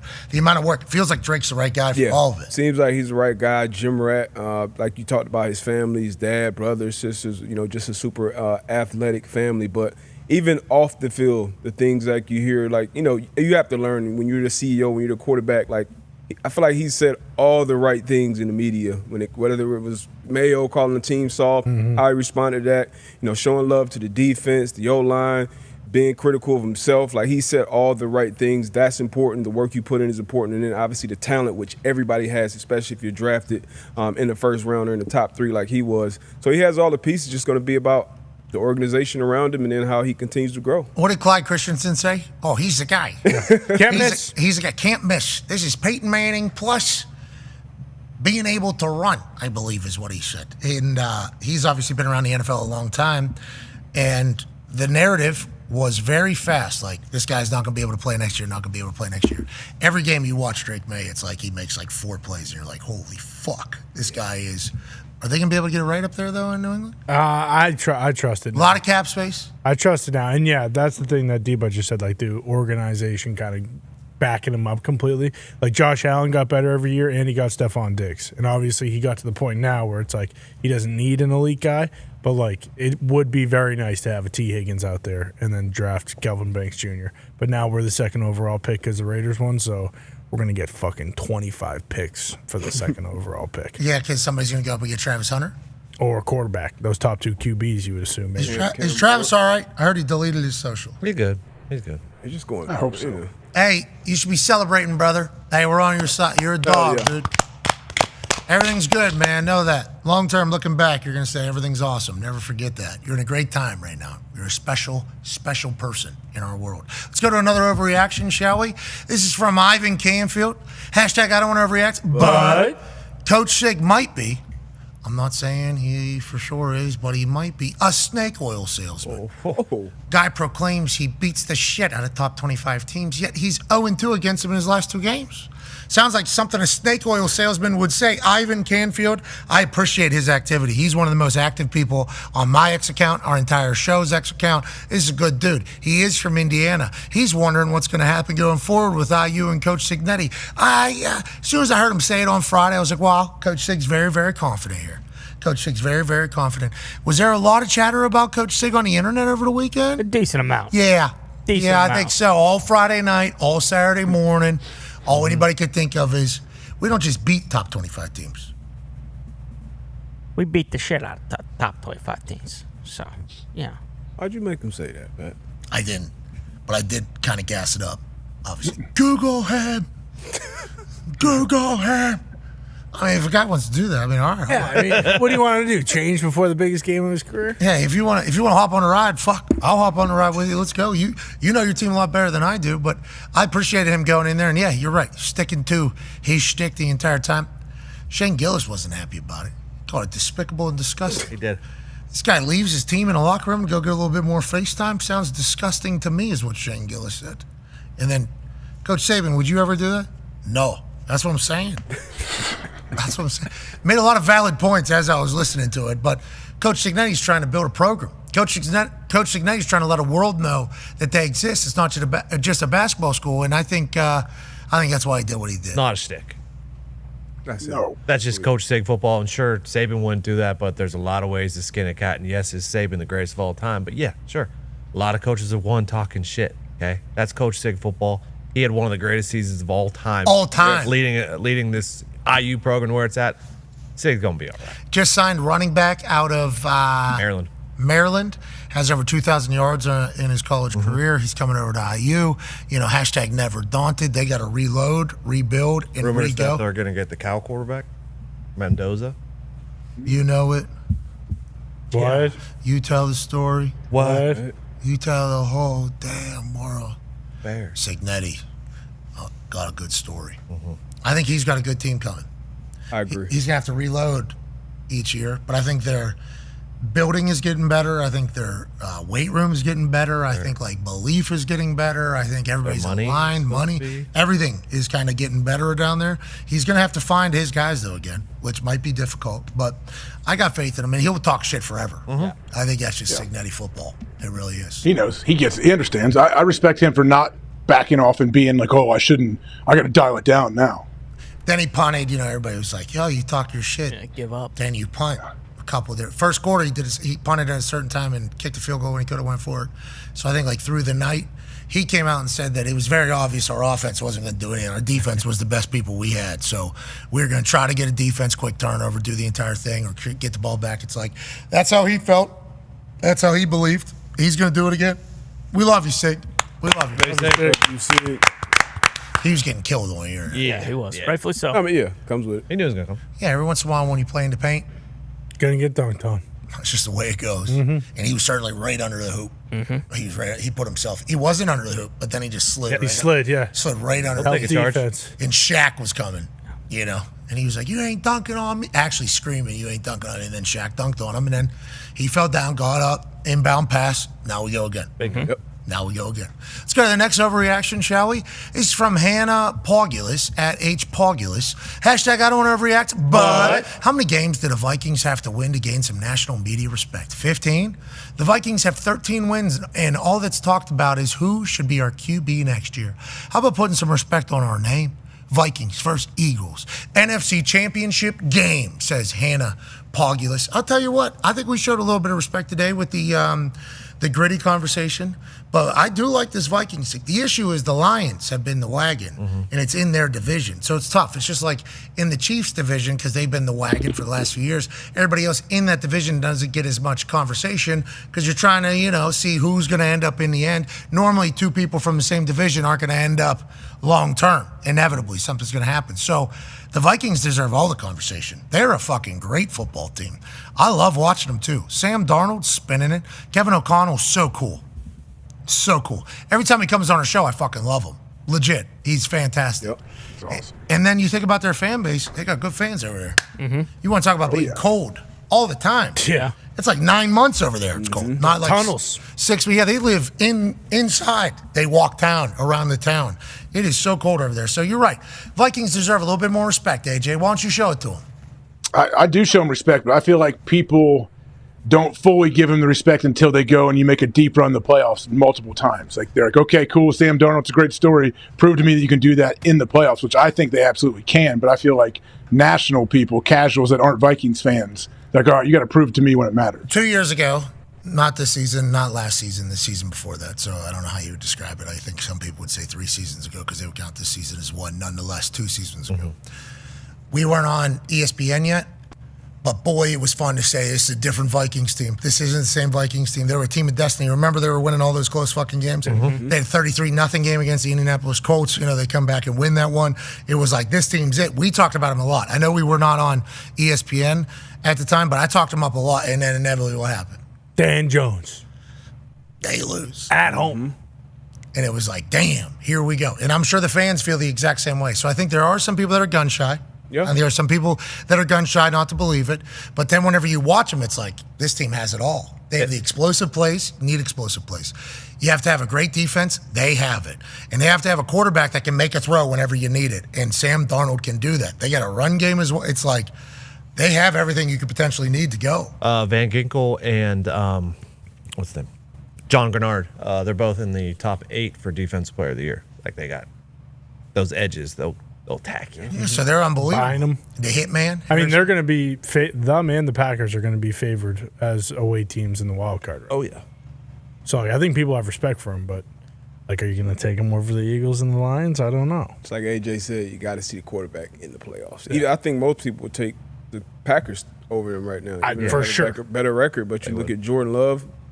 Take him, got a good defense, got all those things you mentioned. I love the Vikings, though, for all the reasons you just said. Yeah, I love him, too. Kevin O'Connell's sweet. He's the man. I guess we got to watch which way and which we gritty going forward. Love it. Defer to what they saw.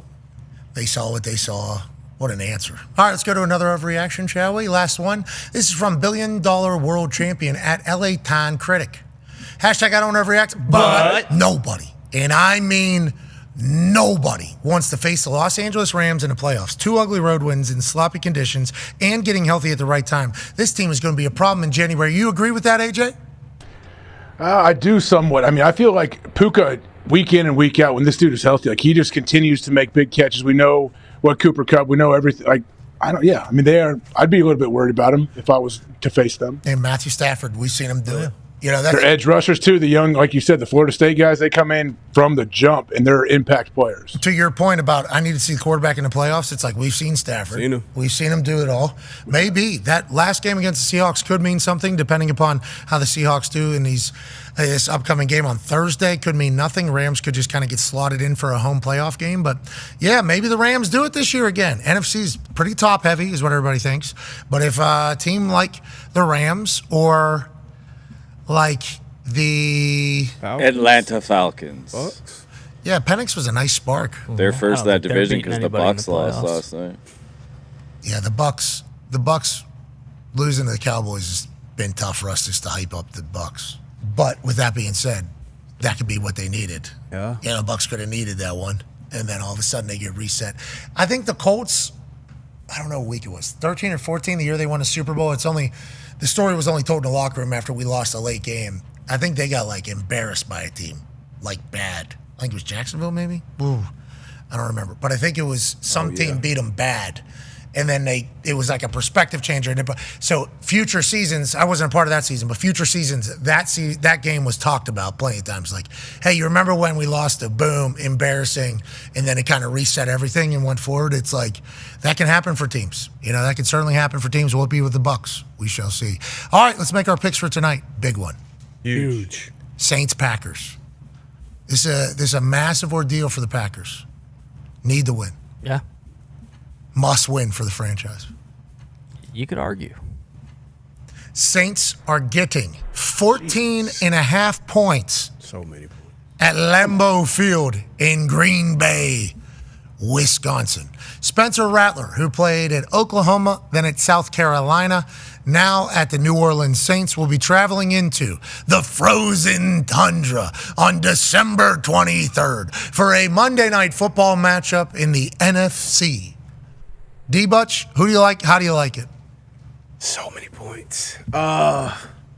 Give me the Packers. Go Pack, go. They win. Okay.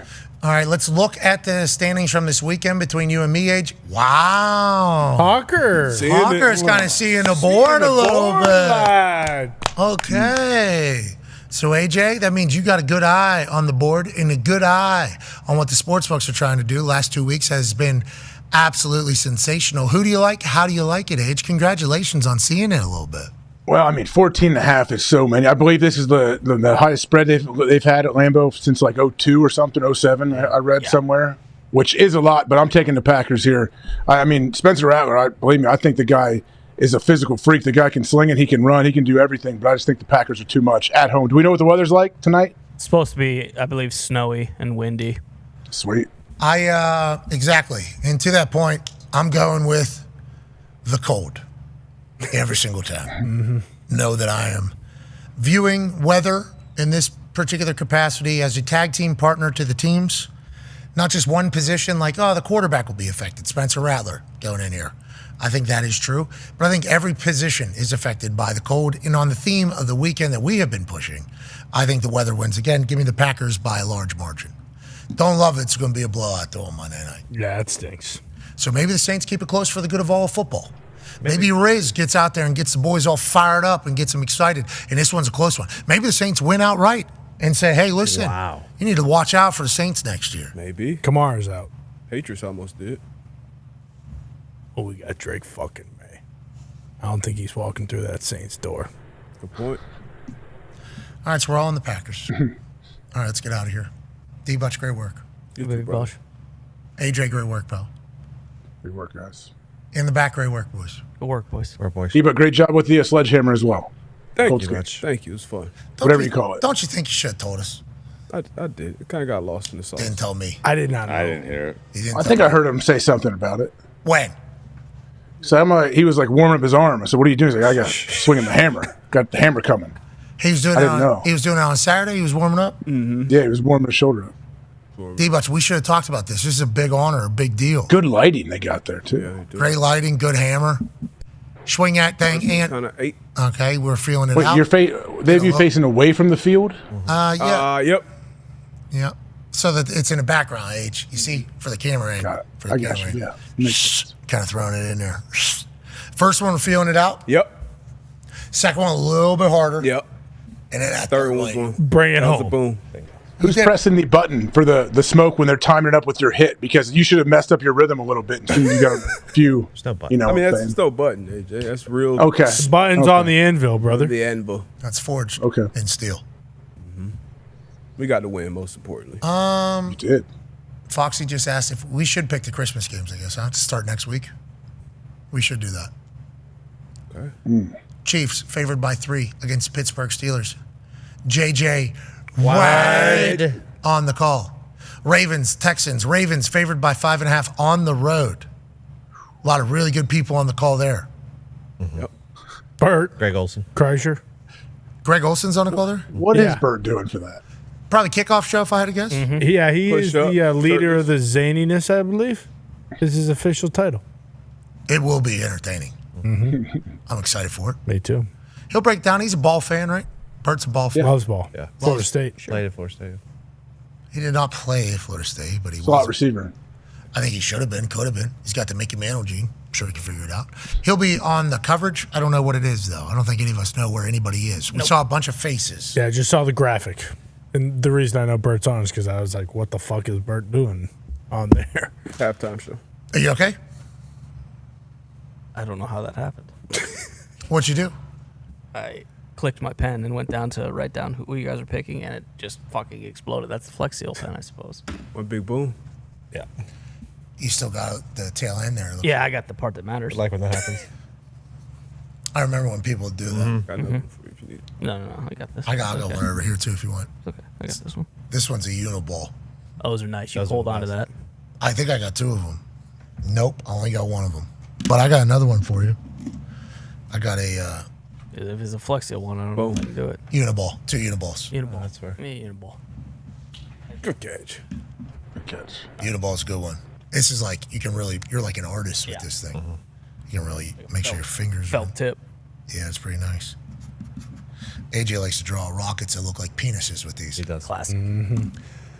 D-Butch, who do you like in the first game? 1 p.m. Eastern on Christmas on Netflix. I am going with the Steelers in that one. I like them to cover, maybe even win that one outright. Were you worried about the Ravens game there? Did that scare you on this particular pick, or you think Steelers are all the way back because George Pickens is allegedly going to be I expect Pickens to be back, and I mean the game. I feel like it was closer than the score indicated, but I like Russell Wilson down the stretch. Chiefs obviously love them, everything they have going on, but I got the Steelers in this one in a close one. Age, do you agree with Darius J. Butler? I agree with D-Bud on most things, but I'm taking the Chiefs on this game right here.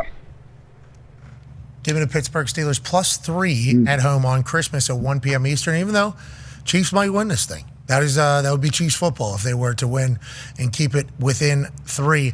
Ravens favored by 5.5 in Houston. D-Butch, who do you like? Give me the Ravens to win, Ravens to cover as well. Ravens -5.5. AJ Hawk? I'm with D-Bud. Ravens win, Ravens cover. All right. Give me the Texans. +5.5. Yeah. I don't like it. Anything could happen. Home dog? Yeah, good defense. On Christmas? Oh, come on. Ding, da, da, dum, ding, da, da, dum, ding, da, da, dum, ding, da, da, dum, What's that ding, called? da, da, dum. Carol of the Bells. Okay. Foss texted me and said, name a song that's Carol of Bells that you keep singing. I'm sure he knows. He did. I think it's the right answer. No, I think it is too. That was good. He's got 100 kids, so just like Age. He knows. All right, everybody enjoy the hell out of Christmas. We can't thank you enough for allowing us to do this for a living. I can't wait to watch Santa Claus tonight. Oh, yeah. and a Grinch. Mm-hmm. And you know what? Jingle all the way. Sure. Yeah. I think with how much we've talked about it, I think it does deserve, a little bit more play. No doubt. Especially because that rat bastard neighbor trying to boink his wife the entire time. So true. Fucked up. It is fucked up. It's fucked up, dude. Boys, great work. Merry Christmas. Great work. Merry Christmas. All right, let's get the hell out of here. Team, thank you for doing this. Every single day, we appreciate you guys. People that watch, you're the best. We hope your Christmas and holiday season is phenomenal. And, we'll see you on Thursday. Enjoy it all. Perspective. We're alive. Mm-hmm. Let's never forget it. Team on me. Team on 3. 1, 2, 3. Team. Team. Goodbye.